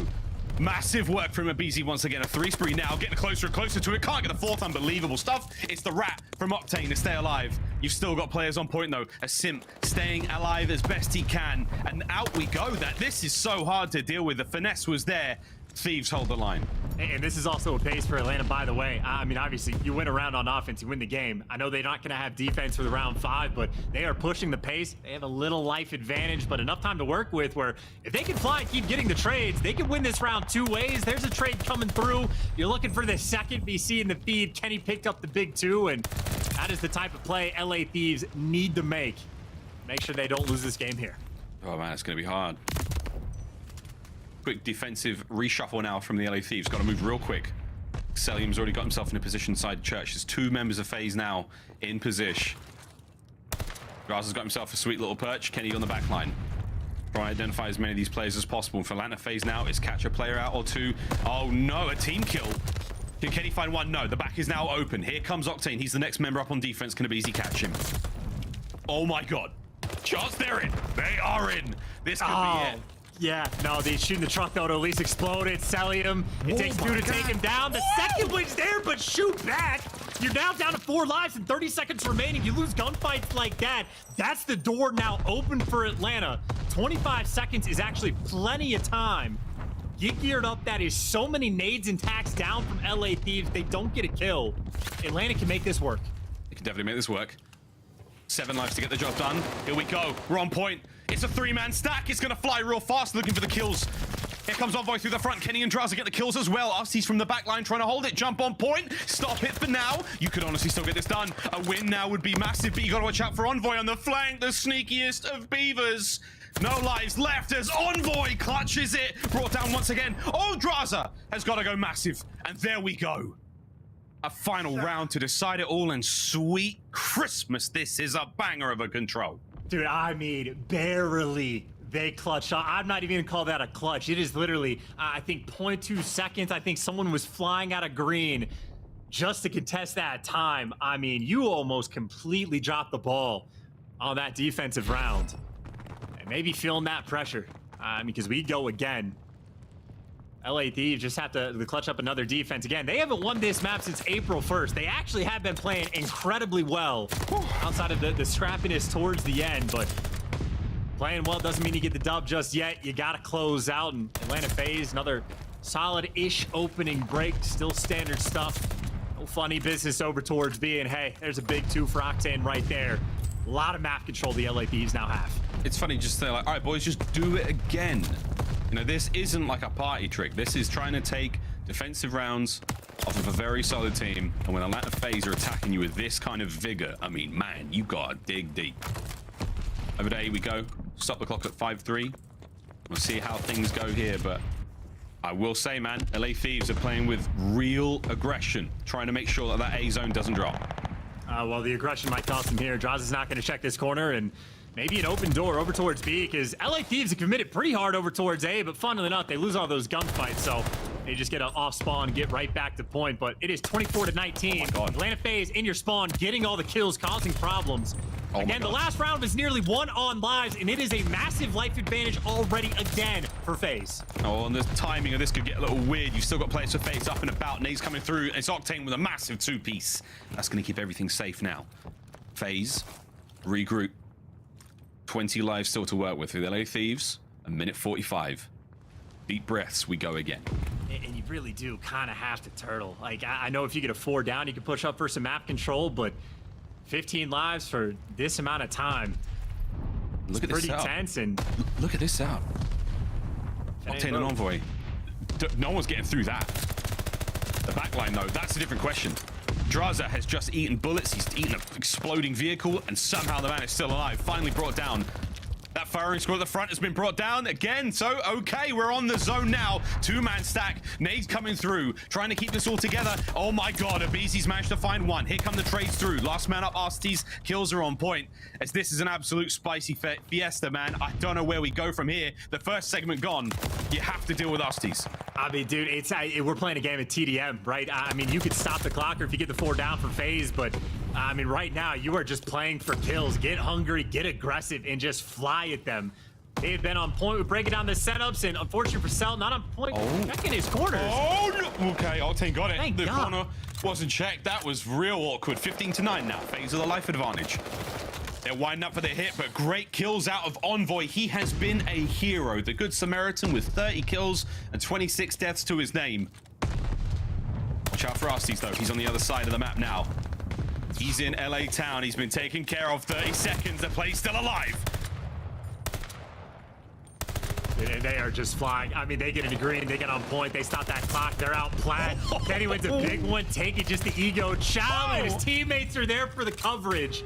Still at the life disadvantage, and Atlanta FaZe is now desperate to stop the clock, and, well, Arcitys tagged up. His teammates need to fly now to get to this point. Final 3 members of FaZe flooding forward. Here we go. Cellium with a good coverage. Check your corners. 10 seconds now. Kenny, the first man up, dropped. Next man in, Draza. Onto the point. We've already made it now for Atlanta FaZe. Draza managing to make safe the back lines. Stealth through the front. Simp pounces. There's 6 seconds remaining. You may be able to get this down, Kenny! What a nade it was from downtown. The LA Thieves have just secured it.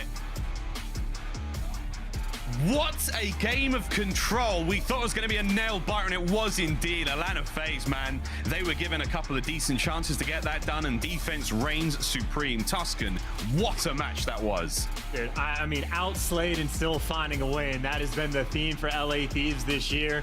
I mean, I questioned them for good reason on the Tuscan pick, but I think we saw it even pretty early on. Some of the early rounds had much better setups, much more aggressive on the map, and granted, it was stressful for those final 2 rounds on defense, but still take care of business. You get the double nades when you need them. You get the Draza clutches when you need them. Out of it, hey, it might not have been clean, but a win against Atlanta FaZe is a win against Atlanta FaZe, so you will absolutely take it.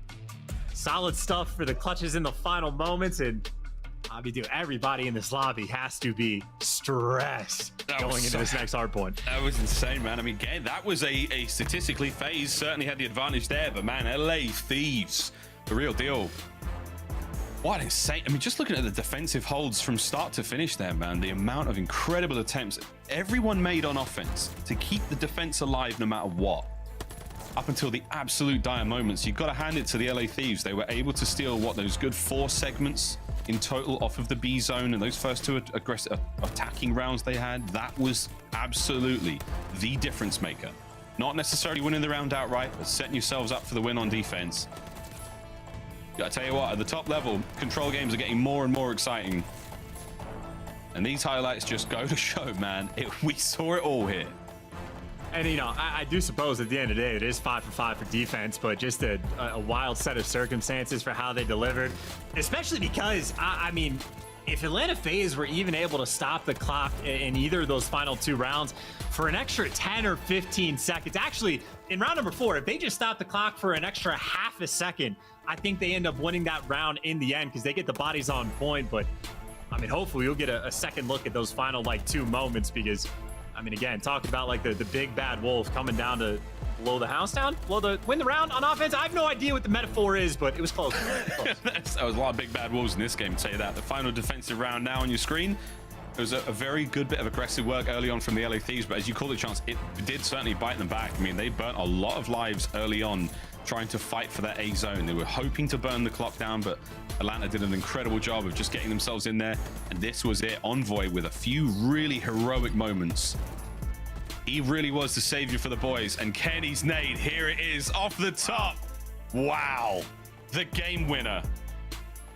What an incredible control that was. Even if like one of those players on point lives, I think, again, if they could just keep that clock stopped for an extra few minutes, it was still a 4v2 after those players died. So, I mean, truly a nail-biter game. But there you go. The first win they've had since April 1st. I talk smack about the pick and bans, but hey, they delivered and showed off why they allowed Tuscan through there. So that is a big win. And if this is a map they can add to their pool, I mean, long term, this could be a massive thing for LA Thieves, who apparently the strides are correct that they have been making in scrims. But obviously, a 2-1 lead ain't safe yet. We go into a Tuscan, where this is actually the map where Thieves have had the most success against Atlanta. But obviously, one of those wins, 250-248. I think the other 250-201. So Atlanta FaZe still a strong Tuscan team in their own right, looking to bounce back in this series. So I think if nothing else, we just know there is a battle on our hands. Well, indeed. Well, we're going to get ready to dive into Tuscan, map number 4 in a moment for FaZe. I think I saw a couple of chuckles across their faces the last time round. I mean, FaZe operation get better every game mode, no matter what. That is all it's about. It's not about getting the wins. You've seen them pick up major wins. I say major wins, large wins throughout the entirety of the Vanguard season. Second place finishes at the majors, excuse me. You know, it gets them in such an amazing position points-wise that they can afford to, you know, play weaker game modes on these qualifying matchups. So again, for them, it's just going through the motions. It's learning the game as best they possibly can. But at any given rate, you don't want to, you know, finish a stage bad. This is how they're starting off stage 4 against the LA Thieves. A big matchup either way. Don't lose it, lads. That's all I'm saying. Don't lose it. I mean, never want to lose. Hey, of course. But, you know, if you're talking about stress, I don't know if Atlanta FaZe, I mean, they might be feeling a little bit more pressure in this series now, but they are clear-cut #1 seed, incredibly comfortable going into the final stages, guaranteed lock in for champs, all that good stuff.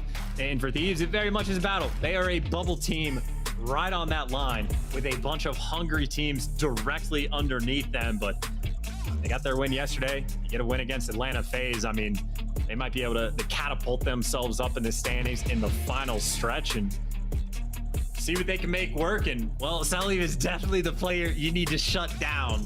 I mean, even speaking of that round 4, I mean, literally, if Cellium's not out here world-starring you, you win the round a lot more comfortably. So Cellium truly can be Mr. Do-It-All and the biggest threat on the map. And, well, he's trying to make amends for, funnily enough, 4-map losing streak. That's kind of crazy. That's kind of crazy. What the world star? What the? I mean, them first 2 kills out of Draza. Tell you what. F it then. Time going the way of the LA Thieves. Hardpoint's been their game. Here comes a big hit from Lana. All 4 players in.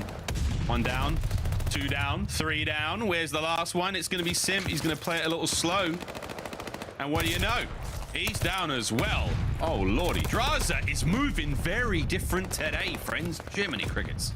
There are many things going on here, but Draza carrying definitely not one of them, right? They are, look, Thieves, it was the same stuff on Gavutu. They play everything so aggressive and up in your face and give you 0 room to breathe. Even Envoy at the end with the slide just to get the 2-piece, just to make sure Atlanta spawn as far away as possible. That is a ridiculously strong P1 hill, starting from the, I mean, technical bad side, at least for the first hill, the good side for the rotation. So Thieves right now, big opportunity to build themselves the same kind of lead they had at Gavutu. Oh, and aBeZy, man, he was left, right, in and out through the columns there, not able to get it done. Second hardpoint up now, and again, it's the LA Thieves in there, best dressed, first in. Simp trying to find at least an entry or 2. There's the first. The battle for church has now been lost. That's all Atlanta FaZe, raising the red flag of FaZe above that one into the hardpoint. We now fly. What an angle to have from Simp. Again, in and out we go. Beautiful coverage. Kenny, though, just there too fast. And now FaZe back into the point, but only for a brief moment. That's another strong break out of, excuse me, the LA Thieves. And maybe they can cough a little bit and try to shake some of the back games off, right, for Octane, because now he's on a 4 spree, finally has a bit of a hot hand, and we'll be able to collect that final bit of time. And now on rotation, Kenny, you know, trying to make things a little bit spicy, but to no avail. FaZe will be in this hill first, but if you get fire control, you get control of the hill very quickly. And Envoy, ready to pounce. Sorry, mate, I'm back. I was dying there for a moment. Here we go, though. Simp takes care of Draza, picks up a nade. Not a good thing to be done. aBeZy. There goes fire control. He is all good, bro. Fire is sweet. Now through Ivy. That's going to be the next hit. The LA Thieves, not a lot going on here, man. It's just aBeZy walking through them, and that is a magnificent set of kills. Hardpoint time going the way of FaZe, but how long can they hold it for? None more there for Cellium as 2 spree comes to a close. The backline now, all Arcitys. Draza guns him. Oh, baby. Well, you are in. It's another great break from the Thieves.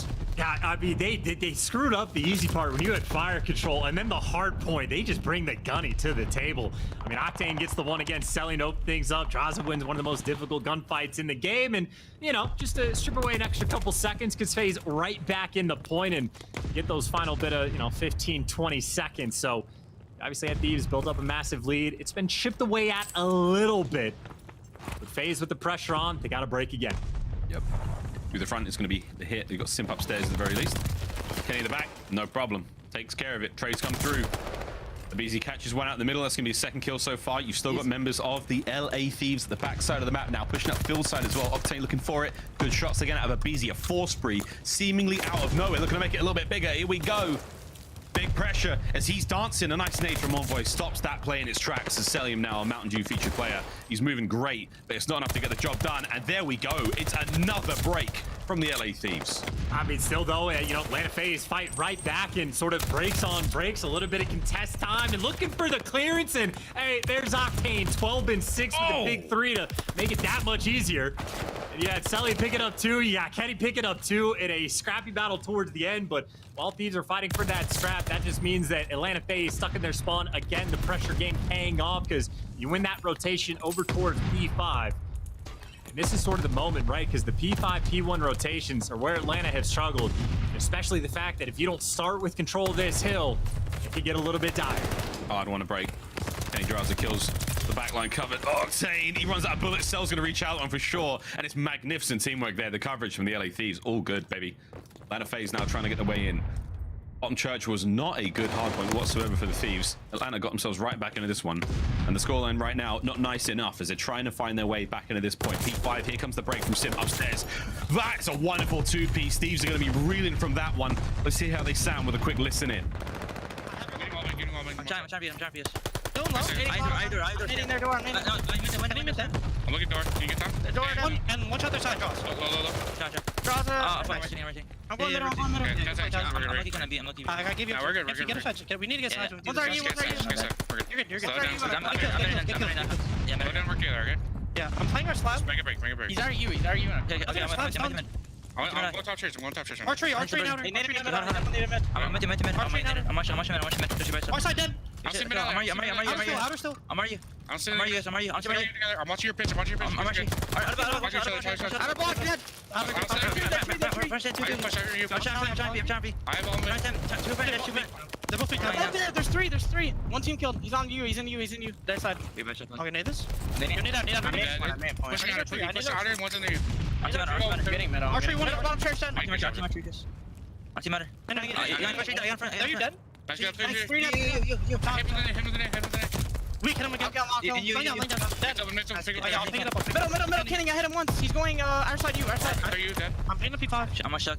I'm rotating. I got P5. They can be radio. I'm wrapping back. Yeah, they could be radio. They could have got through. I just have flat. I'm going to the back. I mean, I have Arch too, kind of. Draws it, Dill. Chaotic comms from Atlanta FaZe, but these are the guys that make it work. They end up having a pretty solid P1 hill overall, and obviously with that rotation in prime position to make the comeback in this game. And Arcitys from outer trying to beat that guy, but that's just a setup for Cellium to get the trades. And Cellium guaranteed too. It's through a wall. You know he gets those, and well, it looks like his teammates get the rest of the wipe. It takes a bit, but they get that perfect clearance. And honestly, 35 seconds left. FaZe might have the lead going into new. A tremendous hold hit. Wonderful bit of work as Arcitys putting the work in with the submachine gun there as well. Still holding on the hard point, not letting go. 25 seconds now remaining. You got a decent hit now winding up from the LA Thieves, but Simp is like, nah, man, I'm coming straight at the head. I'm gonna go in for the neck. Rotation's already down. It's gonna be the LA Thieves, but this is so much time you've picked up. That's a big one from Octane. Kills there. You've got time still being had by Simp. Now you have to get the rotation as well. FaZe, good bit of work, but Thieves still maintain that lead. Yeah, nice little win just to make sure you keep the lead going into the new hill, and you get a pretty decent setup.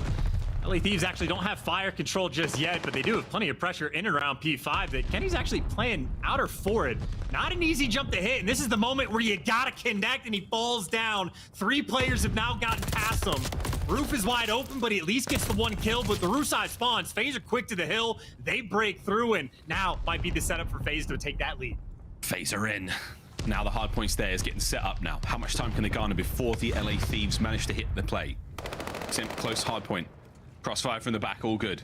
One player making his way through the roof now. It's going to be Draza, and he has managed to slip the net. He's inside. He's got in the back line.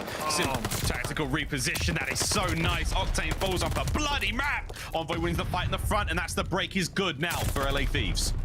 Well, how good is it to break, though? Because, yeah, I thought Sully was going to get it, try to force it on through. But even for the final few seconds of scrap, Atlanta's going to fight for it. And I think Arcitys is going to be able to get it. But, hey, only 3 seconds. So you had Octane spawning effectively off the map. He'll put his head through a wall, but it ends up working out. Still, though, not easy on this rotation because Atlanta FaZe, you already see players posted up. They get the back spawns. They'll be here first. And once again, take the lead. So Thieves battling the stress in this game. And once again, they are getting outslayed. It is typical for that to happen, but they still find a way to win. Gotta pull something out of the bag. They're desperately trying to pull something out of the bag. aBeZy with a cut down on the field side of the map. And again, the first lap, this was not a good hard point for the LA Thieves. Second lap now, and the pace is already being set by the Atlanta FaZe. They've got the lead now, and this is a beautiful hard point to hold indeed. Kenny trying to find something through the front. Envoy brought down immediately, brought to his knees, and it ain't for prayer. It's because they're getting absolutely slapped right now. Kenny trying to find his way in. Trades are abound. This is Atlanta FaZe territory, baby. They are gunning you. Absolutely gunning you. It's a 5 spree for aBeZy.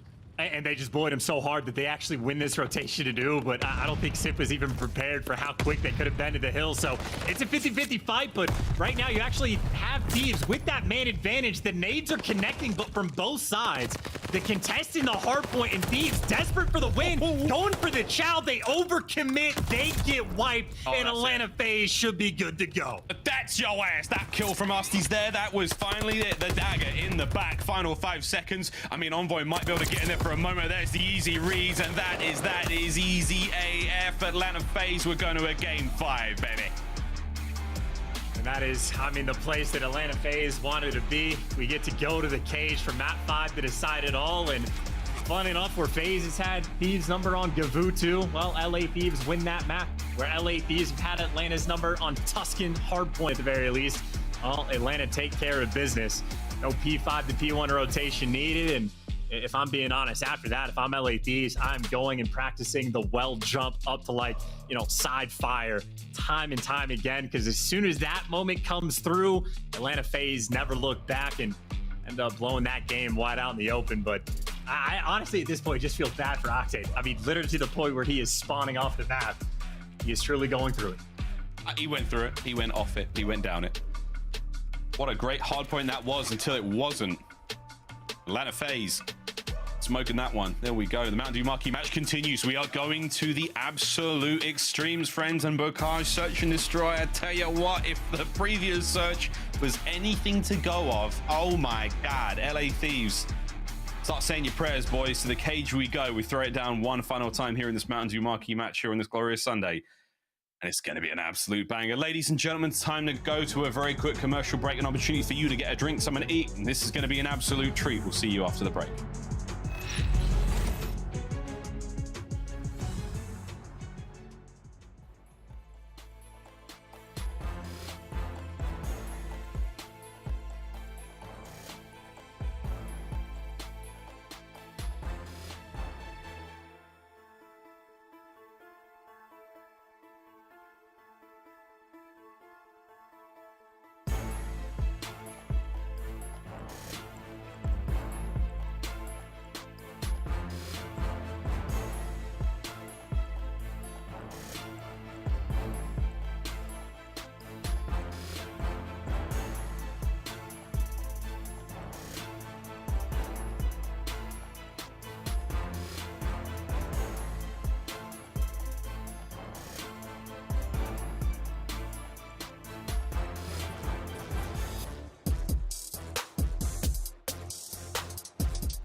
The Call of Duty League is brought to you by TeamSpeak, the official communication partner of the Call of Duty League.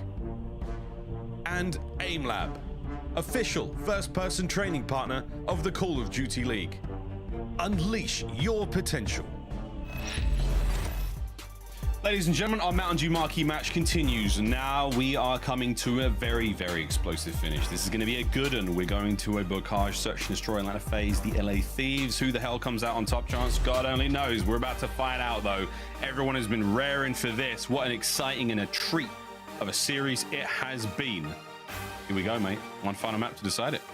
And of course, I mean, the setup, you could pick a couple different storylines, right? For Thieves, if you can beat Atlanta, you can literally win tournaments. So it's always nice to just get that win intentionally. And of course, just for the CDL points, LA Thieves on the bubble, a win against the top team. Granted, 10 points is 10 points no matter who you beat, but that is a very strong way to start off this stage and get as much buffer room as possible because there are quite a few teams nipping on the LA Thieves' heel. We're right on edge, and well, we're going to the cage, and Cellium, I mean, doesn't matter what the map is, a terrifying player to deal with. Plenty of things you can wall bang on this map, plenty of bushes where you can get weird lines of sight through, so you know he is going to be an absolute menace. See what the game plan is for the Thieves, who, well, haven't won a round yet in Search and Destroy today. Yeah, there's no time like the present, boys. Here we go. FaZe right through mid. Trades are out. aBeZy. It's a little awkward, but it's going to work out. Raza gets dropped. That's going to be now a 3v2 Atlanta FaZe, only just with a man advantage. They're going to back on up, lick their wounds, and now try to make a play towards either of the bomb site. Looks like A is going to be the one they're going for a chance, but Octane and Envoy now making the early read. And Octane trying to play an aggressive setup, but it's all about that timing. And yep, Arcitys already on the outer tank, basically ready for the gunfight. So maybe the biggest of the round just to give Atlanta that massive advantage. And for Envoy, I mean, he's just going to be praying for the timing to catch a guy off bomb, but no pressure just yet. Finds the first pick, and there you go. Trades are in. I was going to say Atlanta FaZe not going for any plants. They have 45 seconds, and if you don't have the intel, no fear, just take your time. And that is now 7 rounds in a row for Atlanta FaZe. Yeah. Doesn't guess that aBeZy's going to be that close to him on the bomb site. Who knows, man? If Envoy squares up and takes the fight, it might have gone a little differently, but a 1v3 situation that was going to be hard no matter what. Aggressive opening there from FaZe on offense. They managed to get the first blood. Trades go through their way. See what the LA Thieves can now do on offense. Envoy with bomb in hand. Here we go. And also, you know, 7-0 in round count for Atlanta FaZe. Also 6 out of 7 first bloods. And this is a map where, well, you get first blooded. So FaZe just continue the momentum. And I was about to say LA Thieves actually last in conversion when they get the first blood. So they have quite a few problems they need to solve, and this, I hate this POV, scares me. Yeah, this is annoying. It's going to be hard to kill, hard to do anything against that spot. So Thieves on the outside of the of Granny's for now. They're not moving too much yet, and I mean, so yeah, there it is. As soon as you cross that gate threshold, you're immediately in his line of sight. Simp's going to get another on the bomb side. Thieves are slowly but surely, they're running out of options, and they've gone. That is another good round to FaZe. And just to add to the pressure, obviously, if, you know, Thieves are in a situation where they are desperate for points, they're stressed and are trying to play the best like they possibly can. Atlanta FaZe are free. I mean, nothing to lose. You can stay loose, relax, make the bold plays. I mean, they quad hit mid the very first round just to look for the first bloods. They can play aggressive when they need to. So just for the mental sake, Atlanta FaZe certainly have an easier task ahead. And obviously, 8-0 in round count. 7 out of 8 first bloods have gone their way. aBeZy 4-0 in 2 rounds. Rattle of gunfire across Bocage. Doesn't amount to anything just yet as aBeZy looks for kill number 5 in a row. Raza backside of kitchen or tools, and Envoy. Love a sneaky play like this. This is the team. FaZe are making the move. They're making the move. They might not come across Envoy. Asim is the first player I saw do this, right? You're never going to have that intel that a guy's army crawled up. So I don't know if you ever check this. Nade's clearing out players that are not there. Envoy, I think, is just going to be that guy. You slide over. How can you be ready for that? Asim wrote it. Envoy capitalized, but he does get traded out again. LA Thieves worst on this map in first blood conversion already. 3v3. He's still holding heels in towards that A-bomb site. You Mountain Dew feature player Cellium. He's furthest forward right now, hoping for a kill or two. And all we can hope at this moment is that automaton barrel is not going past that brick wall. Over towards the B-bomb site we go now, though, for FaZe.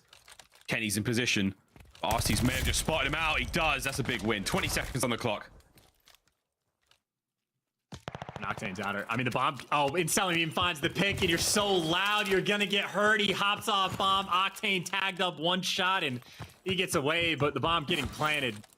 And first blood just does not matter. Oh, no. Ain't gonna clutch this one. Didn't clutch any of the ones before. Yeah, just so tough of a round. Atlanta FaZe picking them apart.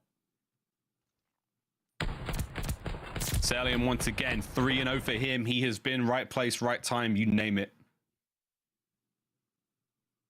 Thieves just don't really have options anymore in Bocage. That's the way FaZe play. They suffocate you. Still, man, plenty of time. Plenty of time left in the search and destroy. This game 5 is far from over. 3 rounds in a row now for Atlanta FaZe. aBeZy yet to be dropped. Same with Cellium. Octane still yet to get a kill. In search. In search. At all. He's 0-9 on the day. Slow hits from across the board now from everyone here on Bocage. Drives with that bomb in hand. Arcitys is popping windows. Oh, little cheeky peek. The exchange of nades going through. I don't think any of those hit, though, from Draz. There's a 2-man push to the outside of the hut now for the Thieves. They might try to clear B as well. That is quite the angle. You're definitely making noise down low. I think RC is going to be able to hear this. And yeah, you see number 3 actually making the adjustment towards gate. So FaZe know the pressure's from down low, but hey, too quick on it. Splody car means the nade kill of all things. But again, worst team in the league on this map at first blood conversion. We'll see what LA Thieves do. Simp's already made the way through the back. Bottom side of Granny's covered. Simp could get a couple here if he times this one right, but Draza checks the bomb site. Gonna get the plant down now. Cellium the furthest back of the map he could possibly be. You got a lot of numbers on point right now. Envoy's spawning him, by the way. Yeah, Envoy's hunting down right now through the tunnel, but RC's there for the... How does RC read that? Whoa, it's not over yet. Kenny trying to win the fight up front. Pistols in hand. Sim's going to check this. He will. That's a big one. Oh, man. The retake is on. 2 members of the LA Thieves left. It's Octane looking over the top of the gate. Oh, no. Draza's got it. What is that round? FaZe 4-0. I don't know what the game plan was there. I'm not kidding. As soon as Envoy gets right on the flank, which, by the way, I don't know how RC was able to sniff that one out. Like, Envoy spotted Simp on a cross and was chasing him for like 10 seconds, and RC just covers his teammates back. As soon as that kill goes through, I was like, oh, this is over. Octane's still yet to get a single kill in Search and Destroy. He has already dropped the donut on this map. That his team actually won that one, funnily enough, but I mean, it has happened before. FaZe can do whatever they want. It does not matter. They don't even have to get the first bloods anymore. I mean, this is just utter dominance. 4 kills in 4 rounds for LA Thieves. aBeZy has 5. See if anything comes the way of the LA Thieves in this matchup now. Search has not been kind to them. Sim's making so much noise. Oh my god. All right, mate. We'll take that. Draz is done. Slow moves around. Atlanta FaZe playing this so differently. Oh, and he's gone. Cellium 4-0. It is ugly. UGLY. You ain't got no alibi. Last 2 members they're in trouble now, bro. It is no out. Like, there's no excuse for this. It's that bad. You're playing through walls against Cellium. Like, what do you think is going to happen? You're getting smashed right now. Okay, we got a kill on the board. Here we go. The bomb being planted to B. Octane last man up. 1v3. Get a kill. Just one. He's trying. He's a little shook, but he might be able to get it. 40 seconds on the clock here. Could he do it? Mr. LaRue, it's time to get another round FaZe. I mean, look, in fairness to Octane, he has been left in, I don't know, maybe 4 different 1v3s in both of these maps, but like, I mean, still. Savage. Like, come on, bro. What are we doing here? Are we playing Search? Nah, this is FaZe finally learning how to play Search and Destroy properly, and they are absolutely smoking the competition. All those S&D ace Strauss has been playing, and Tupac just watching the entire time, being like, this is fun. I'll watch all of this, bro. Could it be another 6-0 here in Search for the series? First time in COD history, double donuts are a thing, right? Like, has this ever happened? Dub donuts. Like, Deloshi, I think, even was getting kills in S&D back in Ghost. Like, that's a deep cut, by the way, Miles. My bad. I know, it's way deep cut, bro. In Nameless is like, maybe somewhere. Oh, God. Here we go. This is the beginning of the end. I just want to see Octane's POV, bro. That's all it is. LA Thieves aren't winning this game. I just want to see if Octane can avoid the double donuts. Here we are. We're on board with Octane, and he's holding it. For the love of God. He's holding it. He's trying to find... I mean, we're not making fun. It's just this is history in the making here, ladies and gentlemen. Thieves are down. Not out just yet. You've tagged up aBeZy. You're now enclosing around the bomb site. No, it's double donuts. Draws on the bomb site. aBeZy trying to make something happen. Draws wins another big, and here we go, baby. Here we go. 2v2, 25 on the clock. Give Sam a chance. That is all we are doing. Give Octane a chance. No. Arcitys don't want to force free with the read, but the timing for Draza and a 1v2 from Simp. Now, granted, Simp. He's going to get the ace. Oh, no. Simp does clutch these. 10 seconds. Bomb planted. Simp 1v1 versus Kenny. Doesn't land the stun. And Kenny, oh my God, he's leaving him on the table. He's staying by the bomb site. And Simp, it's a victory lap. And here we go. It's 6-0. It's double donuts on the day. Atlanta FaZe, they are laughing. They are laughing at the LA Thieves. The donut is meant to be a treat. You're not meant to have too many of them, and sweet Jesus, that was some display in the search and destroy from FaZe. Dude, I mean, Draza tried in that final round, you know, and then Simp just, I took it to him. That has to be, maybe in Call of Duty history, but even for like the CDL, I mean, I've never seen double donuts. I don't know if I've ever seen double 6-0s. Yep. I mean, as far as a series go, one of the single worst performances in Search and Destroy of all time. I mean, Candy only went 1-6, so let's like spread the hate a little bit to the other players. Like that is just abysmal. It's not hate, not man. a single it's just round. amazing. It's just amazing. I don't even know. I mean, even the first bloods they were getting, I mean, granted, they only got 2, but like still losing the rounds almost a guarantee. Like, Draza had some good plays thrown in the mix. Doesn't make a difference. Envoy had a good play or 2 in the mix. Doesn't make a difference. That is a molly-whopping and a half. Oh, he's a tag and enable or something, man. Jeez, at least he's maybe getting a kill or 2, but wow, FaZe absolutely running it. I mean, the LA Thieves, you got to take away so many positives from this series, like the control game. They had the ice. Do you? Yeah, bro, their Gavutu is disgusting. Come on, come on, man. It was gross. Absolutely gross. They won their first Tuscan Control since April 1st. That's good news as well. Yeah. That is amazing. I mean, yeah. Okay, so I will stop being. It's not. The elephant in the room is that they are struggling bad in a search, man. Jesus, 6-0. You are correct. Some of the maps that they were strong on at the start of the year, they're looking a lot better. Kenny as an individual is certainly performing better, at least in the respawns. They are already a great Gavutu control team. They're great on Berlin control. If they can add the depth with the Tuscan as well, they do become more of a threat. I would just, maybe work on the search. Draza's been grinding out S&D 8s. Maybe get everybody else on the same page. I guess that's what needs to happen, because I mean, bro, that's world's worst. Hey, that was a good series, man. That Mountain Dew Marquee match was an absolute banger.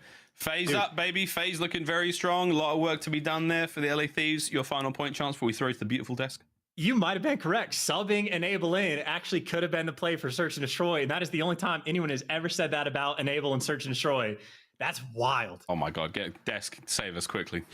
You're subbing in Enable, you are struggling in S&D. Save LA, please. 6-0, 6-0. Big Ock dropped a donut as well in that last Search and Destroy, and Atlanta FaZe ran away with the crazy win, but it did go to distance. But Nameless, man, you were safe right before the throw. Dude. Man, I've been beat like that in Search, and it's rough. Dude, but never twice in one series like that. That is tough for the LA Thieves, and we thought they were getting better at Search and Destroy. We've seen some better performances at the Major versus the Minnesota Røkkr. Like, that series, okay, LA Thieves can do it in S&D. In this one, they just got spread thin. Like, Atlanta FaZe, I haven't seen them look like that in that game mode in so long. Since last year, honestly, that was a really bad performance. The worst part about that, if they just weren't Dookie and Search and Destroy, they would have won this series outright easy. Nah, I'm not going to say easy, okay? They had a fighting chance. But the thing is, it made all of their effort to go into the Game 5 just basically worth nothing with a performance like that. It's 12 on round count, 0-12 in engagements for Octane, unfortunately. But I mean, all across the board at the LA Thieves camp, like Ann said, we thought they were getting better at Search and Destroy. And I do have to say, to a point, like when we saw them yesterday, right, go up against Boston, or was it the day before? When they went up against Boston in Search and Destroy, they saw like they were hard countering, right? Like it looked like they put in the work for the VOD review and knew what they were doing, getting aggressive.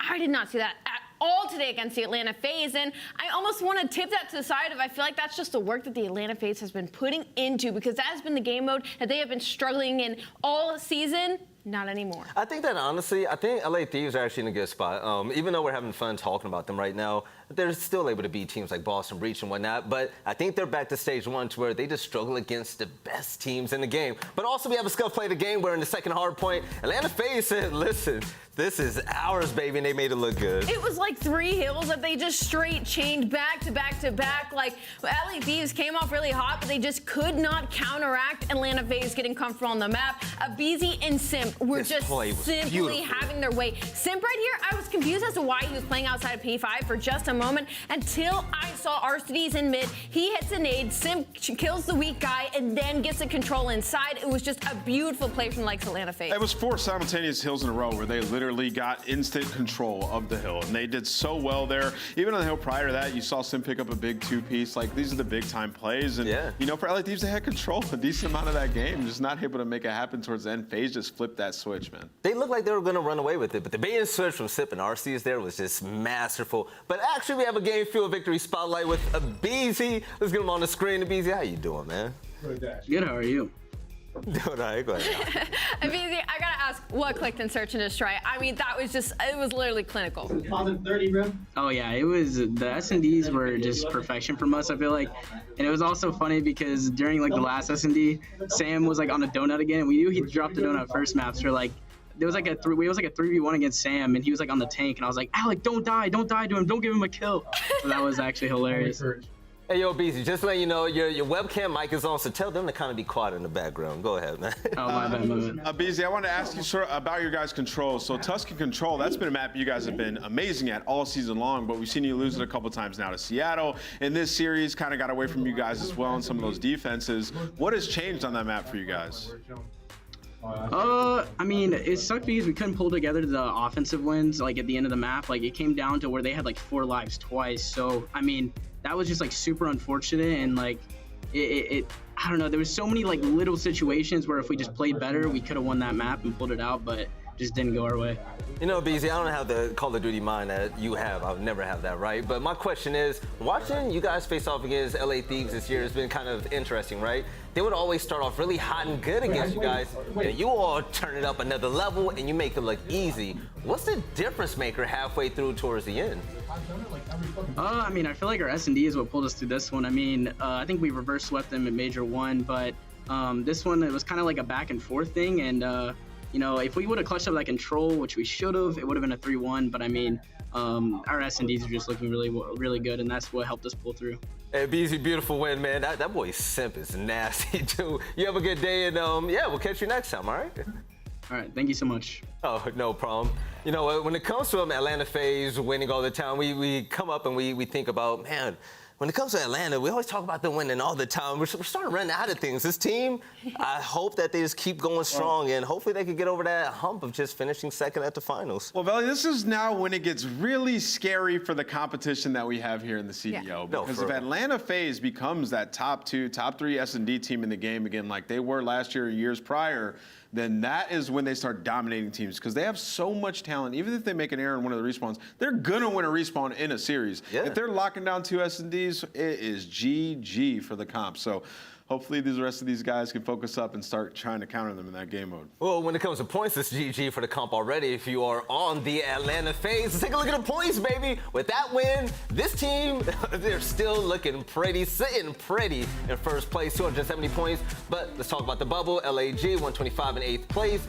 trailed by Minnesota and Florida only by 5 points. I mean, we thought the bubble might get a little bit more gappy as we went through this weekend, but if anything, it got even mixier between 4th and 11th. I mean, there is so much opportunity for all of these teams to capitalize. And with LA Thieves losing that game as well, they're only in 7th place by 5 points. That is absolutely insane. They can't capitalize. It's going to be Minnesota, LAG, or Florida Frog leaping them in the standings. But let's go ahead and recap what's happened today as we close out week 1 of the Major IV online qualifiers. We kicked off the day with the new look Paris Legion, and we saw what Johnny had to say on this team as they went against the Major III champions out there in Toronto. It's going to be the Seattle Surge. And nameless, Seattle did exactly what a top team should do, and they dominated. Yeah, you know, we talked about it before the match. It's kind of like a trap game. You don't really know what you're going to see out of this Paris Legion squad. They bring in Johnny, who's supposed to be amazing online, and, you know, you're coming in cold from the majors. So they come in, they win this match in 3-0 fashion, and they show absolutely no weakness. The MVP in Pred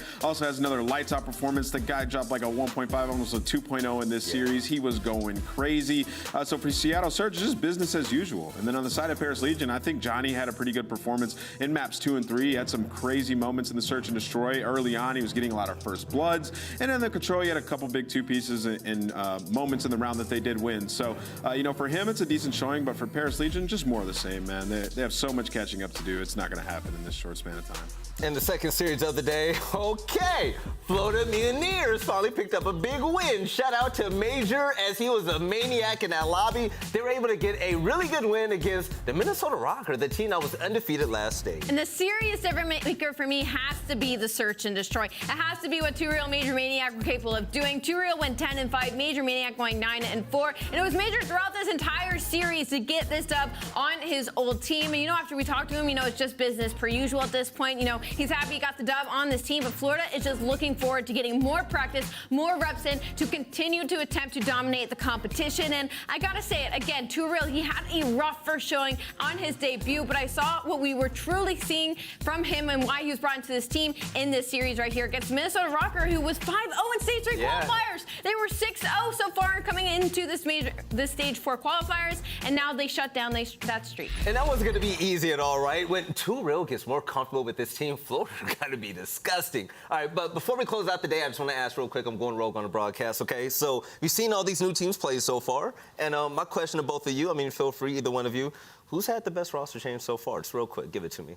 You know, for me, I am going to go with the Florida Mutineers. Despite losing that first game, once they got a little bit comfortable, I think in that match versus Minnesota Røkkr, this is a team that was 6-0 heading into that match in online qualifying stage. They had their way with them, especially in the search and destroy, and then seeing Major Maniac now, the in-game leader for this squad, lead the way in the respawn and in the S&D. I love what I saw out of the Florida Mutineers squad. Allie, who you I definitely don't hate that take. I think usually I would have fought him on that, but because of that series, Florida has definitely turned me into a bit of a believer. Yes! Wait, Allie's on the Florida train for the first time? On the Florida train, but I gotta say it, I am very impressed with what they did, but I am gonna give you a different perspective on my favorite roster change. Lay it on me. I think I'm gonna have to go with London Royal Ravens picking back up Gizmo. I think I really enjoy seeing them go back to their old ways, and I think they found that stride once again, and after the woes they've had this season, I'm excited to see what they do going forward. I have the biggest smile right now. We got Allie to like something Florida did. I feel super successful today, but also this week has been a success as a whole, right? CDL, we're back for the Major IV online qualifiers, and week 1 has been a banger so far, but coming up next, the race continues in the bubble. It's about to pop very soon with Brooklyn right there for Major IV. These teams are racing when it comes to points. We all saw the race right now from 6th place, forget that, 4th place all the way down to the bottom. Any one of these teams except for Paris can possibly make it. So the race is here. I can't wait to see who the last team is that's going to make it past that finish line for that top 8 spot. We'll catch you guys next week for some more Call of Duty action. We love you. Take care of yourself, and we'll see you later. Bye.